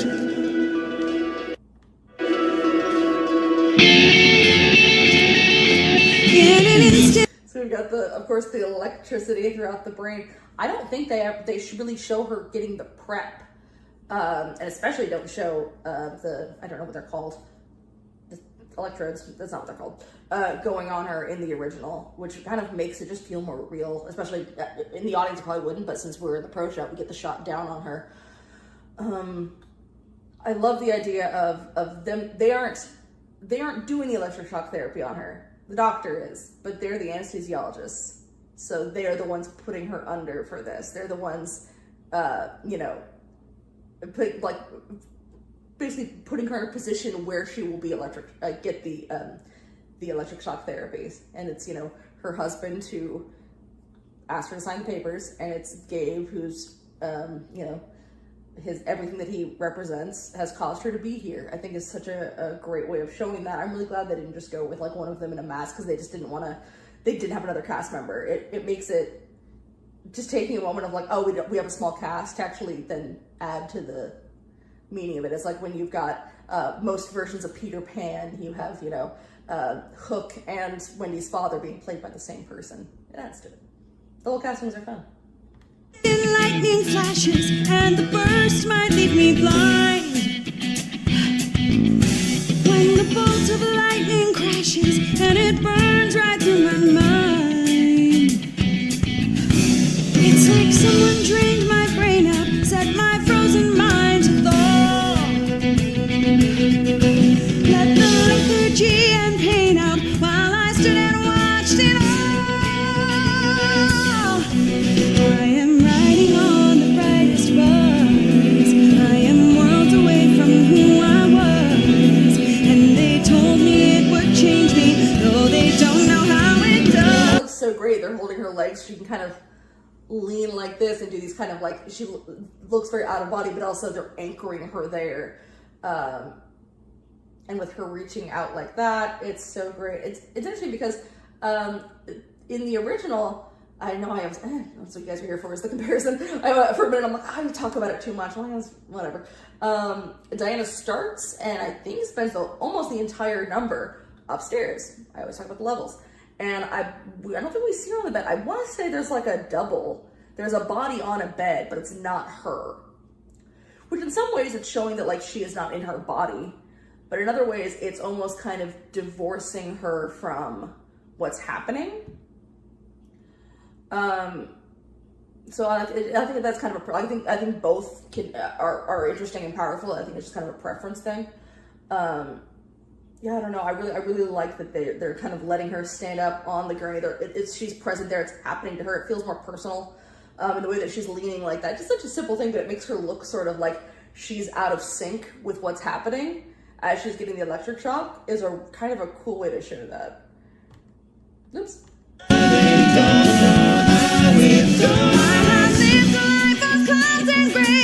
This is crystal clear. Wish I were here. Wish I were here. I imagine it's remarkable, exuberant, austere. Wish I were here. Wish I were here. Wish I were here. Wish I were here. It's euphoria, it's anger, it's the winter wind, it's fire. It's the winter wind, it's fire. And it kills my deepest hunger as it fills me with desire. I'm the light and heat of every solid heat of I'm a bullet from the magic gun. And I'm trying to enjoy it, but I'm missing. I love the way that little thing she put on gun, like going down like that. Oh, that sounded really cool. I've mentioned a lot that Natalie's actress is great, but you know, with everything else going on, it's kind of hard to focus on one actor when everyone's turning in such a great performance.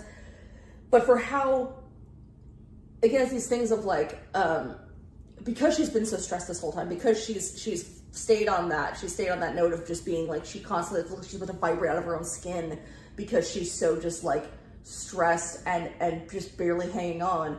It makes these moments when she is on drugs and just looks like she's completely loose, it makes those moments hit harder. You know, when we see, when Dan doesn't ever touch her, and then at the end of the last moment, the end of the last song, Light in the Dark, he like sits down next to her and then holds her, it makes those moments hit harder.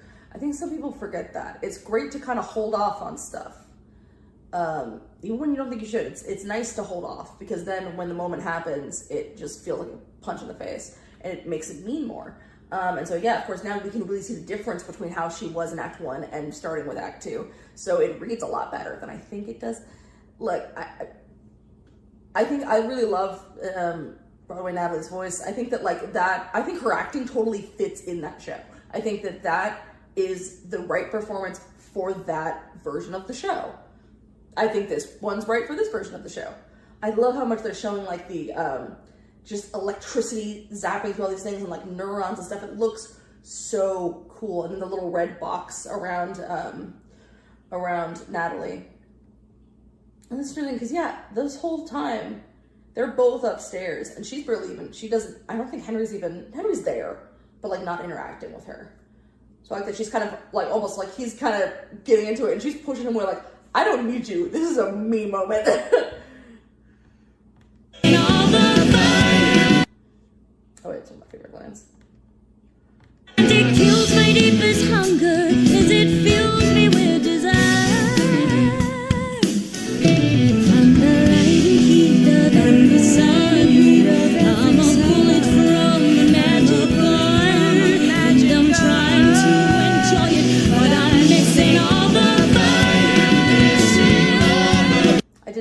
moment for that line, because I feel like, obviously this is a very specific moment of someone getting electroshock therapy and someone on a crazy amount of drugs. But I feel like these are moments where you don't have to be having this exact experience to relate to that, because I'm trying to enjoy it, but I'm missing all the fun. I think a lot of people can relate to that, but me personally, I have a problem sometimes where I will disassociate. I get better when I'm on my meds, but if I'm off my meds, I mean, it could be like, I'll just like, you know, park my car in my driveway and then blink and I look, it's been 45 minutes. And I'm like, what happened? Or even just like when you put a bunch of, like hope and importance on something coming up. I remember when I wasn't doing very well, last year, it was all about Christmas. I love Christmas. So I'm like, I just need to get to Christmas and then I'm going to go and have a great time because it's Christmas. It's going to be great. I'm going to be with my family. It's going to be awesome because it's Christmas. And then you put so much pressure on a thing or a person or an event that when you're there, it became wish I were here. It became like all these great things are happening, but I'm so panicked about enjoying it to the fullest that I'm missing all the fun. I just think like, I don't know what it is. That line and the chorus of this song play to me a lot when I'm having those moments. And I think that it shows that, you know, anyone can kind of, and you know, granted I'm someone who has mental illness, but I think even people who don't have mental illness can relate to those moments of when you feel like you're not enjoying something as much as you should, or you just feel like you wish you could be more present in the moment. Even down to like, I mean, I'm sure I'm not the only person. I'm one of those people that when I'm listening to, because I'll just like listen to music in my car all the time, and suddenly I'll realize halfway through I'm listening to a song I love and I wasn't enjoying it quite enough, so I have to go back to the beginning. But I just always really liked that line.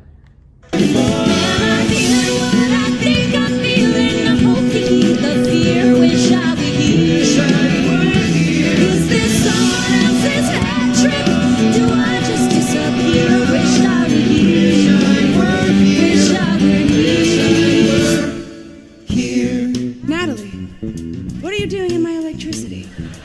It's always all about you, isn't it? I'm robot tripping. I can't feel. That's so interesting. Every version I've seen of this, they've sang, they're on the same level and they're next to each other and they're singing at each other. And with this, even in this, like this moment, they're still separated. They're still on separate levels and they're facing out in the crowd, which in some ways makes sense because obviously they're not literally in the same place. But I think it's interesting. It still kind of shows, even in this moment where they're having this weird sort of cosmic connection between both of them in altered states, they're still not making eye contact. They're still not even in the same location, even spiritually. There's still always a separation between them. God, she's doing so... I can't forget to write down names. The girl playing Natalie is doing so good in this number. She's stunning. And they both sound great, but like Natalie's blowing it out of the water right now. Man. Feel my leg. I don't want you doing drugs. That's persuasive coming from Pfizer's Woman of the Year. You're the one who's hallucinating. It's my treatment. It's a miracle. Everything is different now. I know what you mean. Plug me in and turn me on and flip the switch. I'm good as gone. It slips my skin and trips my brain. Wasn't it interesting that before it was like her light was all blues. It was all blues with a crackling lightning, and then just around Natalie was red, and now it's mixed between. In fact, red is almost more like the more prominent color, but there's still blues in it. It's like their worlds are mixing, and then of course Natalie's going to come down to the same level as her. That's a really, really cool way of showing that both their brains are fried in different ways. Feel the burn, but I don't feel the pain. Is my brain reborn or is it wrapped in freedom or in fear? Wish I believe. Wish I believe. I broke my mind forever. It's cloudy, my nuclear. Wish I believe. Wish I believe. Running past each other, and then in that last one where it looks like she's actually trying to get Diana, and Diana slightly steps out of the way. It's again a show of near misses that are destroying me. Also, the way that Natalie looks right there with like her hair, everything, she looks like a lioness. It looks so cool. But yeah, those moments of like they did look at each other, but still can't even manage to connect in these moments. Natalie, come on. This is the 5th night in a row I've had to come and find you at some random club. Diana? Dan. 3 weeks are up. It's time to go home. Home, but Yeah, don't talk. Just relax. okay, you can go. I'm like 70% less messed up now. Seriously, my dad's gonna be home any minute. He's bringing my mom back from the hospital. You don't want to be here. Will you call me? Just go!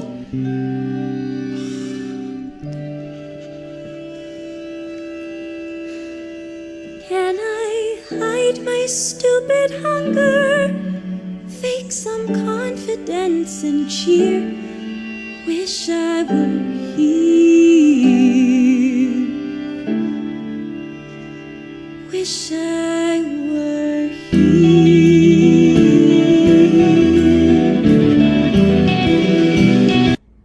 Those things of just the way that I don't know. I feel bad almost that like it's the same songs, the same dialogue. I knew everything that happened to Natalie in the original, but I always kind of got mad at her at this part where I'm just like, what are you doing? Like, I kind of frustrated. Now I'm looking at her going like, well, yeah, of course that's what she would do. Like, why wouldn't she? Like, it, you know, yeah, she has nothing to go to and she's just trying to feel something. It's not even feeling good. In a house where you are ignored and forgotten and you can even understand, like, that's the horrible thing. It's like, it's never understandable to ignore your child, but it's like, when looking at all the things going on in the house, I'm sure a part of her gets it. So it's kind of like, well, then why am I here? And she knows she was pretty much born as a Band-Aid. And therefore, I guarantee because she knows she was born as a Band-Aid to fix things and her mom was messed up, her birth, she was to a degree, to a messed up degree that I'm not saying she is, but I'm saying that if I were in her position, I would feel like I was a failure from birth. My birth was supposed to fix things and it didn't. So from the very beginning, I have failed. I didn't make my mom better. In fact, she barely looks at me. So yeah, of course she turned to anything that would make her feel anything. I get it.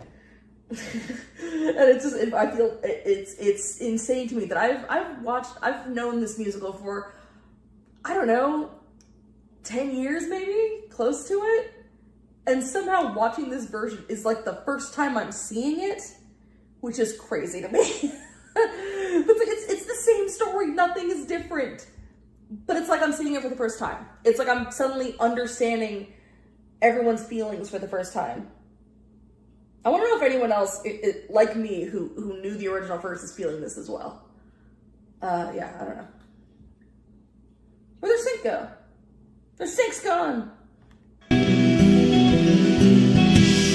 We're here. Hey. Wow. You look great. Oh, thank you. And who are you? Who am I? Diana, this is Natalie. Your daughter. Oh. She sounded so small. She sounded so small when she said that. She sounded like a little kid. Oh boy. Of course. And this is our house? Diana, don't you... you don't remember any of this? I should, right? This house and all these rooms. Last Christmas or last year. Out back the dogwood blooms. Do I really live here? The paint, the walls, all this glass and wood. You don't recall how I wish I could. Our house on Walton Way. The house with... She's just looking to her dad for some kind of answer. He's like, I got this, I'll figure it out. Again, still going back to the same motive. I can fix this. It's gonna be good. It's gonna be good, that thing. of like, I can figure this out, we can solve this. And the way that Diana is like kind of closed off, very, very closed off in her body language. I think this is I don't know if I'm thinking too much into this, but I do think it's interesting that they, you know, the whole her forgetting stuff here thing. I think that is maybe a fear of some people with mental illness, the idea of getting, I'm probably reading too much, I'll just share my thoughts anyway, who cares. As someone who has mental illness, I definitely had a fear of like when I started to get help, of like if all I've felt since, you know, I was a little kid was anxiety. If someone takes that away from me, if I manage to find the drugs that do it, what is left of me? I don't know who I am without that. I was always so worried that it would cause like a false sense of happiness or a false sense of becoming someone else. I was always so worried about that I wouldn't be me anymore because I didn't know who I was without anxiety. And I would be empty. I feared that I would just kind of go blank because there was nothing else in there. The idea of like, yeah, she zapped away all her pain, there's nothing in there, kind of a thing. It's very kind of frightening, but I don't know, I really always kind of related to this moment in a strange way of like, yeah, that's kind of what I always oddly, not that I thought I'd forget everything, but that I just would stop being me. I didn't realize that in fact, it's just like my whole life I've been wearing a bunch of weights around my neck and someone just like, we're just gonna take some of them off. You're good. That's about it. But yeah, I don't know. I wonder if other people have had that kind of fear. Is there a baby? Millie! I hear a puppy. Now she's gonna stay over there and be upset. All right. The red door. Our trip to Saint-Tropez. The whole week of downpour. My first few steps and my first lost tooth. What? Nothing yet to tell the truth. Sing a song of forgetting, a song of the way things were not. Sing of what's lost to you, of times that you never knew. She just looks so lost, but the way that Dan's backing up like that, where he just looks like, who's this woman in my kitchen kind of a thing. But also the fear of like, I trusted doctors, granted, which he did. He shouldn't blame him, he trusted doctors. But there's the guilt of like, I told her to sign the paper and this is what happened. Millie, what's up? Come here, baby. Want to say hi to the camera? I don't know if you can see her, but it's Millie. You okay? I fed you. Am I talking too much? Is that upsetting you? I know you get mad when mom's on the phone. I'm not talking to anybody. I'm talking to a camera. Come say hi. Oh, okay. Well, I'll pet you while I'm doing this. That's fine. Sing of not remembering when, of memories that go unremembered, and then sing a song of forgetting again. That day our child was born, our baby girl's first cry, that gray and drizzly morn, I've never felt so high. The day we met, and we. I wish he hadn't chosen that. Just because, like, I get what he did. He's looking at Natalie, just great that he's looking at her and seeing how much pain she's in, and he thinks, well, this has to get through to her because it was when our daughter was born. But then Natalie has to hear that it doesn't, and that is rough. Also, it's very, there's a lot of weather in this show. Like, the weather is mentioned a lot, and the weather is always bad. Like, the weather was, like, it was raining at the beginning, it was raining then, it was, like, talking about the day that she was born, talking about the vacation, it was a downpour, it's always bad weather. I wonder if that's on purpose. It might be. I bet it would be. We're Macbeth in that way. Yeah, I never noticed that before. I also really like that bag. You've got a good bag. We shared 2 beers. Then I forget. that's 19 years. Well, that Dr. Mitchell did say there may be some memory loss. It's Dr. Madden. Well, see, there you go. What a lovely cure! It's a medical miracle. With a mind so pure that she doesn't know anything. It's there, I'm sure, 'cause memories don't die. They don't die.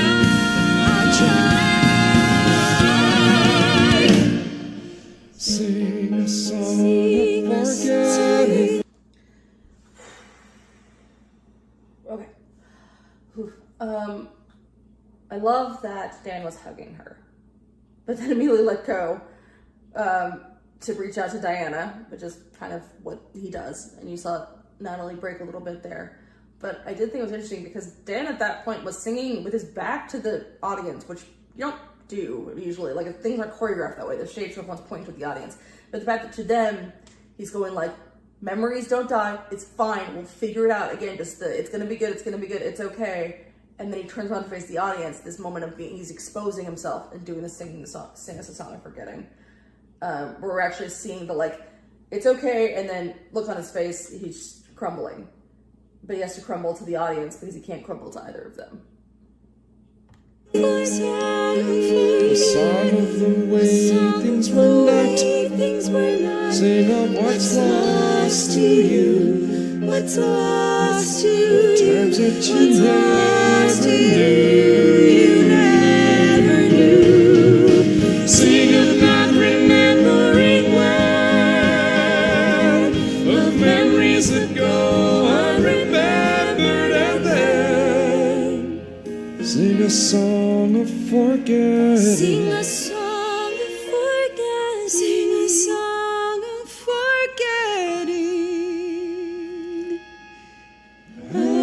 Again.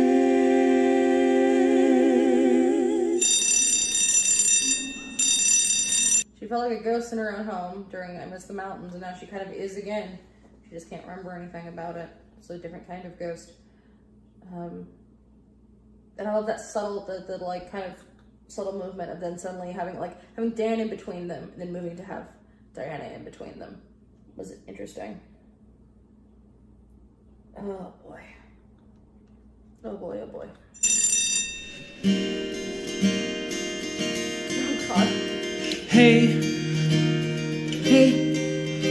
I've missed you these days. Continuing the parallels between the two couples of having them talking in front and Diana and Dan talking behind them, not even listening to their dialogue, but again, just they do definitely do that in the original, like they have parallels between the two, but they're doing a lot more of it here, which is kind of cool. I thought you might call. Kind of scrunchy. It's been weeks. I've been crazed. Hey, have you been on the scene? 'Cause you look like a mess. Thanks, I guess.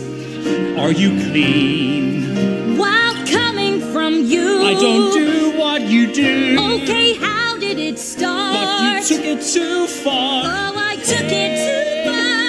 Henry, don't do this to me. Don't say that we're over. Don't you want us to be? No, I want who I knew. She's somewhere in you. Hey, say, will you come to this dance? You look like a mess, and I think you're trash right now. You want to go to a dance? Very smooth, very smooth. If upstairs, I don't know if right now it's just supposed to be like a basic setting, like it's just like, you know, they look kind of blank. They're sort of actually kind of warm toned, the upstairs boxes.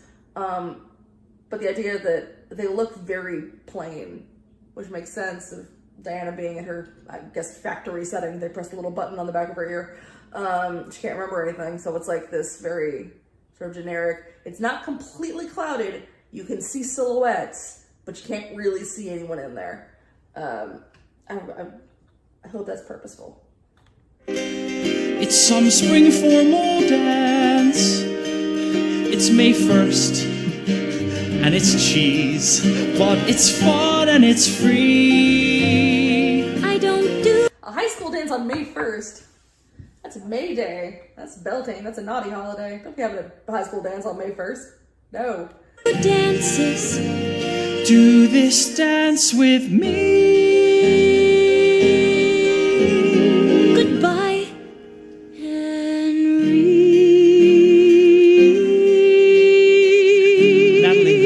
Natalie, wait up. Hey. This much long. This is very dumb. I have a weird, unexplained and unnecessary pet peeve of people singing other people's names at them. I don't know why. It's in any show, I'm just like, yeah, I get it. I don't know why it makes me mad, but it always does. For no reason. So stupid. I just had to say it. I had to say it out loud. I don't know what that is about me. Loss is rare, but it has been reported. It may be partly psychogenic. At times like this, the mind tends to repress troubling memories, but they're still there somewhere. They tend to return in fits and starts. It's been 2 weeks. A little loss of memory is normal and helpful in forgetting all her fears. I couldn't give a flying fig what's normal. We haven't had a normal day in years. Diana, are things becoming clearer with the treatment? Yes. Is life less cloudy than it was before? Well, yes. Do you still... The fact that she was in her kitchen and it's rotating, she's in a chair, she's at the doctor's office, it's like, those are very separate spaces before, and it's like the doctor's, basically the psychological care and her home are, the in-between is fully gone. Whether that is because she's spending all this time at the facility or talking to her doctors, or if it's because her home doesn't feel like home anymore, so what's the difference between the office and the house that she lives in? I'm not sure, but I do think that's very interesting. You'll feel your head is filled with concrete. No. And you're not a scary rock star anymore. Okay, great. What about her memory? The memories are there somewhere. Find some pictures you can share. Keepsakes of the life that's there behind her. Do I bring up the subject of... Yes, but keep it light at first, that's best. Careful that she's not distressed. When the time's right, tell the rest. Remind her, you'll find her.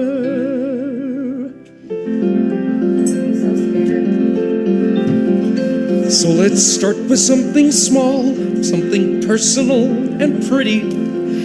I bet you'll know these shiny things.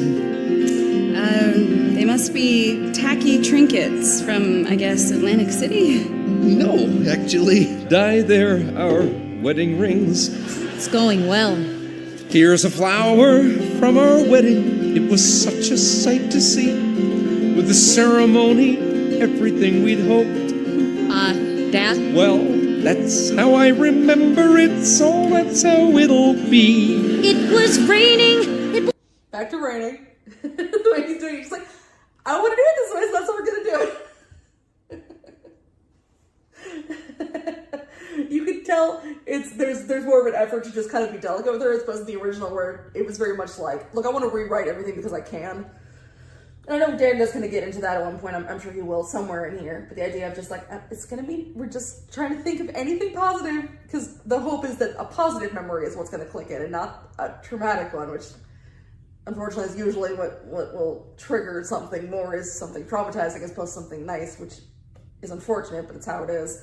So this is very, I just love the way that that's like, it's all good. We're fine. All his mannerisms are wonderful. Was Portland. You eloped. Hey, Portland. I mean, Portland. Hey. It's an... I've been in Portland for a year now. Big fan. I like it here. Book to write here. It's a life we can restore. We can get back what we had and maybe more. Maybe get us back to better than before. You're missing a few pictures here, Dad. Didn't the doctor say? The doctor said at the right time. Oh, well then. Here's the year we drove the west. We hit the highway in the Honda, and I took pictures everywhere we went. We saw the painted desert, the Grand Canyon, and Aunt Rhonda, and Nat learned what her middle finger meant. Here's the first house that we owned on Walton Way. We loved that place. Then we built this one on land that we both chose. And here's a pic of all of us with smiles on every face, and the photoshopping hardly even shows. We're standing by a lake with all these ducks. Then who's this little chubby girl? That's Natalie. That stinks. Hey, Nat, gonna get us. When you change the words, I don't know why sucks is a bad word, but it makes it not rhyme anymore. Ducks and stinks don't rhyme.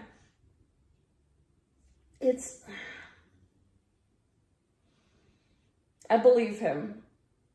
And I know I'm biased because I just like this Dan, but I believe that he's trying, as opposed to a different Dan that I believe was trying to actively be like, great, I can get the wife that I want, as opposed to the wife that I have. Isn't like I can change memories because and part of it is because he's been so understanding, and you could tell how much he's wanted to help her for this entire time. Whereas with the original Dan, I constantly felt like he was dealing with her because he had to, and that she was a burden, and he felt that she was a burden. So when this point in the play happens, to me, it always felt like he was going, great, cool, I can edit out the parts I don't like.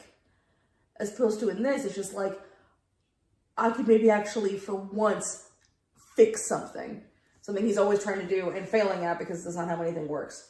So I believe that he's trying. Is it a good idea? I mean, technically, he leaving pictures out, if this is the first attempt to make her remember stuff like this, probably not a bad idea. Obviously, we know that he's eventually gonna go too far with it, but still, I believe that he wants to help her. Back to normal, gonna get us back to good, gonna get back what we had and maybe more.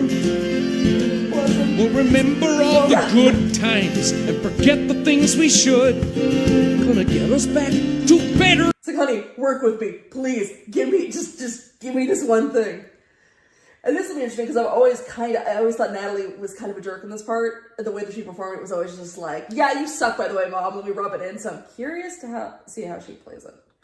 Because she deserves a lot of I'm sorry's from her mother, that's for sure. Than before, we can get things back to better than before. All right. Fine. Here's the headline in the paper when you freaked out at the market. Here's the house on Walton Way after the fire. Natalie. Here's the damage to the Honda when you showed me how to park it. Did we crush somebody's cat beneath the tire? Yes. Ours. Here's Dad at my recital, and we're wondering where you are. I remember this. I made it to the school. Wait, you remember? It was the year of too much lithium. I hid out in the car. Yes. And your swim meet just last year. I'm in the pool. Yeah, the traumatic moments are the parts that are easier to remember. That sucks, but yeah, that's how that goes.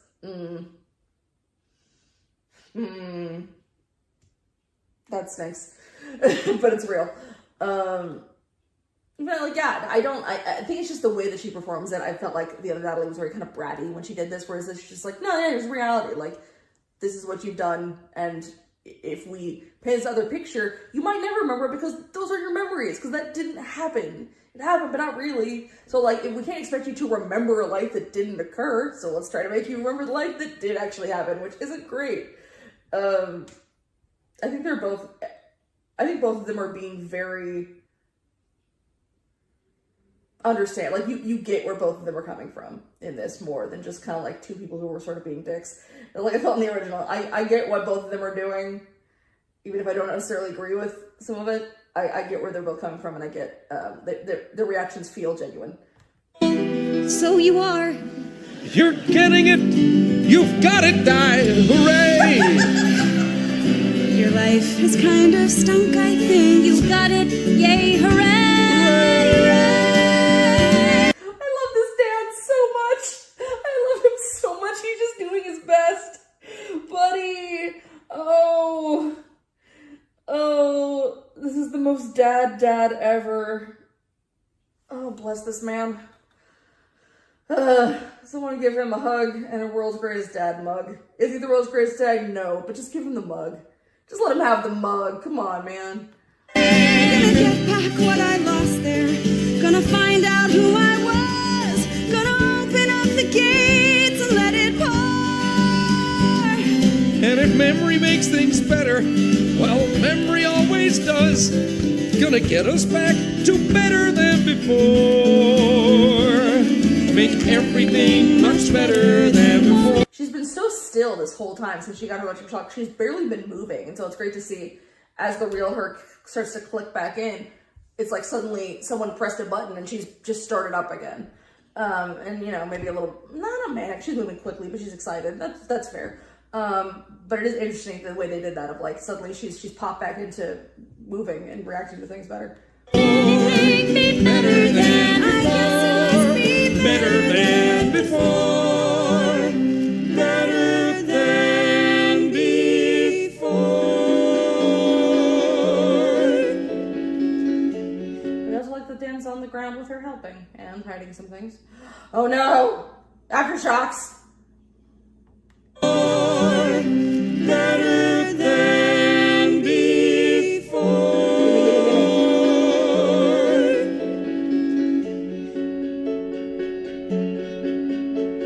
They've managed to get rid of me, return me to the grave. ECT electric chair with shock. He is in a glass case. Remember I told you he was upstairs? Note there that is glass in front of him. He is in a little box in your head with still a bunch of synapses going off. That's genius. Ugh. That's so great. We can't save. They've cleared you of my memory and many more as well. You may have wanted some of them, but who can ever tell? Your brainwaves are more regular, the chemistry more pure. The headaches and the nausea will pass and you'll endure. Your son is gone forever though, of that the doctor's sure. The memories will wane. The aftershocks remain. You wonder which is worse, the symptom or the cure. Die. I don't know if this is on purpose, but I kind of like the windows not clean. I kind of do. I don't know if maybe that was just hard to clean that giant window. But when the light reflects on it, you can see other handprints on there. First of all, it makes it clear that it's there before he puts his hand on there. So you see that he's in a box. But it also, to me, makes me think that, like, I'm sure it's just from previous shows, but I like to think it's that he's been pacing in that box for weeks. And he's been looking down on her and doing all these things. And he's just, like, getting more and more, like, restless in there. Because they decided to play it like he is a little kid that is being ignored and potentially being killed, and he's just like, no, you're gonna need me again. If you want to be a complete person, you're not complete without me. And it's this sort of there's a bit of sinister to it, but it's almost not like I always think original Gabe in that moment is pretty sinister. This one's almost not. This one's almost just like less villain and more just like, okay, you go do what you need to do. I'll be here. You're gonna come eventually, and I'll be here, kind of a thing. Just more comfortable knowing that he's not gonna be in that box forever. He's just gotta wait, and waiting is annoying, but he's just gotta wait. As opposed to like almost lording it over her, he's just like, it's fine, do whatever you need to do, but I'm here, and I always will be. I like that. Honey, you've been at this for days. Something is missing, Dan. It's like it's tugging at me. I can almost see it. Come to bed. If the memories are meant to come back, they will.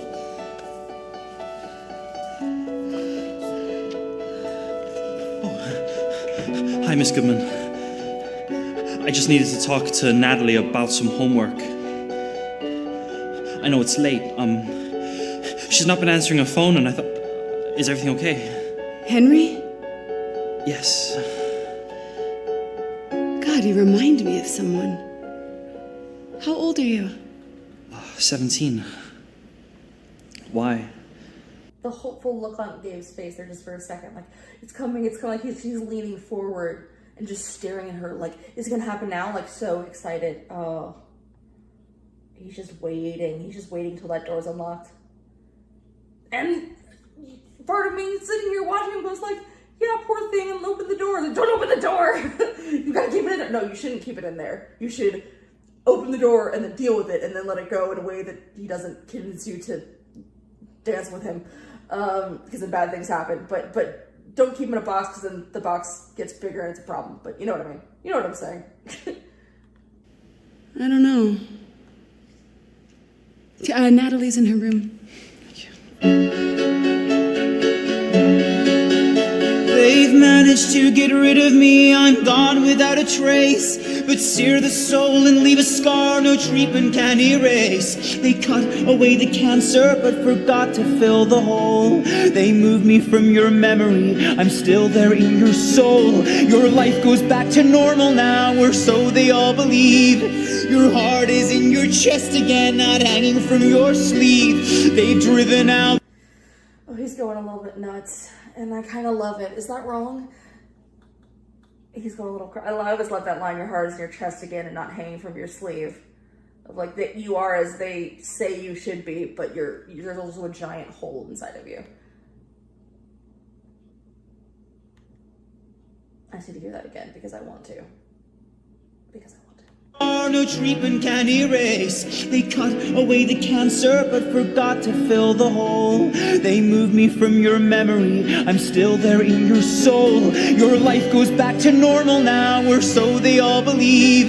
Your heart is in your chest again, not hanging from your sleeve. They've driven out the demons and they've earned you this reprieve. The memories are gone.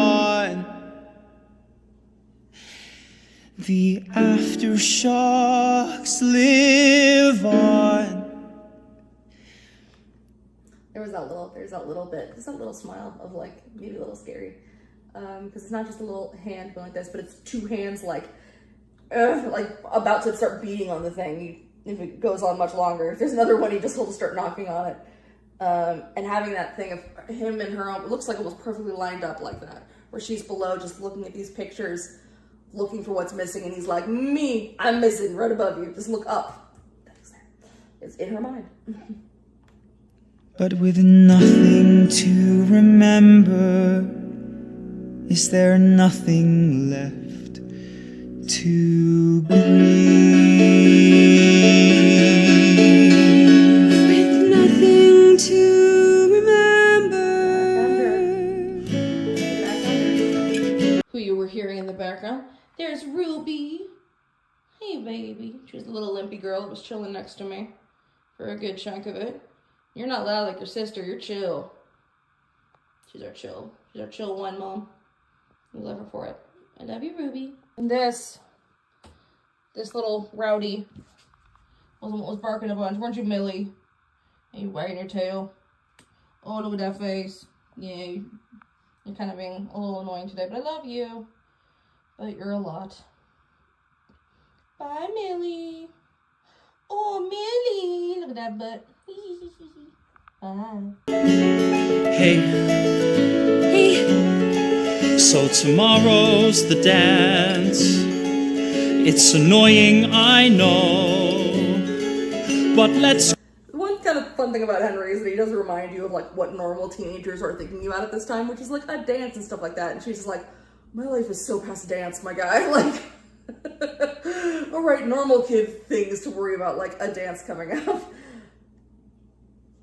Let's go. Not a chance. Let me know you again. Not right now. Okay, when? Say wait and I'll wait. It's already too late. There's no way it's too late. There's no way I stay by your side. Just shut up and listen. Why do I get denied? You remind me of me. It's the I stayed by your side thing, which I never thought about before. That line, feeling very much like a Dan line. Yeah. It's them, it's hopefully not just history repeating itself, but it could be, and that's scary. And then the question is, do you not engage because it could be history repeating itself, or do you engage anyway, hope it's not, and if it starts to be that way, do you try to be better than what came before you? That's the question. I don't know the answer. And how messed up I can be. Okay. Hey, let's start over. Clean slate. I'll come by here at 8. If you show, then we'll go. And if you don't, well, we'll see. You just don't give up. So don't give up on me.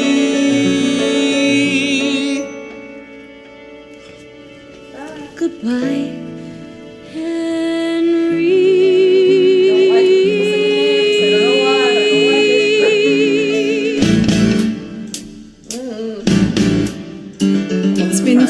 since the treatment, and my mind is still a mess. And what's left to be remembered, well, it's anybody's guess. Cause my past is like... I hate that she did that. Rubbing my pant leg is one of my tells that I'm getting anxious.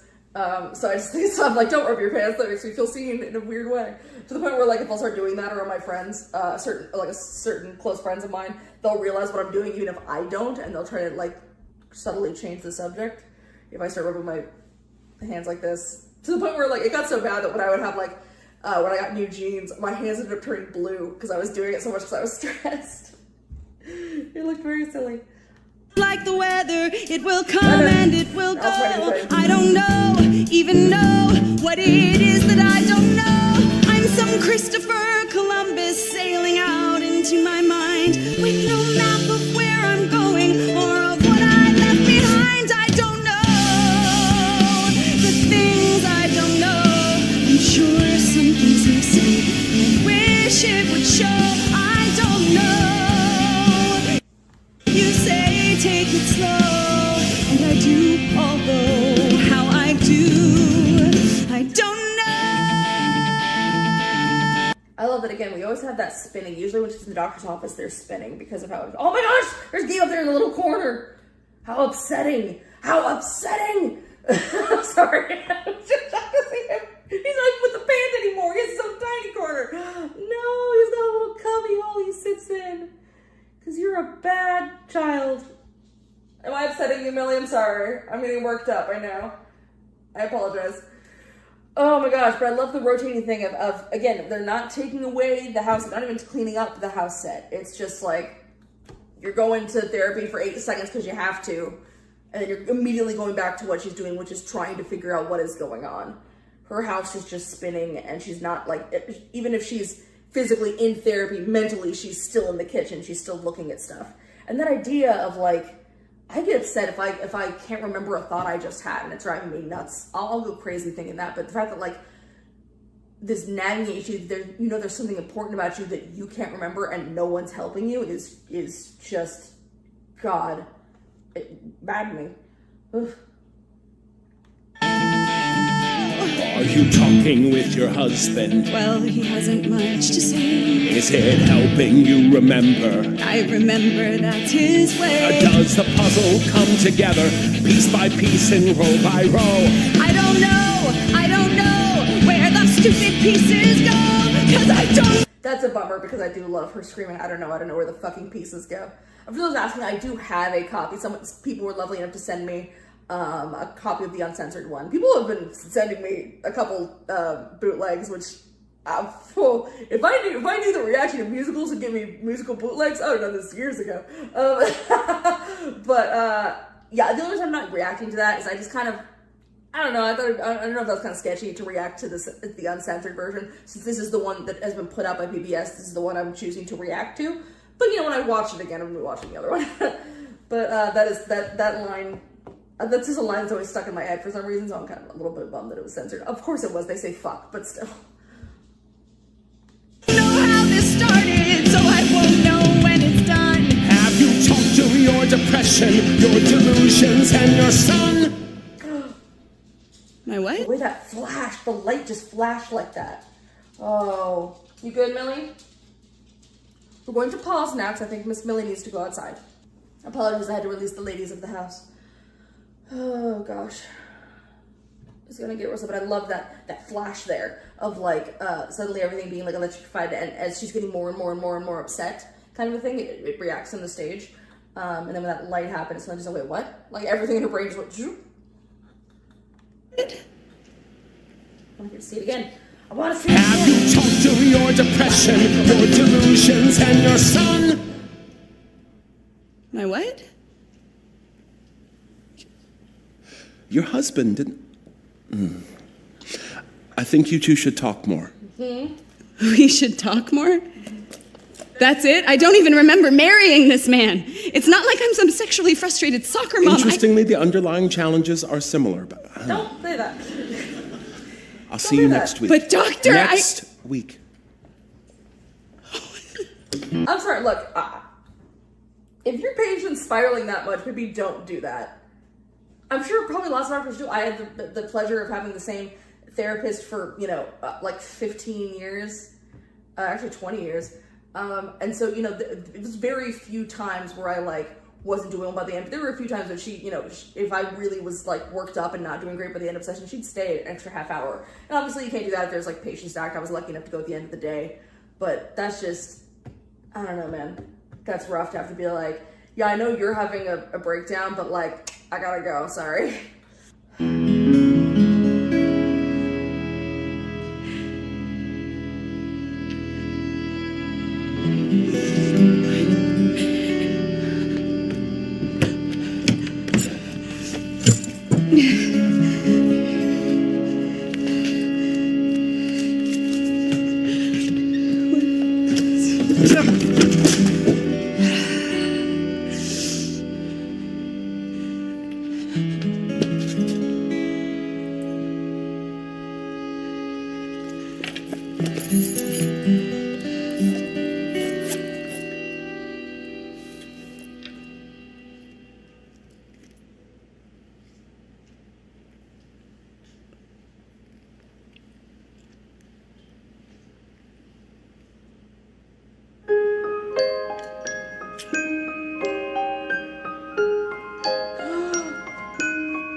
Such a gorgeous shot. I know. That right there is such a beautiful shot. Oh my gosh, to have the spotlight behind him, his like facing onward, head turn like that. Looks, unreal. It looks like a drawing. Oh my goodness. And then, what? This is the poster. This is the poster right here. Oh, Jesus. I just got chills, sorry. You okay? Come here. Sorry about the dogs. But it's dogs, or I don't record for a while, so dogs it is. They just want love. Hi, sweetie. Oh, Ruby's got a bit of a limp right now. Poor thing. It's okay. Never want to be chill. Thankfully, they're not barkers. They just kind of, you just hear their nails on the thing. I'm about to watch something real sad. Yeah. I'm about to watch something super sad. Is that okay? Is that okay? Okay. Oh, goodness. Alright. No, honey. I gotta watch something sad right now. Don't make fun of me if I cry. You're not allowed to make fun of me, okay, girls? You can't tell our mom that I was crying at musicals. Don't make fun of me.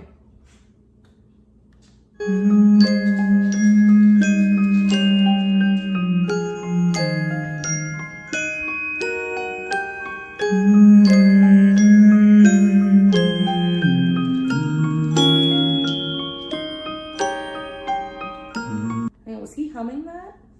Just having him slowly touch the glass again.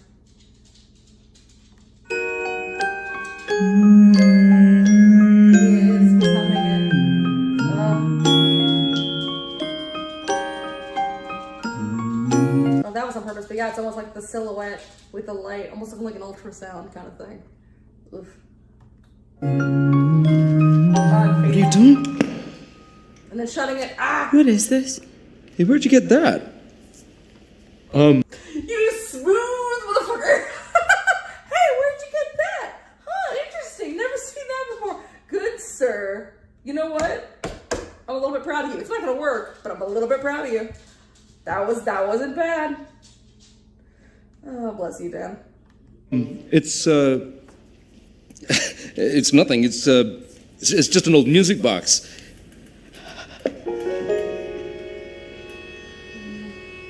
We used to play it for the baby. Sometimes it helped him sleep. Diana. Him. We did have a boy. Diana, you shouldn't. We were still living downtown. It's not a good idea. My black coat thrown over my blue nightgown. You drove. Again, maybe it's because the reading I have on the stand, but it's when I heard it before, I just felt it was like, you don't want to go there, we don't need to do this, as in like, I don't want to deal with who you are when you're like this, and more of just like a please, he's scared because I know that the one in the original did the same things this one did. I know that one tried to take her own life. But I feel it more in this one. I feel like he's looking at his wife going, if you remember this, I might lose you. Both like figuratively and literally. And it just, oh God. Moved too fast. The lights of the city flew past. Please don't. How could I ever forget? Outside the morning was cool and wet. He had such chills, but still, he lay there so still. And just 8 months old. Again, like when she was holding the music box earlier, and she was kind of cradling it almost like it was a baby, and now once again, because Gabe's not here, the music box is Gabe, and looking at it as if it's him. Scared to touch. So cold.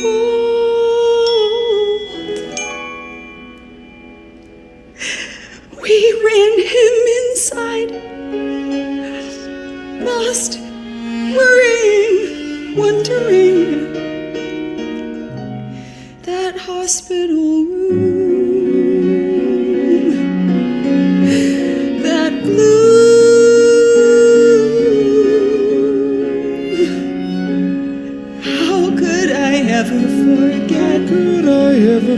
Screaming at doctors, alarmed, upset. They said we're too late.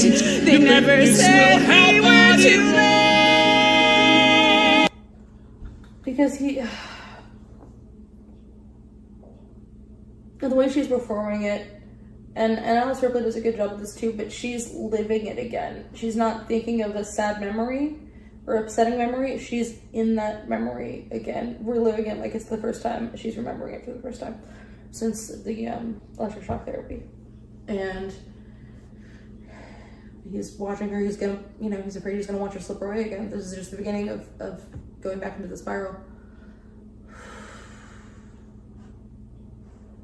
And it also shows what Dan's view is, whether it's, partially because of why Diana is the way she is, and how he's seen grief destroy her, that a part of him is afraid to even begin to touch the idea of actually dealing with the death of his son, because maybe part of him is afraid that he'll end up like her. I don't know, but you think it'll help, it won't. This thing of he's shut down to it completely. So she's like, if you just did it too, then we'd be fine. But no, that's not how anything works.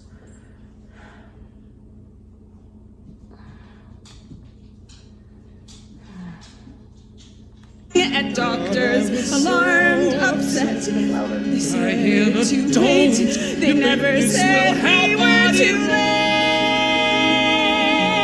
But I was young. Years ago, so much we could not know.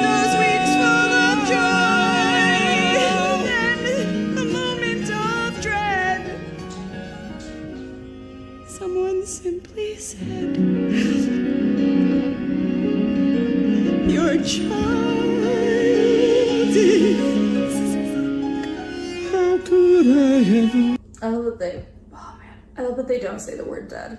That you don't need to, they don't need to say it. That you can hear it. And you're just watching her get told that all over again.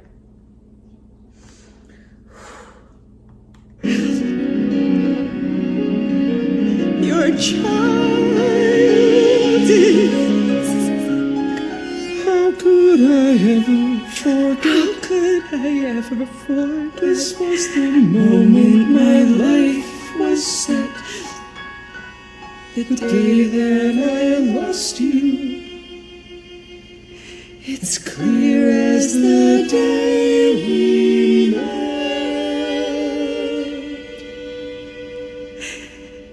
How could I ever forget?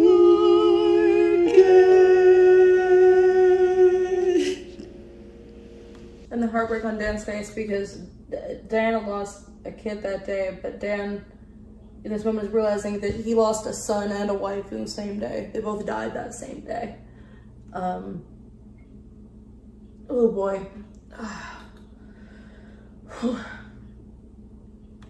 Why would you want to remember the things that hurt you? Because, honey, you have to sometimes. You can't live in it. You can't dwell in it, but that is so something Dan needs to go to therapy for. That right there is why would you want to remember the things that hurt you? Because you have to sometimes. Because that's how you get past them. That's how you learn from them. And so you deal with them, baby.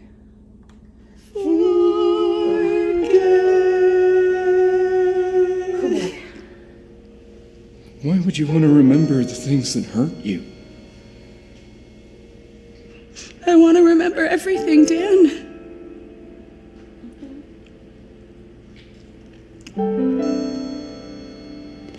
How did he die? He was sick. With what? Why wasn't he treated? What was wrong? Something the doctors all missed. The clinic, the ER, each specialist said babies cry, allergies, gas, who knows why. And I was a child, raising a child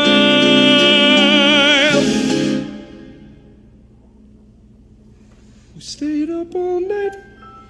You saw him, he was about to live it again like she did. And he had to catch himself and stop it. Because he can't. Because if they're both falling apart, then what happens? What happens then? So you watch him catch himself and try to reel it back in, but even then, he still can't. It's still the emotions coming through. God damn it. I'm upset because it's good. I'm upset because it's good. But I'm upset.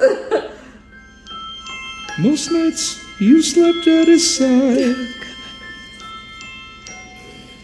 And still, he just cried. And cried. Is that why this guy cries all the time? That just occurred to me. Because this game's a little weepy boy. Yeah, that totally makes sense. I'm just now figuring that out. I'm a little slow. Yeah, it's just getting me.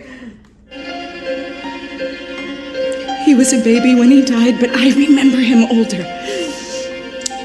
No, he was a baby.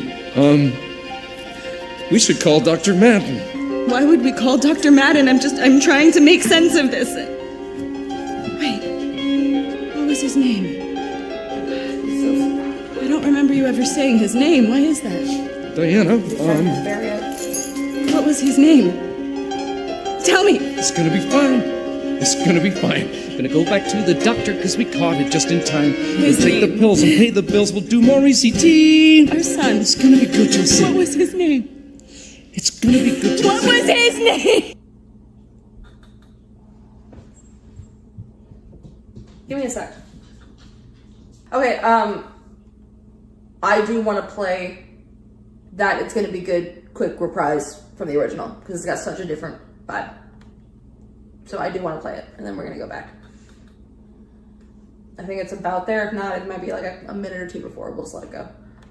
And his sight, but still he just cried. and cry. He was a baby when he died, but I remember him older. No, he was a baby. We should call Dr. Madden. Why should we call Dr. Madden? It's this voice he kind of goes into. Whenever he tells them, we should call Dr. Madden. Like, it's just this, like, very fake voice that is a little frightening.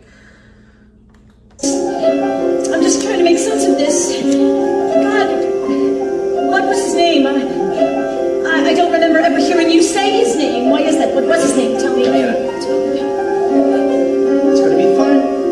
It's gonna be fine. We'll go back to the doctor because we called it just in time. We'll take the pills, we'll pay the bills, we'll do more ECT. Our son. It's gonna be good, you'll see. What was his name? It's gonna be good, you'll see. What was his name? It's gonna be good, gonna be good, gonna be good. What was his name? Jesus, Dad! Natalie.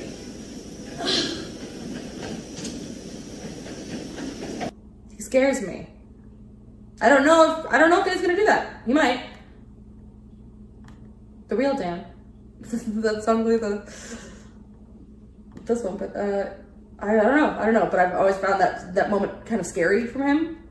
It's just the like, it's fine, like not wanting her to talk, which I know he's kind of doing too, but it's like he's comforting her, and it's more he's trying to comfort her, but he's really comforting himself. He's going like, it's fine, it's not too late, we'll be okay. He's telling that more to himself than he is to Diana. Whereas I don't know, he just grabbed her like that. We'll see if maybe the same will do the same thing. Maybe I'll look silly, but I don't know.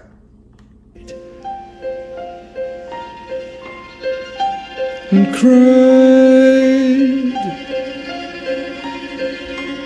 He was a baby when he died, but I remember him older. No, he was a baby. Not snapping at her. We should call Dr. Madden. Why would we call Dr. Madden? I'm trying to make sense of this. It feels to me less like rushed, like we need to get to a doctor so you can stop talking, and more like, I don't know what to do, so I'm gonna do the thing that I know how to do, which is like, you go to the doctor, that's what you do, kind of a thing. It feels more like a guy who's just trying to be proactive. And, you know, I'm curious to know what people's rating. Maybe you guys are like, they're the same. I don't get it, but whatever. Wait, what was his name?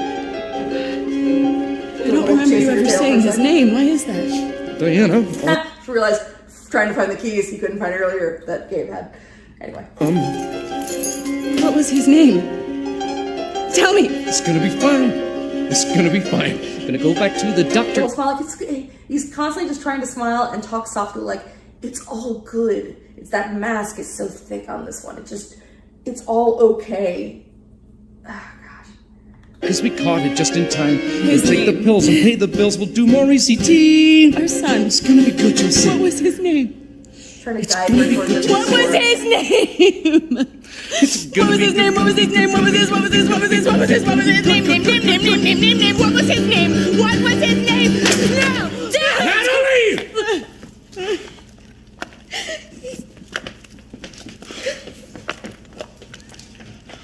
Oh boy. No, I still like that better. He's not grabbing at her. They're holding each other, and in this moment, he snaps. It doesn't hurt her, but he hurts the thing that is a representation of the crazy. Of this little box, like in this irrational moment, this little box caused this, so just break the little box. But to her right now, this is the only thing she has that represents her son. He just killed her son again, right in front of her.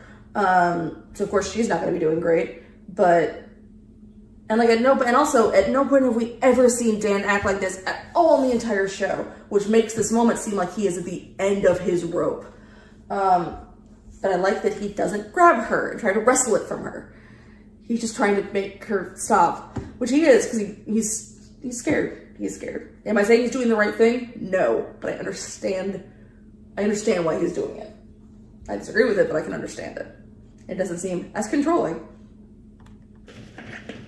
She's devastated, of course, and he feels like an asshole.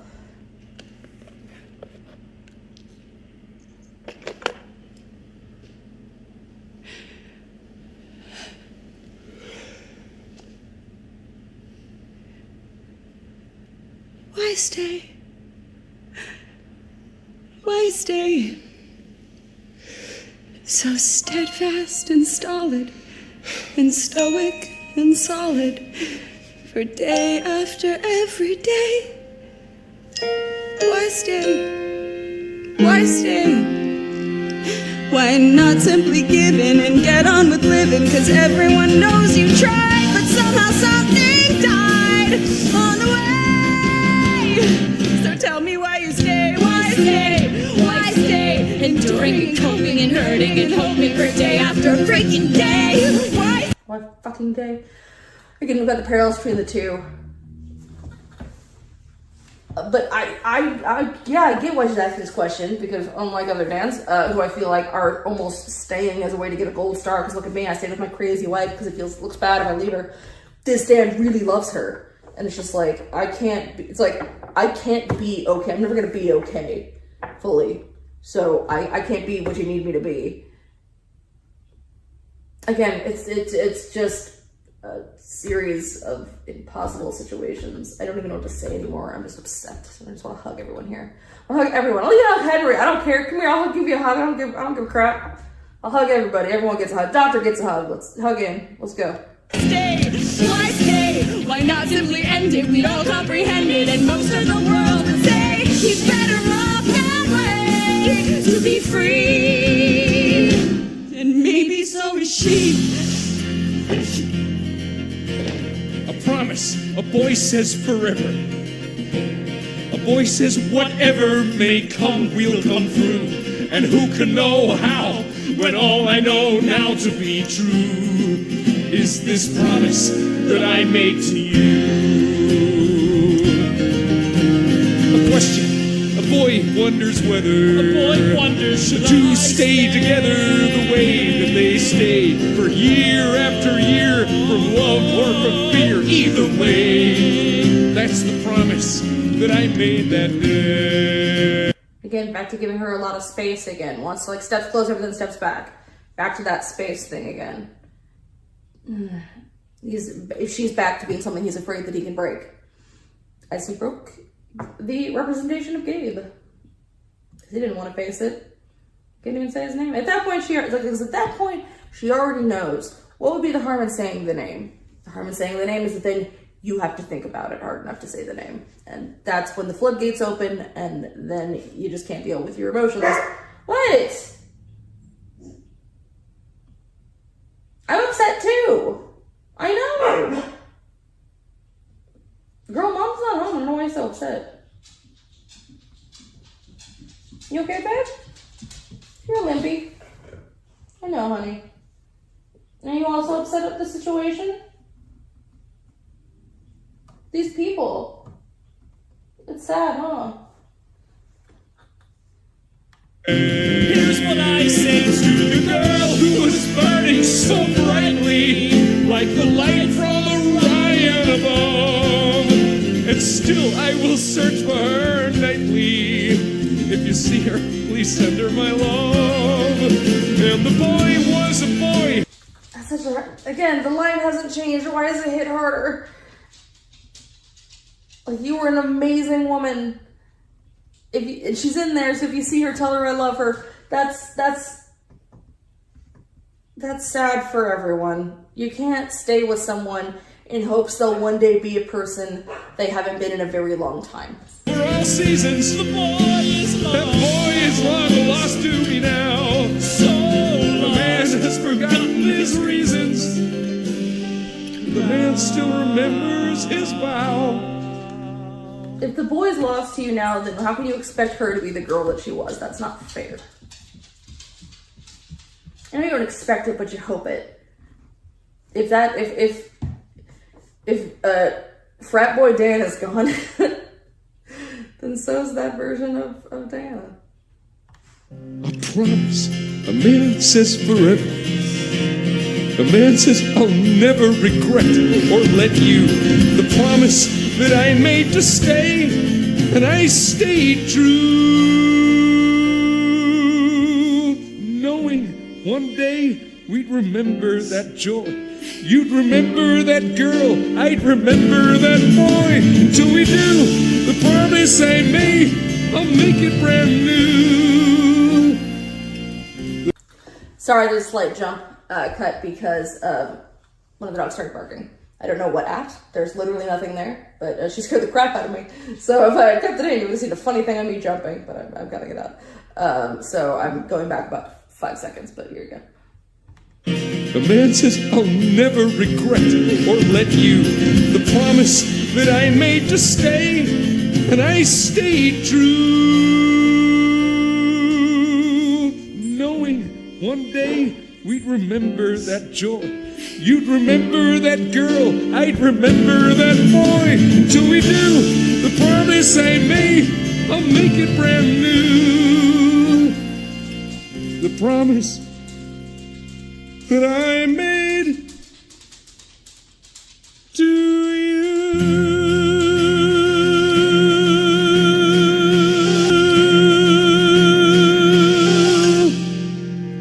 I am more than memory. He's got his microphone back. He's got his microphone back. He can be heard again. He's the loud voice again. I love that they gave him his mic back. Door's gonna be unlocked now, I bet. Oh, you can already see her looking up. Marie, I am what might be. I am mystery. Come closer. Dan. Come closer. Diana, there's nothing there. I'm old as time and forever young. I am every song that will stay unsung. I'll find you. Oh no. You're kidding. Remind you. Natalie! Diana, come back here! Till you name me. Oh, man.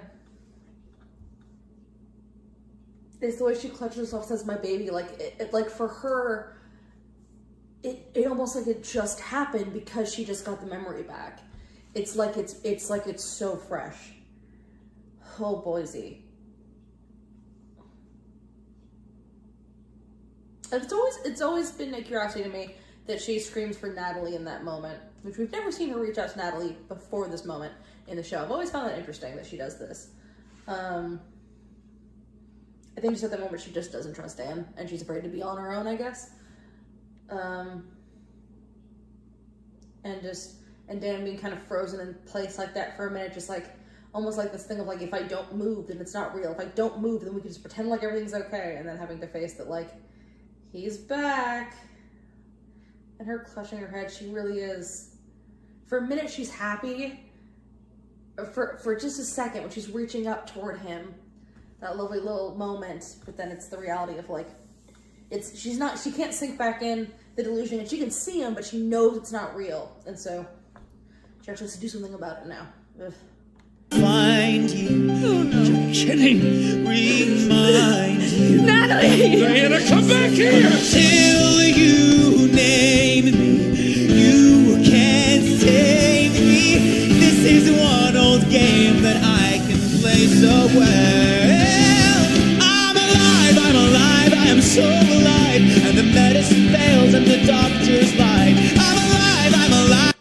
That's funny because the last time we saw Gabe alone with Dan, it was this sort of almost contrite, sort of upset Gabe when Dan is cleaning up Diana's blood.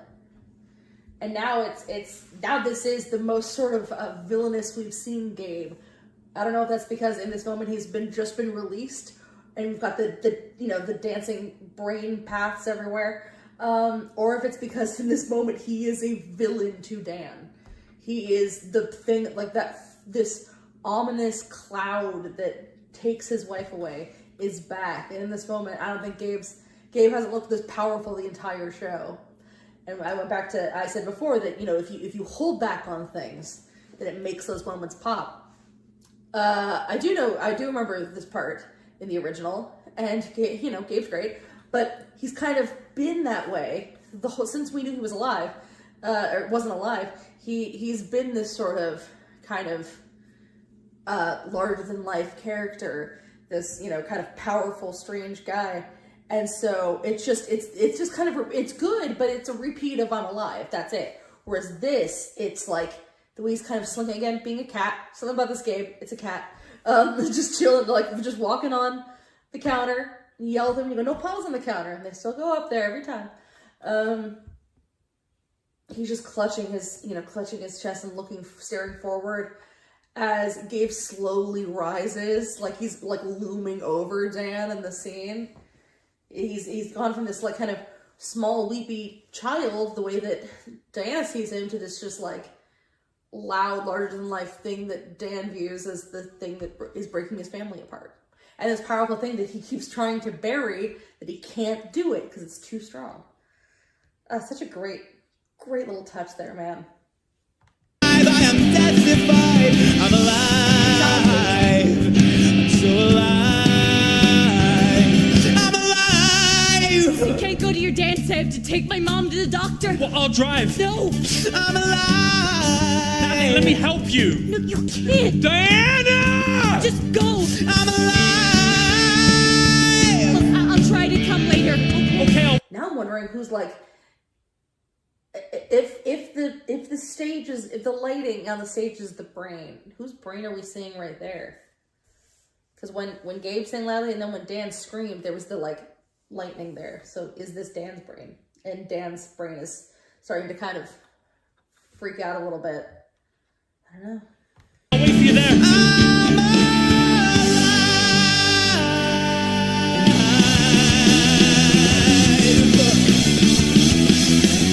They told me that the wiring was somehow all misfiring and screwing up the signals in my brain. And then they told me chemistry, the juice and not the circuitry, was mixing up and making me insane. What happens when the burn is healed but the skin has not reached? That thing's going pretty fast. I'd be actually dizzy real quick on that thing. And Dan just kind of huddled up and continues to spin, and it's everything is spiraling out for every character at this moment. They're all finally on the same page, and that page is on fire. But I love the way Gabe was just lounging back like, yeah, bitches, I'm here. Is so perfect. But that thing is going a little fast. I would get sick. I wonder if anyone ever has, like, been a little hungover and done a show that involves one of the turntables. And I'm sure someone must have gotten sick, or just was under the weather. Someone's gotten sick because of a turntable. No way in hell they haven't. Yeah, you get him, Diana. What happens when the cast last comes off? And then you got a little static, the great static look back there, up above. Looks like TV snow. find the break was always in another bone. Relapse is very common, Diana. It's upsetting that the delusional episodes have returned, but not entirely unexpected. They tried a million meds and they strapped me to their beds and they shrugged and told me that's the way it goes. When finally you hit it, I asked you just what did it. You shrugged and said that no one really knows. What happens if the medicine wasn't really in control? What happens if the cut, the burn, the break was never in my brain? That's so interesting. Gabe's looking upset. I think it's because he's back, so he's like, great, I'm here, so everything go back to normal with my mom, and it's all good. And the fact is, mom wants to get better now for real. And the way that he's looking at her, expecting to be noticed, he needs the attention, he needs the connection, and she's looking past him, she's looking around him to keep focus on the doctor. And I don't think we've ever seen her focused on someone that's not Gabe when Gabe is right there. And he's gonna throw a little kid tantrum because he's a little kid and he's upset. Or in my blood, but in my soul. There, okay. What happens if the cut, the burn, the break was never in my brain or in my blood, but in my soul? Make up your mind, this is clarity. I wonder if he's just kind of realizing how much he hurt her. Like he does actually feel a little, or, well, the way she would view him is feeling sorry at this moment. There is something, if you look at the kind of not looking at him as Gabe in this moment, there's something really interesting about a woman who's been living in grief her whole life, has gotten electroshock therapy, forgot everything, remembered her trauma, and is now literally in trying to find some balance in her brain and find some semblance of normal. The image of her hugging her grief is kind of poignant and sort of sweet in a weird way. I don't know. Clarity that you did not have before. The treatment is strong, but lasts only so long. And maybe your mind's needing more. Let's say that's not it. The ECT is powerful, it gave you your life back, but the effects fade and additional treatments are almost always needed. That wasn't on the form. Make up your mind that you'll try again. Make up your mind there are moments of light. The one thing that's sure is that there is no cure, but that doesn't mean we don't fight. We'll return to talk therapy. That's really interesting. Hanging like that, and it's Gabe that's holding her back.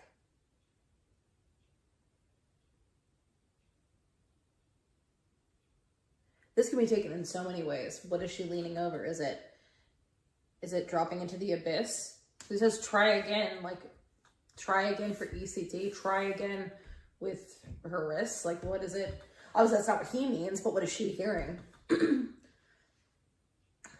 And it's like he wanted her to, or is she maybe just like leaning like catch me on phone, like I want to move on, and he's holding her back. I don't know. That's really interesting. I think you can read it in a bunch of different ways. I'm sort of seeing it as a more kind of blanket, regardless of what she's leaning over, regardless of what she's seeing when she's looking down, she can't move at all because she's being held back by her grief. No matter what, if it's a positive, a negative, a sideways, or whatever move is next in front of her, she can't do it because of Gabe holding on to her. There's still work to do. Baby, I let myself fall.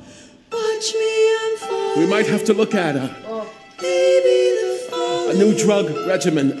isn't so bad. There are other promising therapies, EMDR for instance, or TMS. Watch me, I'm falling. Watch me, I'm flying. Somehow surviving. Diana, you have a chronic illness, like diabetes or hypertension. If left untreated, it could be catastrophic. I understand. But there has to be another way. Stay with me, try again. Don't walk out on treatment, don't lose what you've won. You've struggled for years, but you've only begun.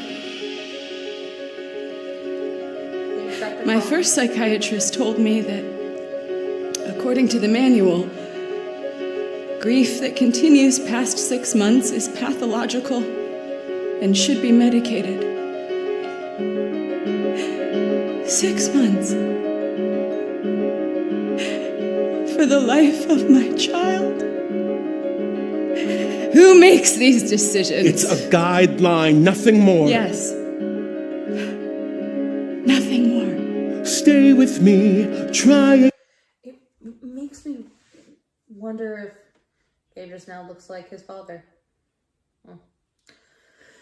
It makes me want to see a world where she maybe just had a better therapist from the beginning. If things would have gotten the way they had. I think that there is no question that she has mental illness to start with.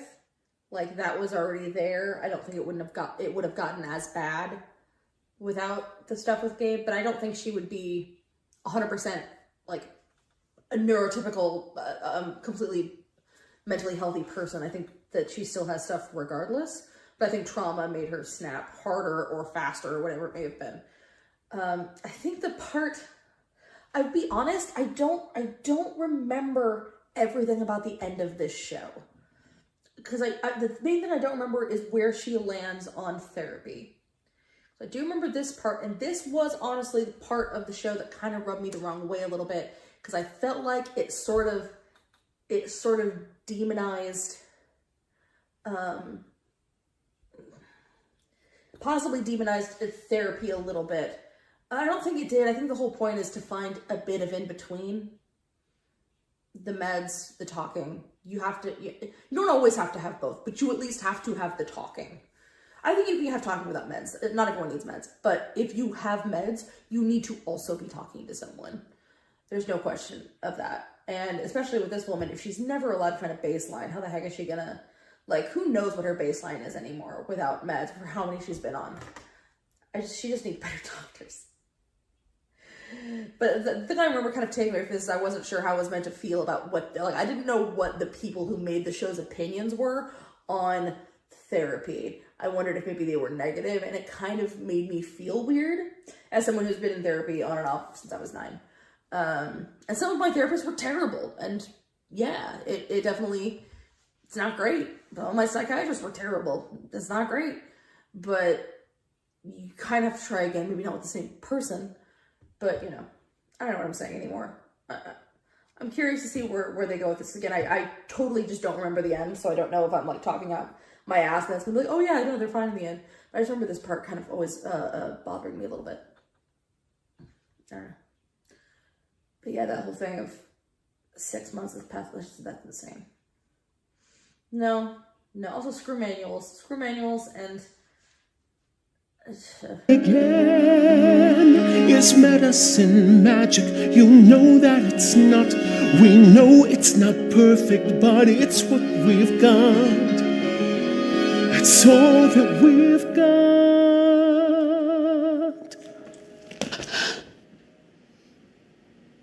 Goodbye, Dr. Madden.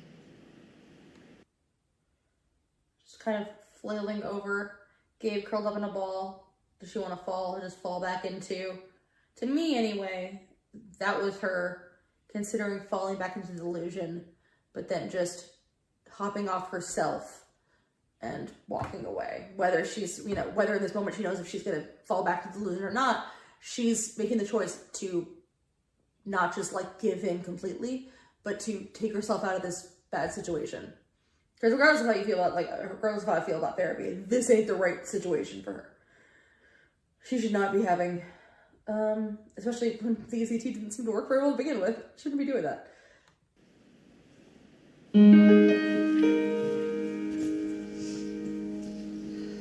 So what did he say? He said I could do more ECT or go back on the meds. Okay, so what are you gonna do? I'm gonna take you to your dance. Mom, it's time you start thinking of your own happiness. It's not happiness, it's Henry. You love him? Mom, you can't just walk out on your doctor. Maybe I've lost it at last. Maybe my last lucid moment has passed. I'm dancing with death, I suppose. But really, who knows? Maybe I'm tired of the game. You can't just say things like that to your daughter, because what it's sounding to her like is you're saying basically, maybe I'm just gonna die, and that's cool. Like, I'm fine with that. How is your daughter supposed to take that? I do love that they never took away all the stuff that's on the ground.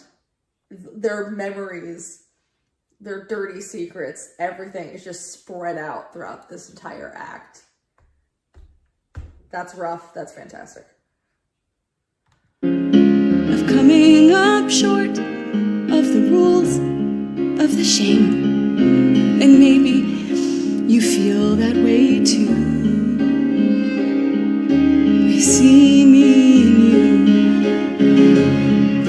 a girl full of anger and hope, a girl with a mother who just couldn't cope,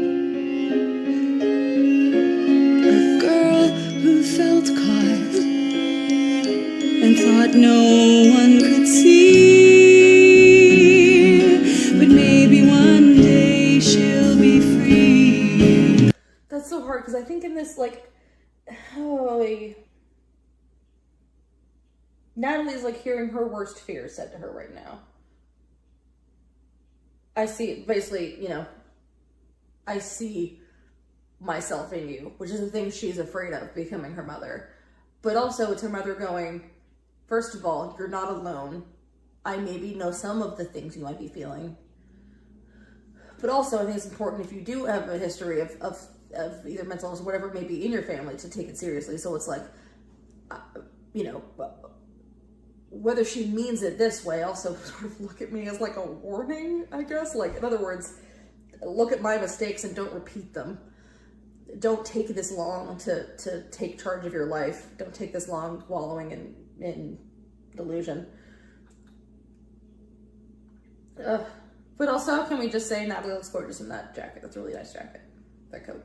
It's so lovely that you're sharing. No, really, I'm all ears. But where has all this caring been for 16 years? For all those years I prayed that you'd go away for good. Half the time afraid that you really would. When I thought you might be dying, I cried for all we'd never be. But there'll be no more crying. Not for me. Things will get better, you'll see. Not for me. See. Not for me. You'll see. Not for me. Not for you'll see.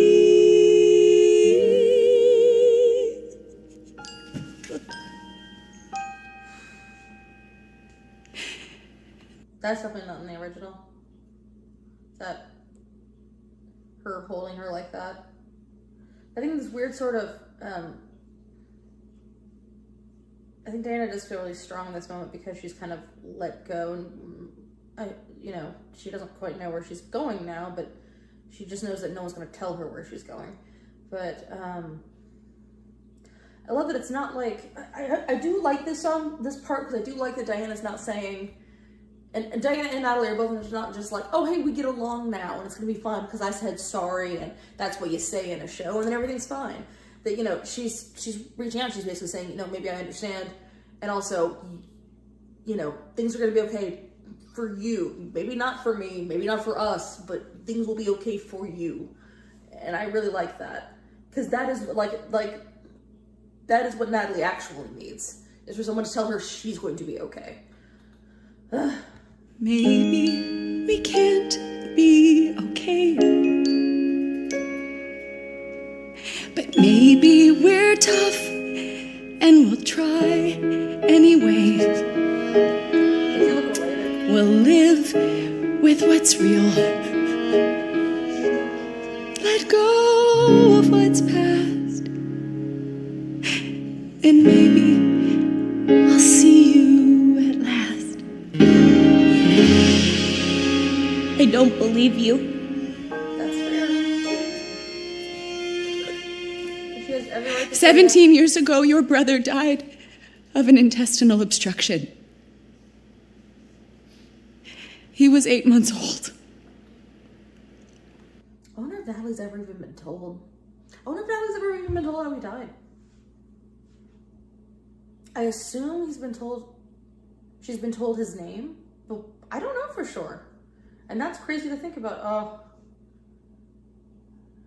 Gabe's looking up. Is he like, I'm being spoken of, or is it like knowing what's about to happen that she is actually going to move on?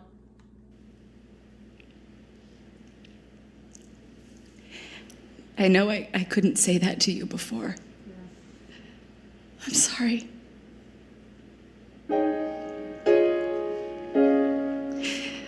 We wanted to give you a normal life. I realize I have no clue what that is.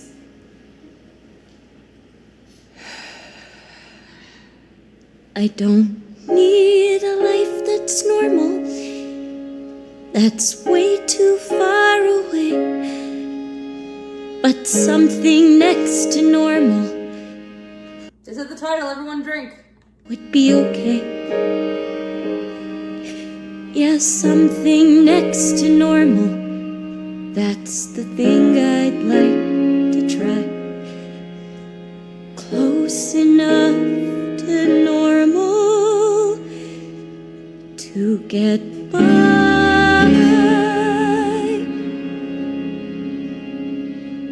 We'll get by.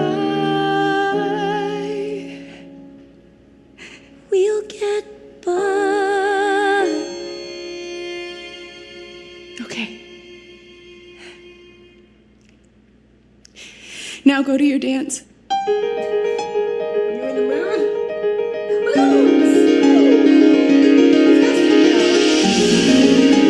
No. That dress is cute though. Oh, what a cutie. Even if she's giving me, for a minute, Tim Burton's Alice in Wonderland vibes, which I don't want to think about. Still, it's cute. She's adorable.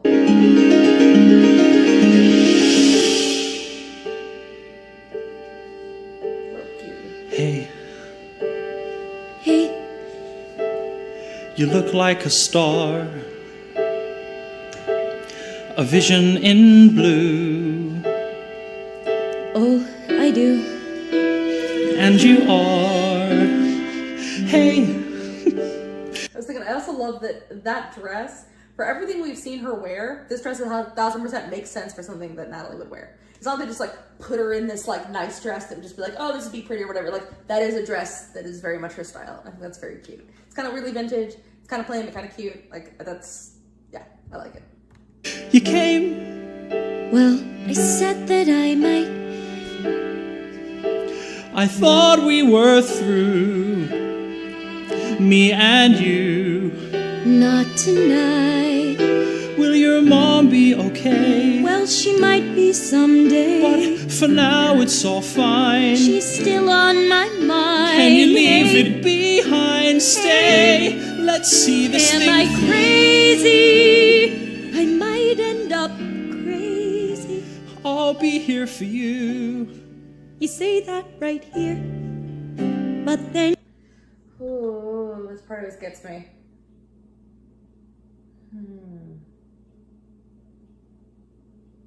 And I kind of the version in the original one, because I do remember this sequence pretty well. This little part, it's actually a bit more dramatic. Like she's kind of playing it a little bit louder. She's kind of this part she's kind of sings shouting, which is kind of cool. Like I like that performance for sure. I kind of also like this because it's almost like she's afraid to, like, her voice is very small to begin with, but it's like she's afraid to say it out loud. Like if she says it out loud, it might come true, kind of a thing. and give it a year or 10 years or a life, I could end up your wife, sitting staring at walls, throwing crap down the stairs, freaking out at the store, running nude down the street, bleeding out in the back.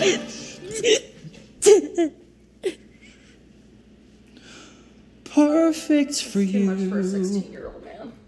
I will be perfect for Can't you. promise that right now, but that's okay. So you could go crazy, or I could go crazy.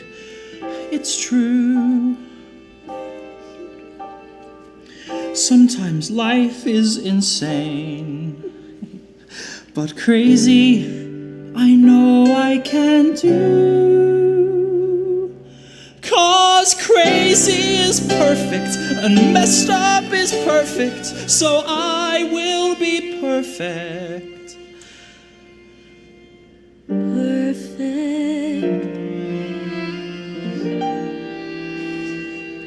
Perfect for. I think my problem is that I'm just such a cynical bastard.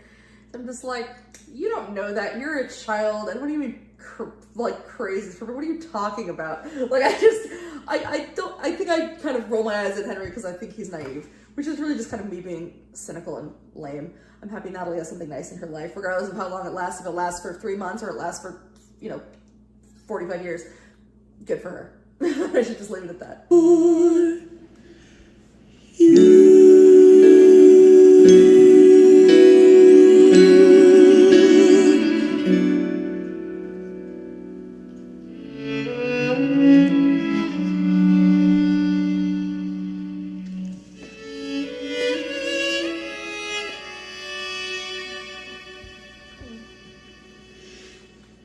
So anyway, I'm leaving. I thought you'd like to know.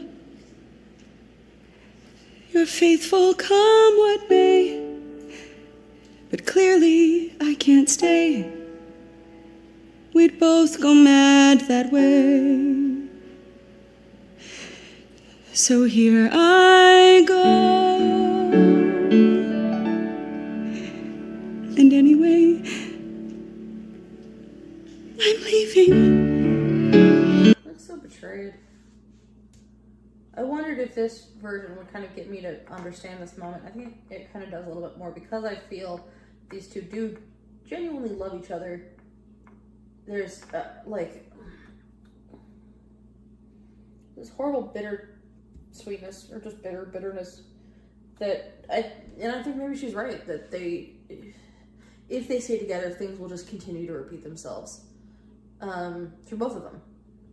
She'll staying in this position, being the mother and the wife in this house. She'll fall back into delusion eventually, and he will still get to keep the mask on because he'll need to, and he'll never process what he needs to process. So it's this sad reality of just like, we love each other and we stayed together, and I have to leave because you never will. But it might be better for both of us. Who knows? Maybe down the line, when they're both better, maybe they'll get back together. Maybe they won't. But I think for the first time, I think that's possible. I've never thought before. And also, I get it better now. So thank you, Proshot. You have helped me. I guess that you can see. I'll try this on my own. A life I've never known. I'll face the dread alone. But I'll be free.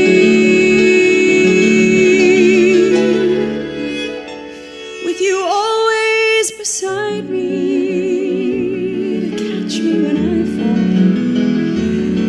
I'd never get to know the feel of solid ground at all. With you always believing that we could still come through. It makes me feel the fool to know that it's not true. Yeah, I think that, oh God. It is really, it is so funny that, again, it's like, I've said it before, I've heard these songs before, I've seen these same performances, not the same performance, but you know, these songs performed like this before. And it's like I'm hearing it for the first time, where I've heard these lyrics and I'm just like, I get it, yeah. But now this time I'm like, yeah, no, of course she has to do this because, you know, because he wants so badly, he loves her so much and he wants so badly to be who they were. And she needs to figure out who she is, and that's a whole thing. And it's hilarious, maybe embarrassing that it's taken me, for some reason, this performance to get it. You know, it kind of reminds me of another stage performance thing. I've only seen clips of this. I have not watched the entire thing. I'd love to sometime. My God, I just haven't gotten around to it yet. I love Shakespeare. I love Hamlet. Hamlet's my favorite Shakespeare play. And I've seen tons of different versions of Hamlet. And I understand Shakespeare. It makes sense to me. And that's great. But I know for some people, it just doesn't make sense. And that's cool. I have friends who they're just like, when I hear it, when I read it, it sounds like a different language. I know it's not, but it sounds like a different language.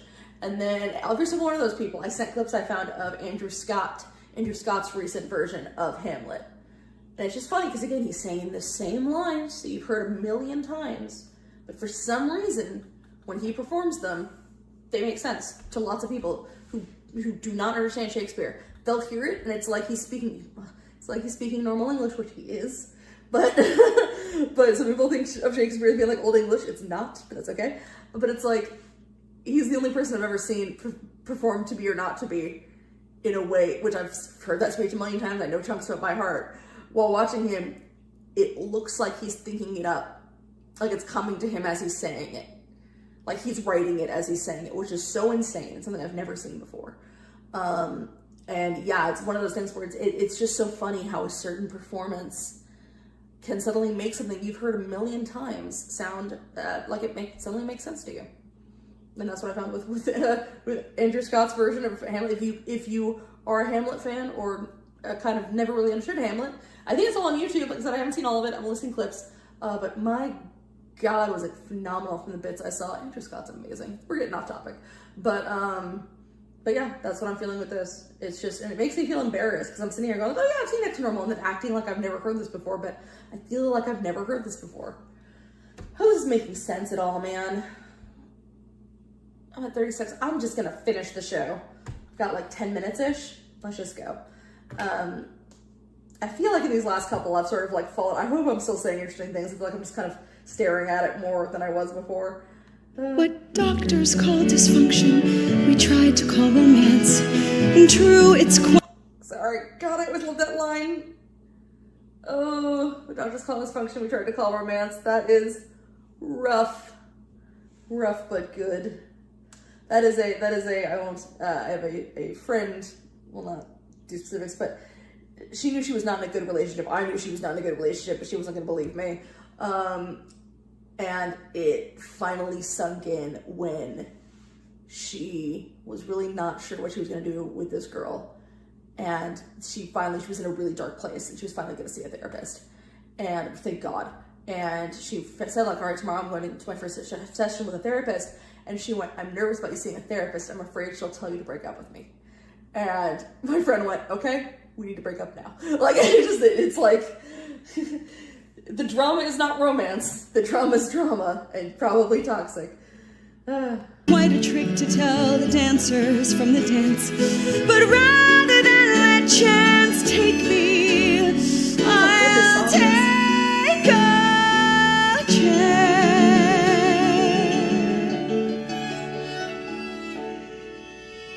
I'll take a chance. Let's see that again. Take a chance. It was all dark and she announced that suddenly all the lights kind of brightened a little bit, like just sort of like she exhaled, it released a little bit there and got a little bit brighter in there. That's very cool. I'll take a chance on leaving. And then it goes back dark again. It's that or stay and die. I loved you once, and though you love me still, I know it's time for me to fly.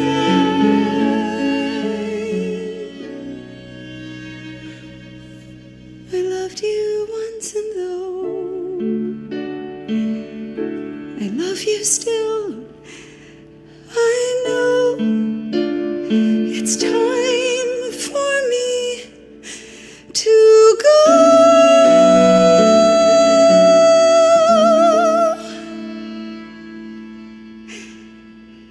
And so, goodbye.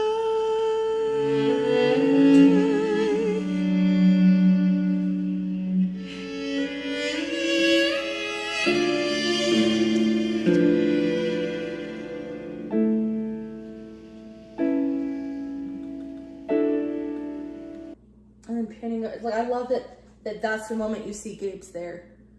There's just the pan and he's sitting there. He's been there the whole time. She didn't say a word to him. And he's being left too. Alright, it's time. We're gonna look at the other versions. Bear with me here. Let's go with Broadway first. Give me a minute while I find it.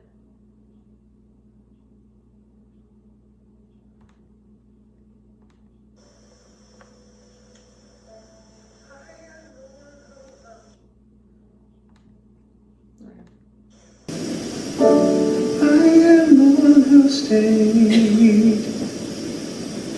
I am the one, and you walked away. I am the one who waited, and now you act like you just don't give a damn, like you never knew who I am. You just sound a little bit sad here, but then I'm kind of like, well, I guess I didn't know who you were because I feel like you're mad just because she got to leave you instead of the other way around. I don't know, man. She's like, you don't get to, that's not how this goes. No, I'm a good person because I stay with you. That's how this works. Oh, goodness. I am the one who loves you. I am the one you feel. I am the one who's always been here. I am the one who hears you. I know you told her that I'm not worth a damn. I know you know who I am. No. I know you know who I am. You just leave me alone. I know. I love the way the drums kick in there. There's something very, like, kind of ominous about it. And so everywhere, like, even as he's walking around, he's kind of, like, just always not quite looking at him because he doesn't want to. You know who I am. Why didn't you go with her? Cause I'm holding on. And I won't let go. When we go, you don't know. I am the one who helped you. I am the one who cried. I am the one who watched while you died. Yeah, yeah, yeah. I am the one who loves you. I just feel like their faces are inappropriate. It's so funny because I like this show and now I feel like I'm judging the original so harshly because I've seen the newer one. Darn it, it's been ruined for me. It's like, yeah, I just don't feel like they're good. And I always thought this show was very emotional, and I'm like, nah, it's not as good. I tried pretending that I don't give a damn, but you've always known who I am. Gabe. Gabriel. I had Why? I thought that part was weird. Dad? I was like, hey, Dad, off I go into the darkness. I don't know, it's just kind of a weird, it's a really short, weird moment. Though I love that Reprise. All right, let's find the off-Broadway one real quick. Give me a sec. I do remember this Dan being a little angrier, which does kind of make sense because this one really generally loves Diana as opposed to the other one I didn't feel like did. But I remember him being like legit kind of pissed. So we'll see.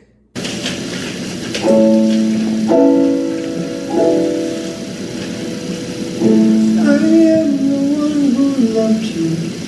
I am the one who stayed.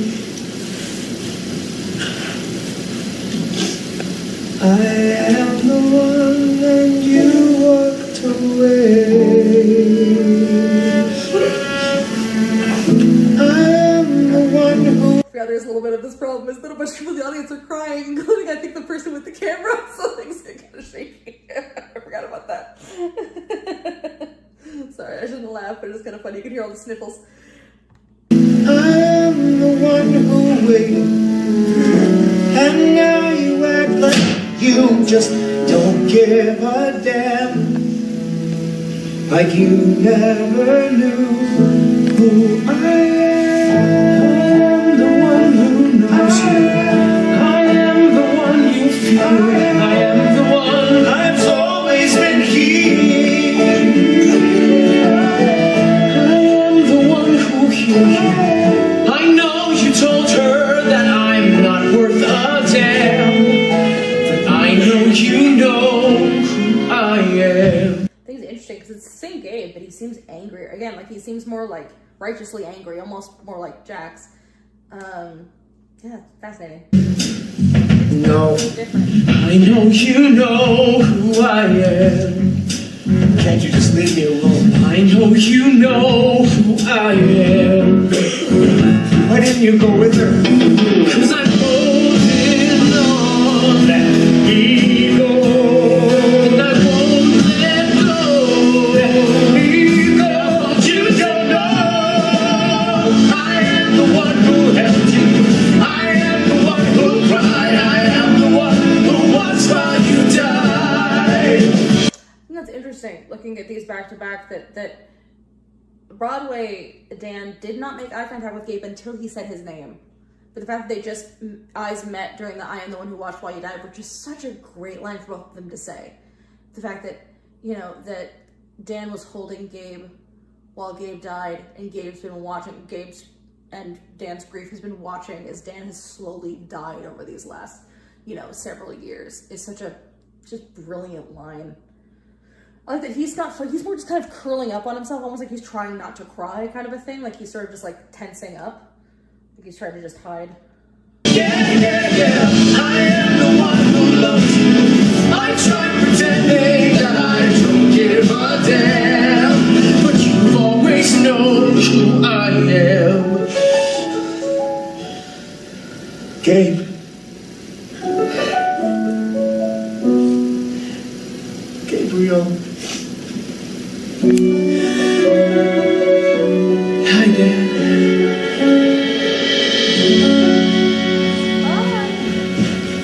Better moment, but still a quick bye. I hope Jack doesn't do a quick bye.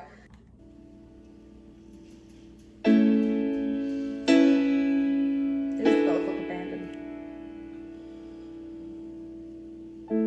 I am the one who loved you.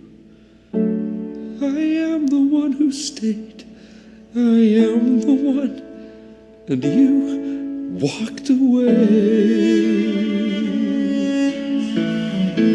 I am the one who waited, and now you act like you just don't give a damn. Like you never knew who I am. I wonder if this is a weird thing I'm about to say. I wonder if Jack can dance, because I feel like he just has such a control over his body and the way that it moves, where he kind of stands up like almost like a snake, just kind of goes up like this. It's funny listening to all those back to back to back.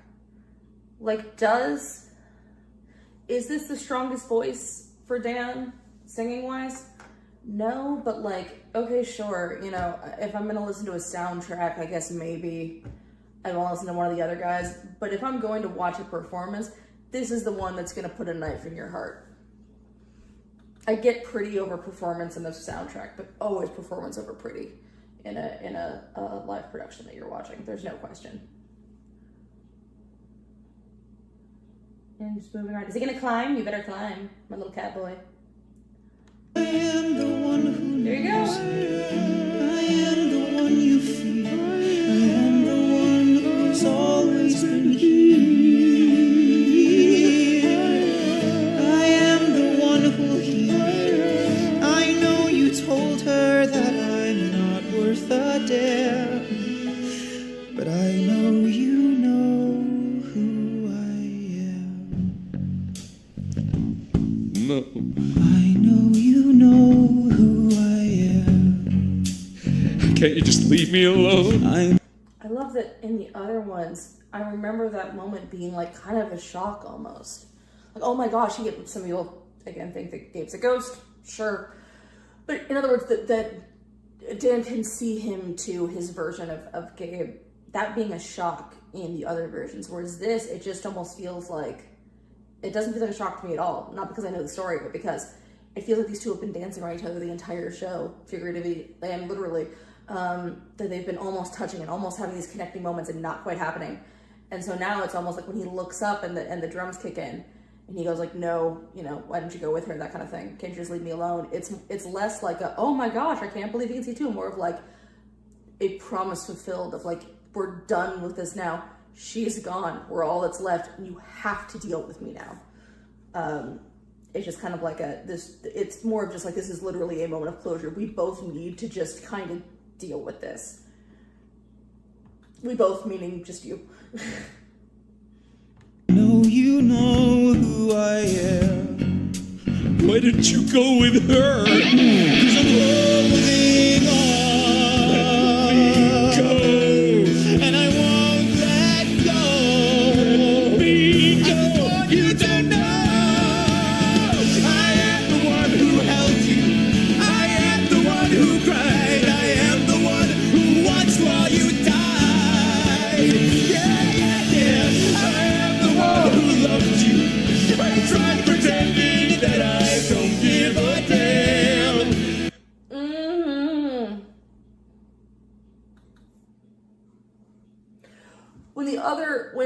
In the other two, when Gabe hugged his father, it was like, it really felt more like, I'm keeping you in your spot.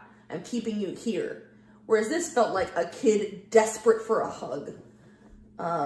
And just the fact that they turn toward each other and sing at each other, like I knew they would in this one. There's no way.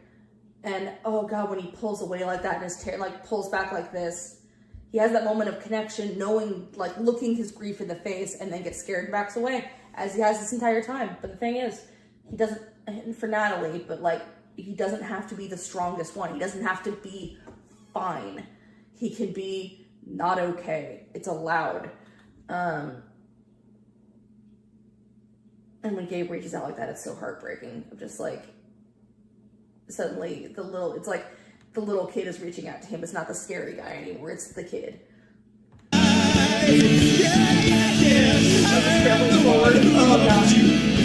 tried pretending that I don't give a damn, but you've always known who I am. Gabe. Aww. Gabriel. Hi, Dad.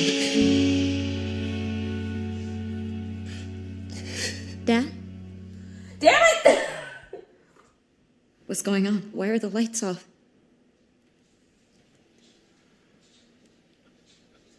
Where's Mom? She's... Millie, was I getting too loud? I'm sorry. I'm very upset. I love that he didn't scamper away.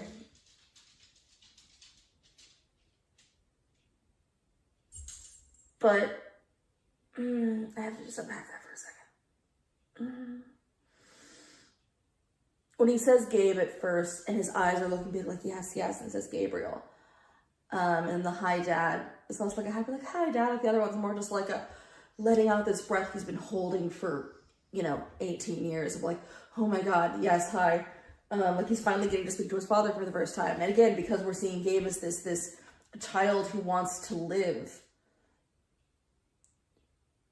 It's like if you touch him almost, you have to, like he's real to you. So when he leans forward like that and Dan's gonna touch him, it's like he had the option at that moment of sinking into his grief.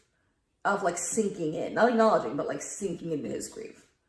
And then Natalie walks in and he has to remember his living child and he has to pull back like this and realize, and Gabe's just staring at him with these giant eyes just boring at him, and he's just like, this is not, I need to deal with this, but this is not reality. My daughter is reality. My daughter is what's happening right now. My wife just left. It's what's happening right now.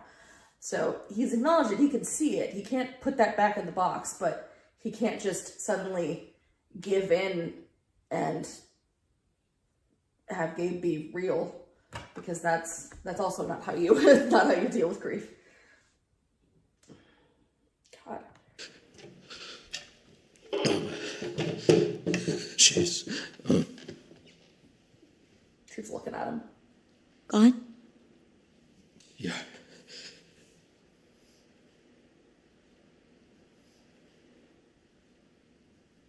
So it's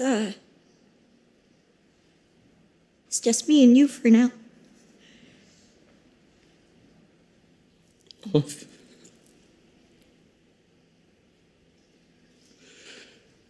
Yeah.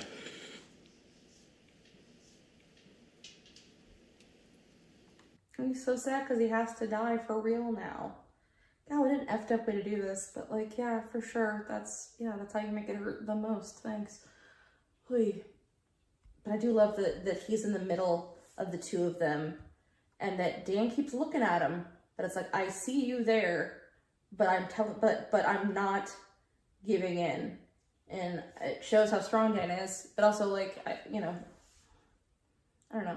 It gives me I just have a lot of emotions going on right now, okay? I just have a lot of feelings, and nobody look at me.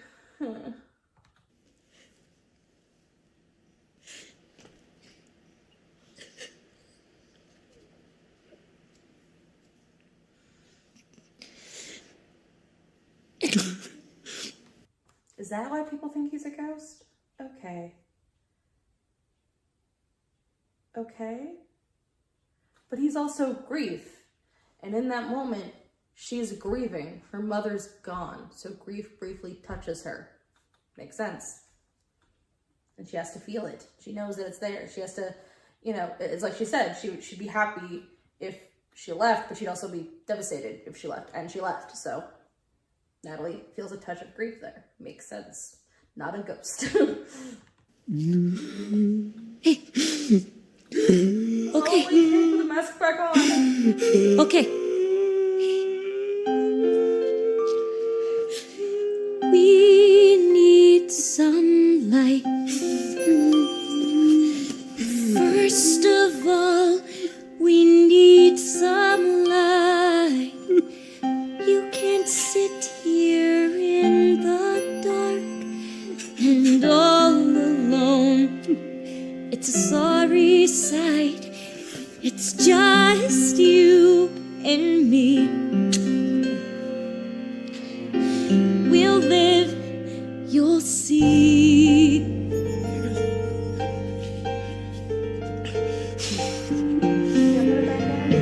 Night after night, we'd sit and wait for the morning light.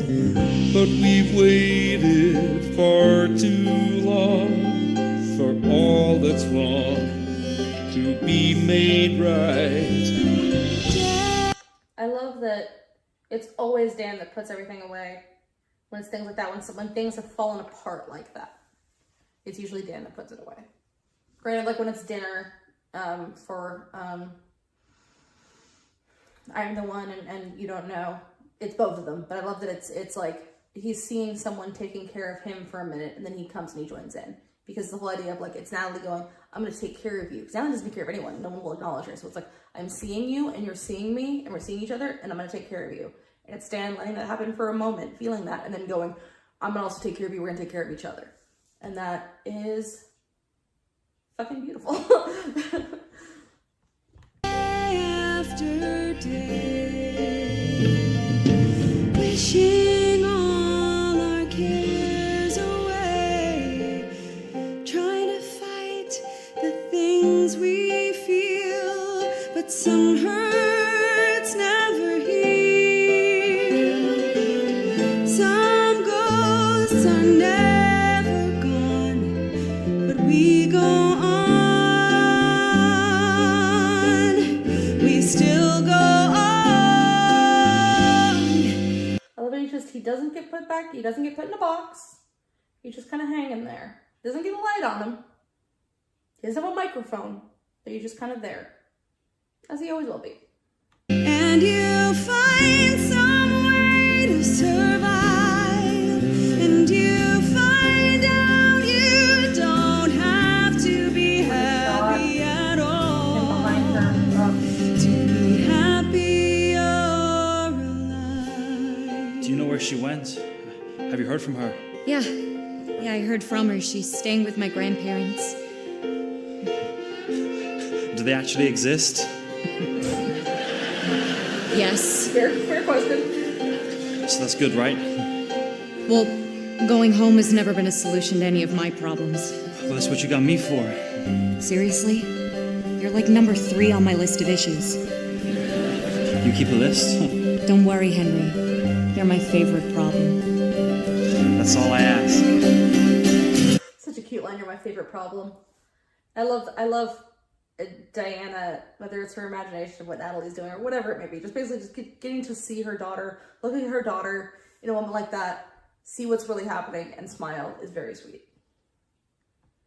Day after day, give me clouds and rain and gray. More rain, more with the weather thing.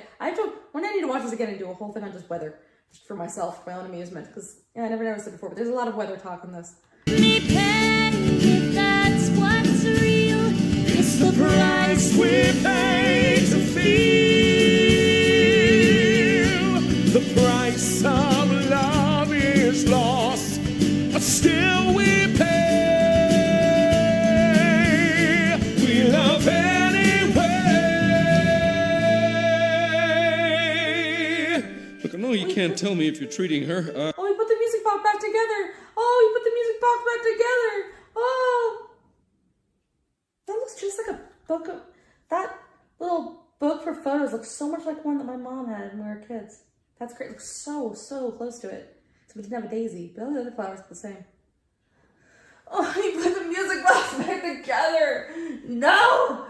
I'm sorry, dogs. I just wonder if she's okay. I think she's working on it, and she's aware of the risks. Do you think she'll come home? It's hard to say. Right. Dan, would you like me to recommend someone for you to talk to? No. Yes. Yes, I would. Thank you.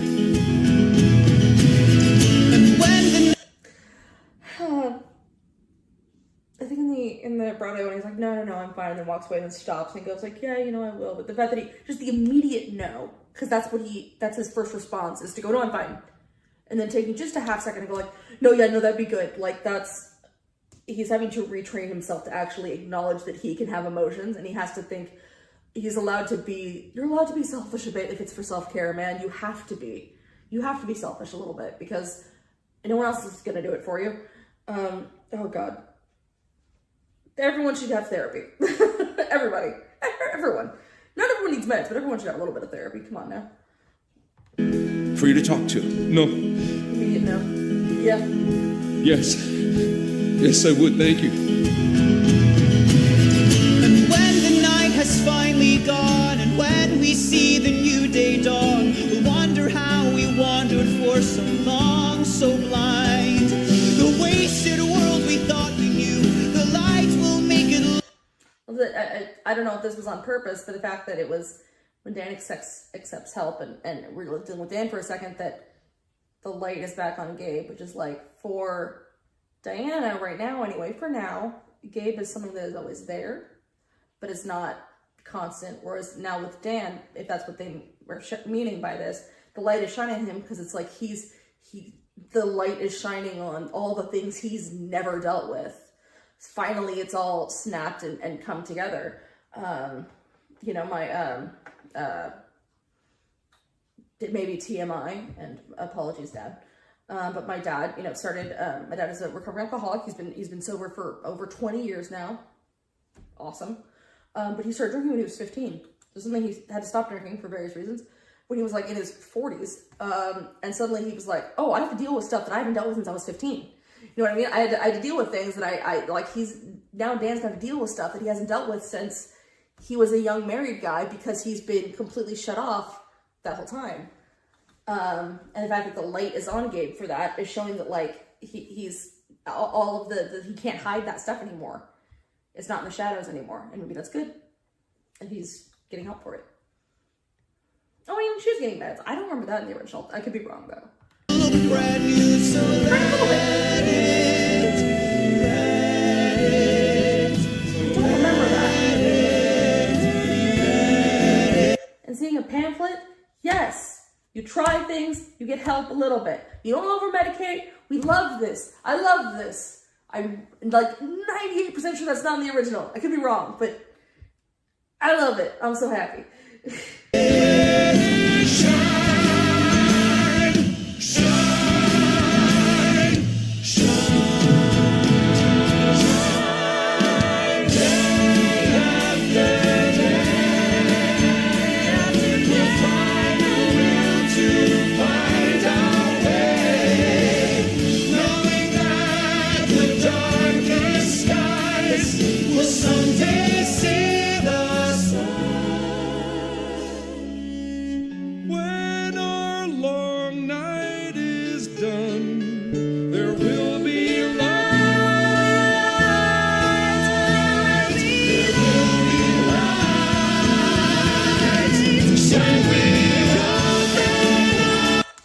Love that the light, there's been light throughout this show, but it's always very hello dear, come here sweetie pie, I'll go to bed soon, I promise. After this I'll go to bed. Poor thing. It's always been very kind of cold looking. It looks very like fluorescent. It looks kind of sterile, or it looks like, things. The light now is so warm, it looks like sunshine. There's no way that's not on purpose. I love that it's all light, but it's the warmth or coolness of it. And right now it looks like the sun is shining on them. And that's really beautiful. Look at him, a little happy boy. Sons and daughters, husbands, wives, and fight that fight. There will be light. There will be light. There will be light. First time with the audience at all.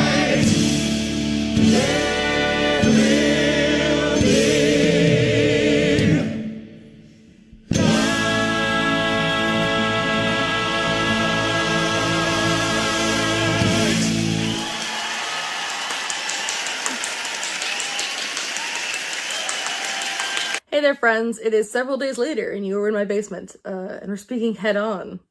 I know I'm scared too. No one should see all this head on.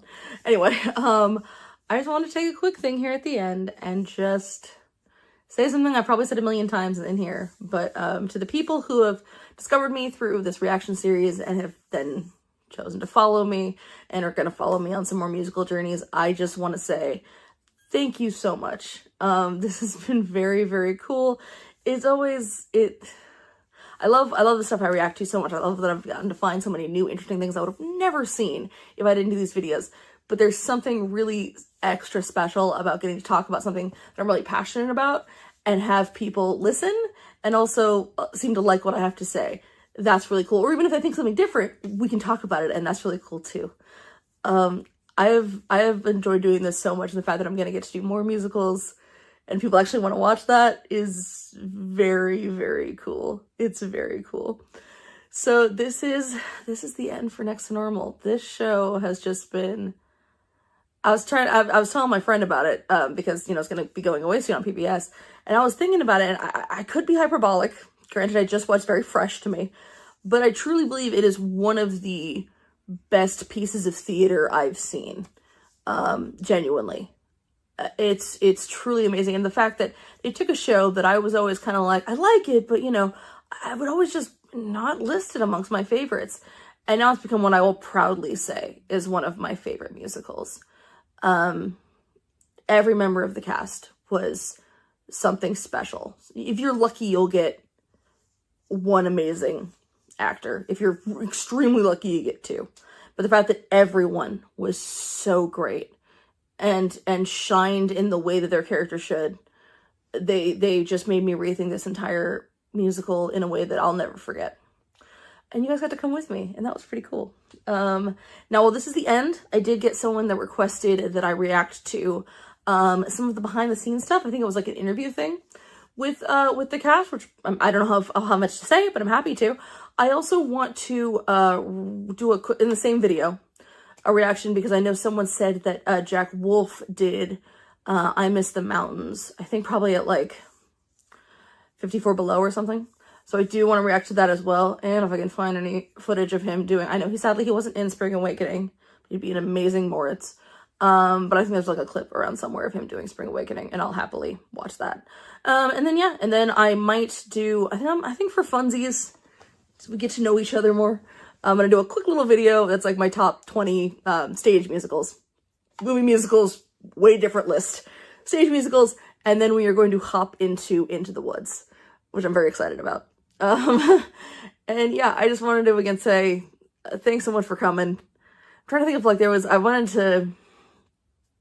thought about doing like a ranking the numbers in this, but I just can't. If I were to pick like I guess the worst, which there isn't a worst, from this production, like, so I'm not counting reprises, we're talking straight up songs. I mean, I guess Perfect for You, but that's just like a song I never really particularly liked, and so that's it. That's not really fair. And I was trying to think of a best, and I don't know, man. I love that I got to show people some kind of comparisons for some of these to show how vastly different they are. I will say the I Am the One You Don't Know, or flip those, You Don't Know I Am the One, made me really truly begin to appreciate Dan in this a lot more than I ever thought I would. So I guess that, but from the very beginning, yeah, it's a million-way tie. I'm going to say, I'm going to count it as one for You Don't Know and I Am the One. because I think that's really great. And everyone kind of gets a shine, even Natalie, who's just breaking my heart in the corner, which I wasn't ready for.